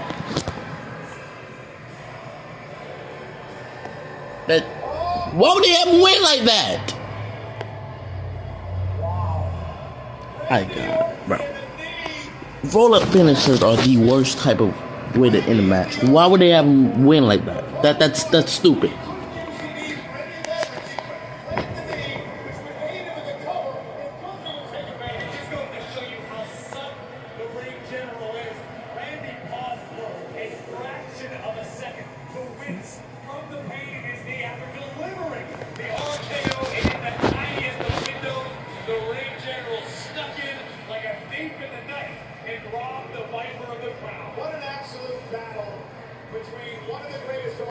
That shit was fucking bro. Whoa. This is absolutely incredible. Randy Orton's chest was beat to hell. Randy's chest looks more like hamburger meat than it does his chest right now. Here's where Orton looked for the power. It wasn't underwhelming. That match was definitely not underwhelming. The finish was stupid. Tweaking his knee, allowing Gunther to deliver a thunderous lariat and nearly ended there. And then this was the first RKO. The problem was Randy was so banged up that back knee, he couldn't capitalize and get into the cover quickly enough. His shoulders wasn't even down quickly.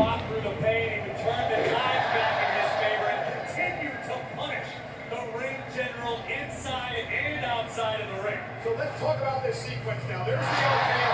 Now watch Randy's back leg. He can't plant it. He can't use it for leverage. He can't even put it on the mat. And Gunther attacks it. Gunther always aware of the situation. His shoulders wasn't even, both shoulders wasn't even down. I'd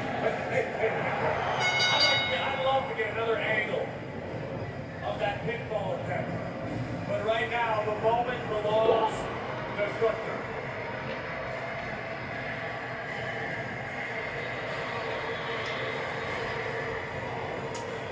You can officially call him the King General. And it's your winner, the new King of the Ring. I mean, I was going for Gunther anyway, so I don't know why I'm mad. I just thought, like, since they said the winner is going to face the champion.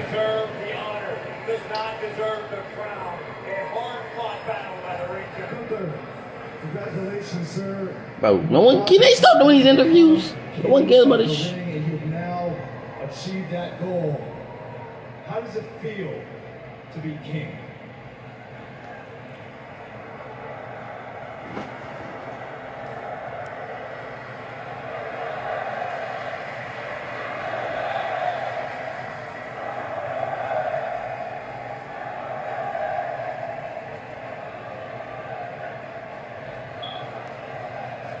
Thank you.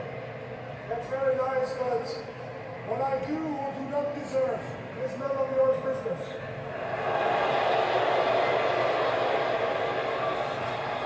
Matter of fact, it feels great to be the king of the ring. It feels even better by defeating Randy Orton in the finals. So what happened today?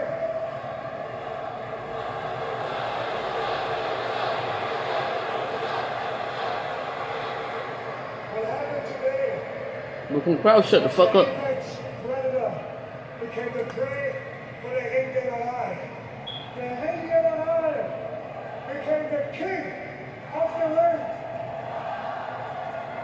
And at SummerSlam, I'm gonna become the world heavyweight champion.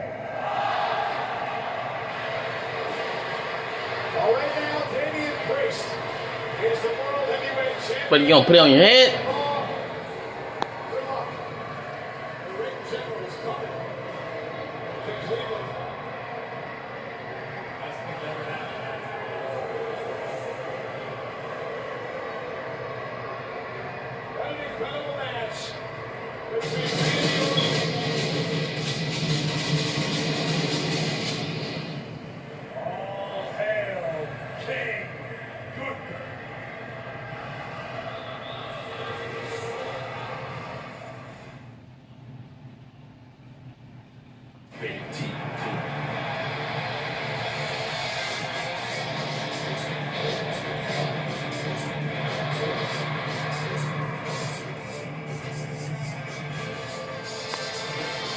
So after this is over, I'm gonna get a good workout, like for hours. I'm gonna legit do push-ups, sit-ups, cause I don't got a gym to go to. Well, at least for now. When I get older, I'm gonna go to the gym. On November 2nd, the world will witness the greatest.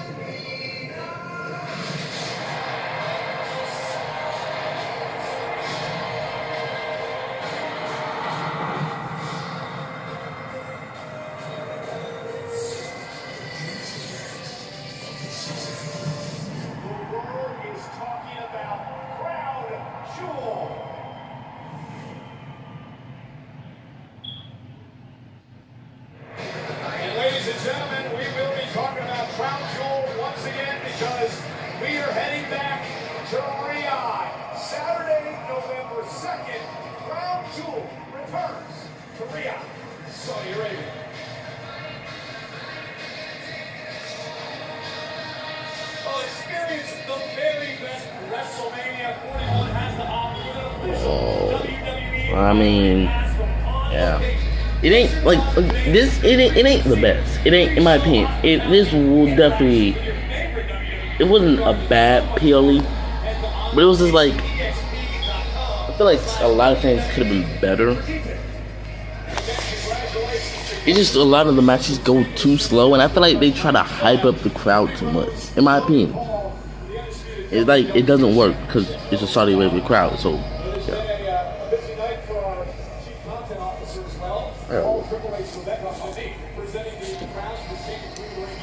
I'll be right back. I gotta go use the bathroom again. Thanks, guys. Man, it has been an exciting night here in Jeddah. It's only appropriate I'm standing by with WWE Chief Content Officer Paul Triple H Levesque, who I hear has some breaking news for us. I do have some breaking news, and you're right. It's been an incredible night so far. Congratulations to our new Women's World Champion, Liv Morgan, to our new Queen of the Ring, Nia Jax, and to our new King of the Ring just now, the Ring General, Gunther. But for big announcements, earlier today, our medical staff cleared Drew McIntyre to step back into the ring. And true to his word, Damian Priest agreed to defend the World Heavyweight Championship against him. So I'm making that match official right now. Damian Priest versus Drew McIntyre for the WWE World Heavyweight Championship, June 15th, live from Glasgow, Scotland.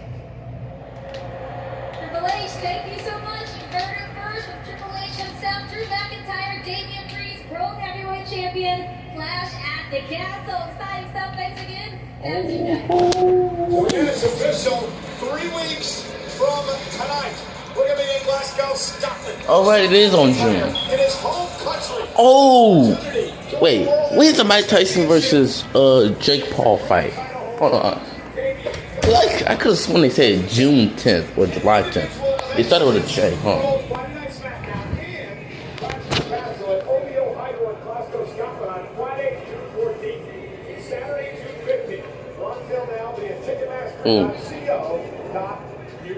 While we're at it, SummerSlam just happens to be taking over Cleveland this summer, and tickets are on sale now. But the only way to secure experiences and interactions with your favorite WWE superstars is the WWE priority. It's on July 20th? I could have sworn it said July 10th. January, February, March, April, June, July. Okay. I'm like, okay. I'm not gonna hold you. They need to change that SummerSlam's logo. Like, they go with the same logo. Another thing, is it just me? Or does I feel like SummerSlam just doesn't feel like SummerSlam? It just feels like a normal pay-per-view just called SummerSlam.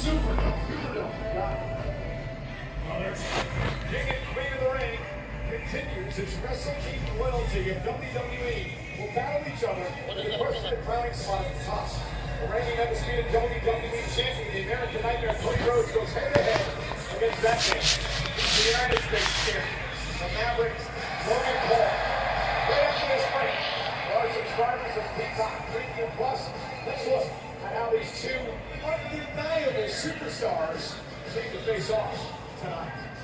Alright, next match. Get this thing started. The best in the world and back in a big way. Simone Biles leads a star-studded field at the Xfinity US Gymnastics Championship. I'm about to be working out so damn hard, bro. Pause.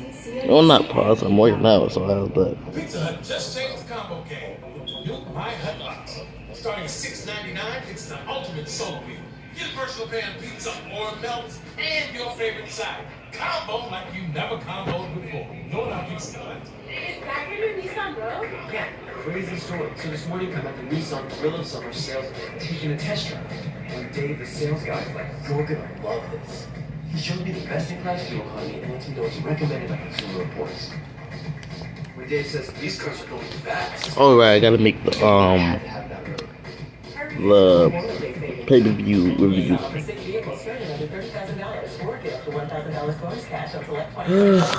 Yeah, let me lay that one quick. Piedmont and UGA have in common passion, dedication, and a winning team. Medicine is a team sport, and we all This PLE really just not. I'm not gonna say it's not it. It wasn't a bad PLE. It was just, for some reason, I'm not into it. I mean, it could have been just because now I don't have a reason to watch since Cody finished his story, and I started back watching when Cody came back. But I don't know. I just felt out of it.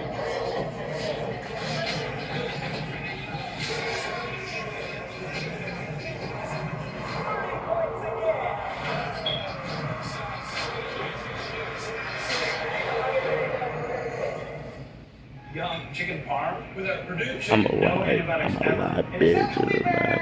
Like those yahoos deserve it. I'm sorry for singing that favorite song. Or may not deserve. Purdue. Oh, damn. You have an excellent warranty. Warranty.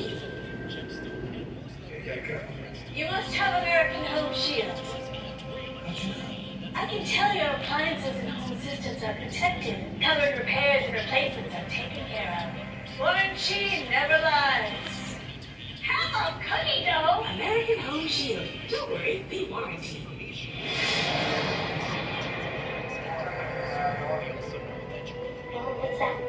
Look at our knuckleheads. They're all coming. Those who are still with us.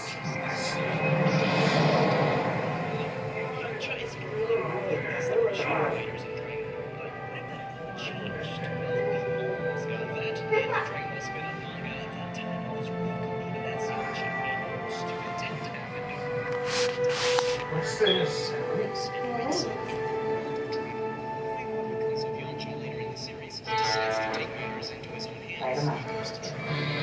Gentlemen, it's a beautiful day fly.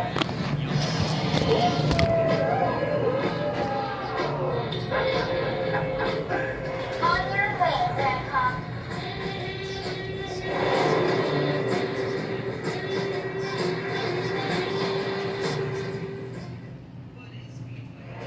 It is main event time in the Jeddah Superdome, and all the stars are watching all of tonight's action.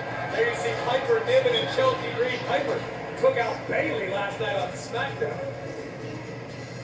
And in case you aren't familiar with this, LA Knight. he's one of the hottest stars on the planet. L.A. Knight. Yeah, thank you, Bill. Bro, please with the... No one knows who this is, bro. Gentlemen, please welcome your special guest ring announcer, Saudi Arabia's own Ibrahim Al-Hashad. Oh, that dude.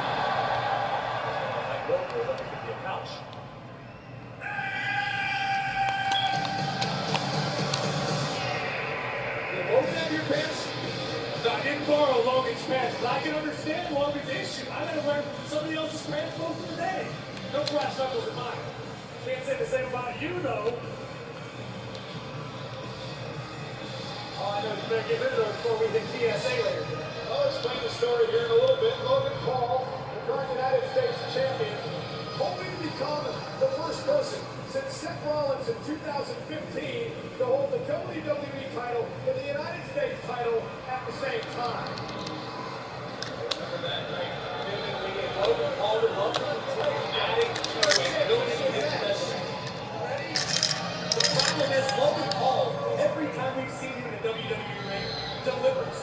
Logan is what we like to say about Cody, undeniable from a skill perspective. When we were in Riyadh back in November, Logan Paul beat Rey Mysterio for the United States Championship. And I told Logan Thursday night at the WWE Experience in Riyadh that there should be an asterisk next to that.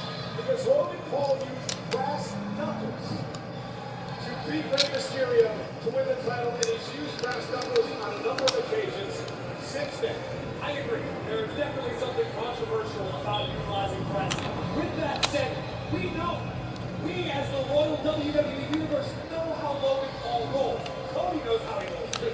Well, Logan Paul said that he'll win this fair and square. So Thursday night, he gave me his pair of brass knuckles so I could keep them with me, promising not to use them tonight. However, we found out something else about Logan Paul last night on SmackDown. Last night, in an unfortunate turn of events, Logan Paul was wearing his brother Jake's Prada pants. Logan doesn't ordinarily wear.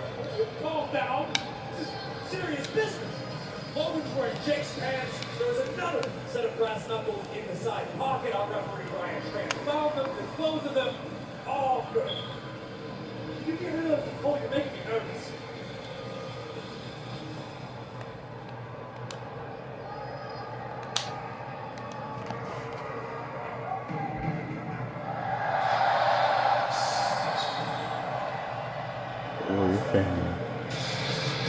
See that wall? Got pretty good pop. Got pretty good pop. This shit is not as. Y'all better sing. Like, I know y'all ain't never gonna be better than France or London, but y'all at least better be saying that shit.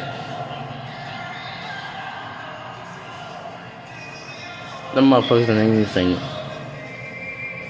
This crowd is hot boo boo. And now they're singing.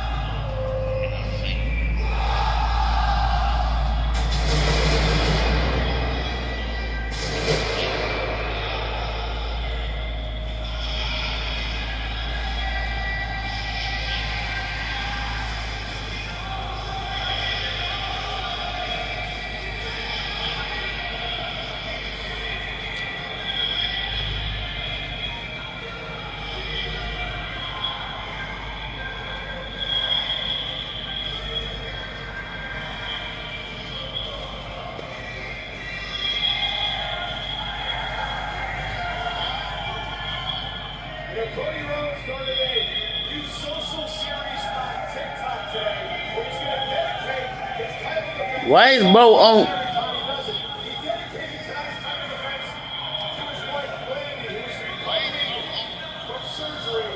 Cody dedicated the match to her tonight. All right, last year, WWE.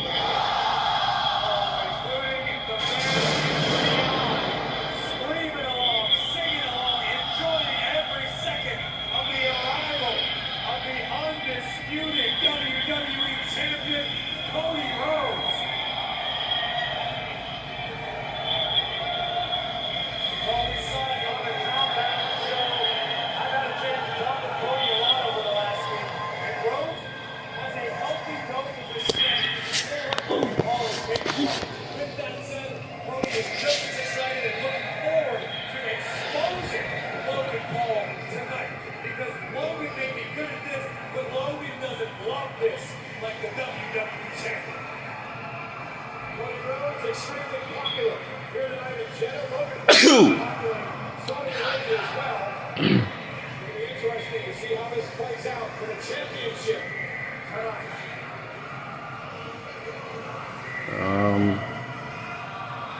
Run away, take my freedom.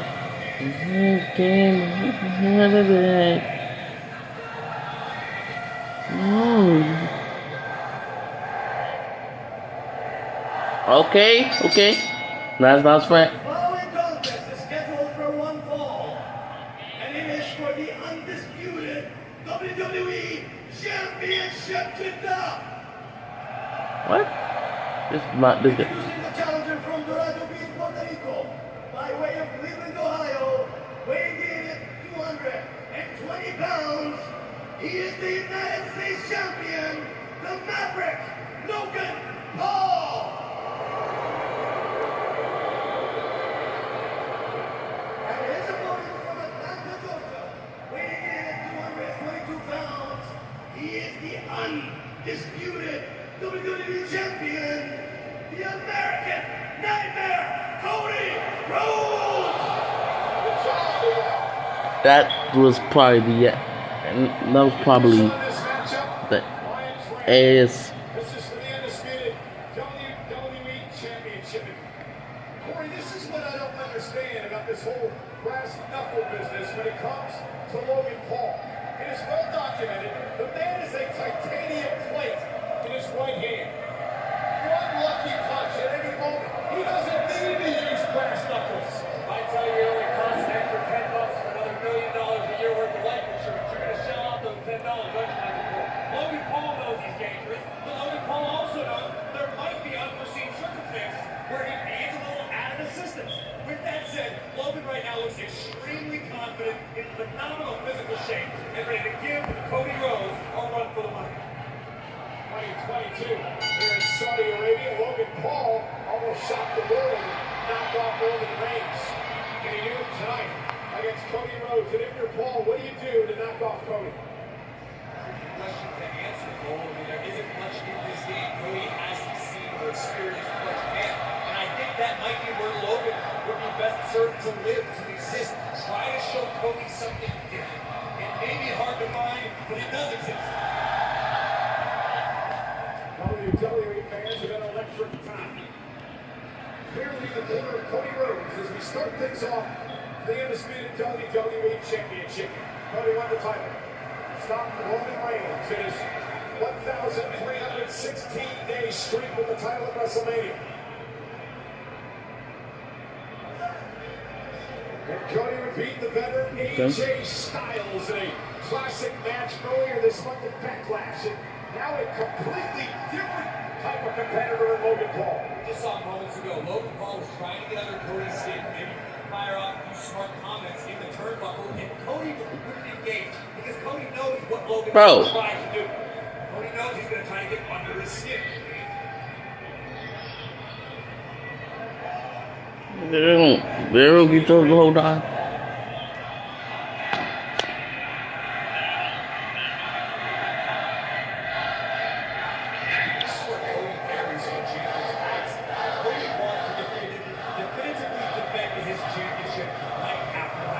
Cody Rhodes does not want controversial endings. Cody Rhodes does not want endless rematches.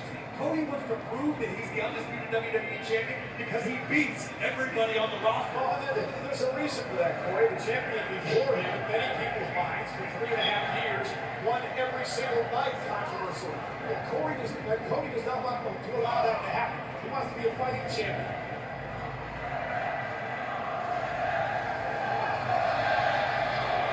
Speaking of Roman Reigns' birthday today.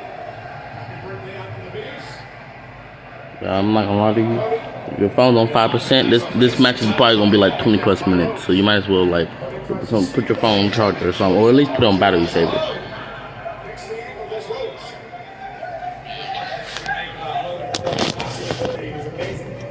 Cody Rhodes has a hell of an amateur background. You notice just by how quickly Cody was able to pick Logan's leg and take it back. Logan with an amateur background as well. Logan's accomplished so much in his young time here in WWE. Logan Paul just wins. Everywhere back, you guys. Wrestling, boxing, YouTube, energy drinks, whatever it is. Oh, he signed him on Clyde. Reversal by Logan Paul. Very sound strategy by both men in the early moments of this matchup. Not dissimilar to what we saw in the last match between Randy Orton and Big Show. Two world-class technicians. Logan has been hard to deal with as United States champion. Imagine if he wins the undisputed WWE title. But there's no doubt how good he is in the ring. Listen, Logan Paul has been very open and honest about his aspirations. Cody ducked out, blocked. Oh, and Logan a step ahead of the WWE champion.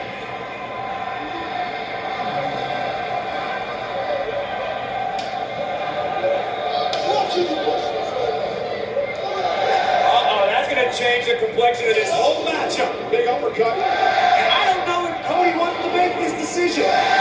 Cody's a tough guy, but I don't know if you want to stand and trade hands with Logan Paul. Logan embarrassed him moments ago as well. And now Cody Rhodes, vertical suplex. Logan Paul, look at Cody using the ropes to his advantage. Smart move by the champ. Down goes Logan. Lord Buster, almost an homage to Tully Blanchard with a slingshot suplex. Cody now into the pretty combination. As we were talking before about the importance of Logan Paul as undisputed WWE champion, Logan's a guy who's been very open and honest about this. He wants to take WWE to unforeseen heights. Logan refers to himself as the rocket fuel that powers the WWE space. I even asked Cody on Thursday night. I asked him what would Logan do with the championship. Even Cody admitted he would bring the title to unprecedented heights. There would be eyes on the championship that have never been there before. Even Cody respects that, but Cody is not going to allow that to happen in his mind.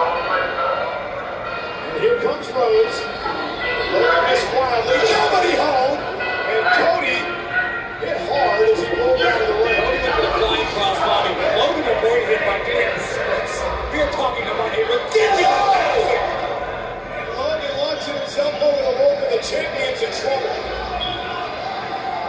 Now driving Cody into the steel steps. See that, Michael? Well, and pay attention, Michael. I agree with Logan. I mean, he's doing a great job at this point. I like that. Logan Paul is flowers. That's all Logan wants. Well, he is, and he's outmaneuvering Cody Rhodes right now, and he's beating the champion. So it's hard to argue with the success.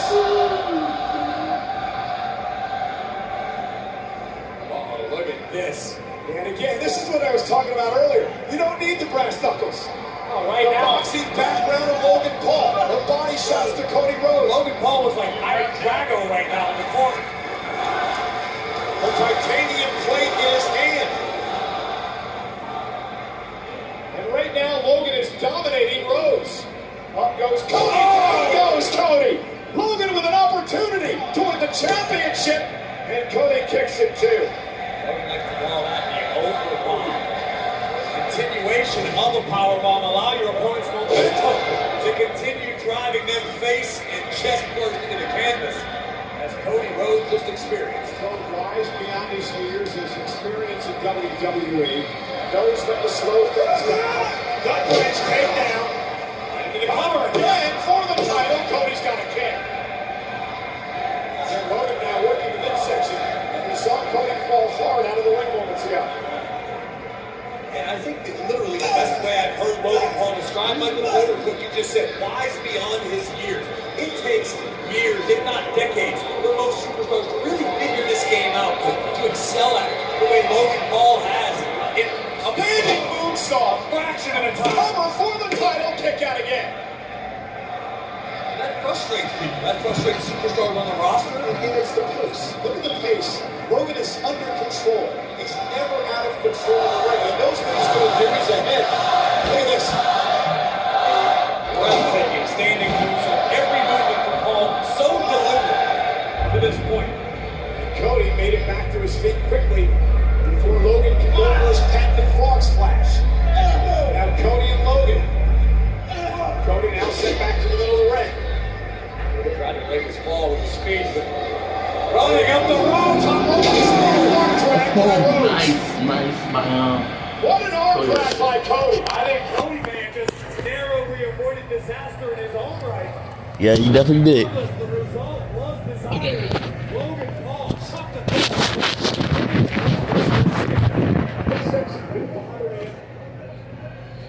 It's a great strategy by Logan Paul to attack somebody's body core. The ribs, the lower back. It affects every aspect. Nice jab. Another jab. Body shots by Logan Paul. Look at this octopus submission made famous by Antonio Inoki, made more famous by Logan Paul. That'll fix some people off. And now Cody trying to fight out of this. Cody Rhodes really hurting in the midsection. Gotta wonder if it's a rib injury. And what I'm noticing right now, looking out, you can't tell any monitor. Cody Rhodes for the last moment or so has been breathing through his mouth. That's a bad sign for the combat athlete. For what he did possible. Cody struggled to Cody back to his feet. Logan Paul. Throwing Logan Paul outside the ring there. Now Cody Rhodes. Ooh, nice kick by Cody Rhodes right there. Drops Logan in the apron. And then Buys Cody a little bit of time to try to regroup here. Cody in absolute agony. Cody taking advantage of this time on the outside to regain his composure with the nightmare, trying to rally the WWE Universe. Here comes Cody now, and Logan Paul steps out of harm's way. One step ahead of the champion in that moment. Now Cody, to the fight, bringing the fight to the line. Takes Logan into the barricade. Rhodes beating the hell out of Paul in front of all of Logan's cronies. Jets over there somewhere. Now Cody regaining control of the matchup. Logan Paul with a body shot to Rhodes, drops into the steps here. Oh, kind of hydrated. We didn't have the hydration station tonight, so obviously I can have pretty much all times. Cody with a kick to the body. Now Cody with a prime hydration. I thought he was gonna drink out of it. I was like, that you're nasty. On Logan Paul. That's smart. What is this fool thinking? He wasn't thinking. You don't put your hands on a superstar, let alone the WWE champion. Oh, come on, champ. You SOB. Logan, what are you doing? Logan, you signed a pre-knock. Here comes Rhodes. And using the brass knuckles to the bad ribs. What the hell are you doing? You are all part of the ploy, Cole. You got plenty. Logan's gonna steal this. What are you doing? Impulsive my ass. You said you weren't going to use the brass knuckles. Now what did you just do? So what? You're the one taking the champ. You're nothing but a loser. That's what you are. Yes, sir, Big Cole. Big Cole, stand on business, Big Cole. Big Cole, stand on business. Cole, stand on business. Cole, stand on business.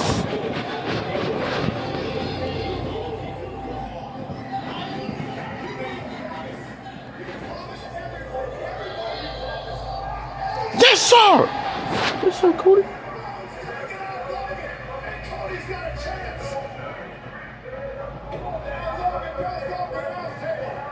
Bro, stop with the announce table thing.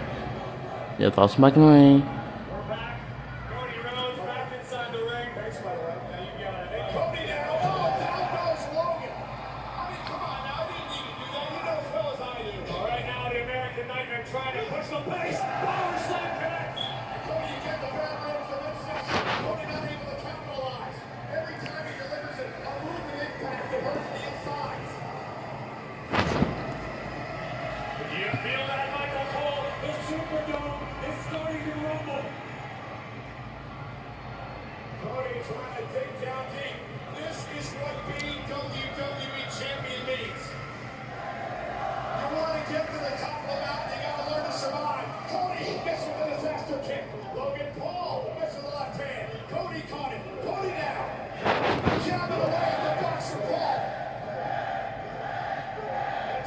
Stop saying that he's a ball. God dang it, never mind.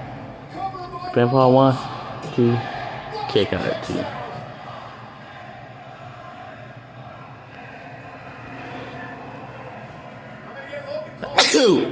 Bro.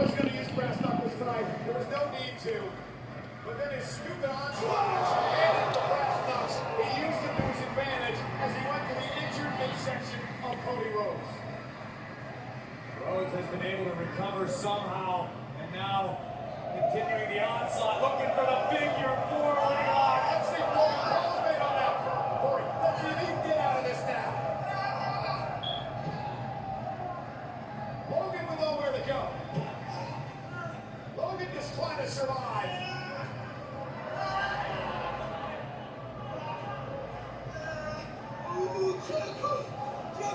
Logan trying to drag himself to the ropes. He's saying Cody's going to break his leg.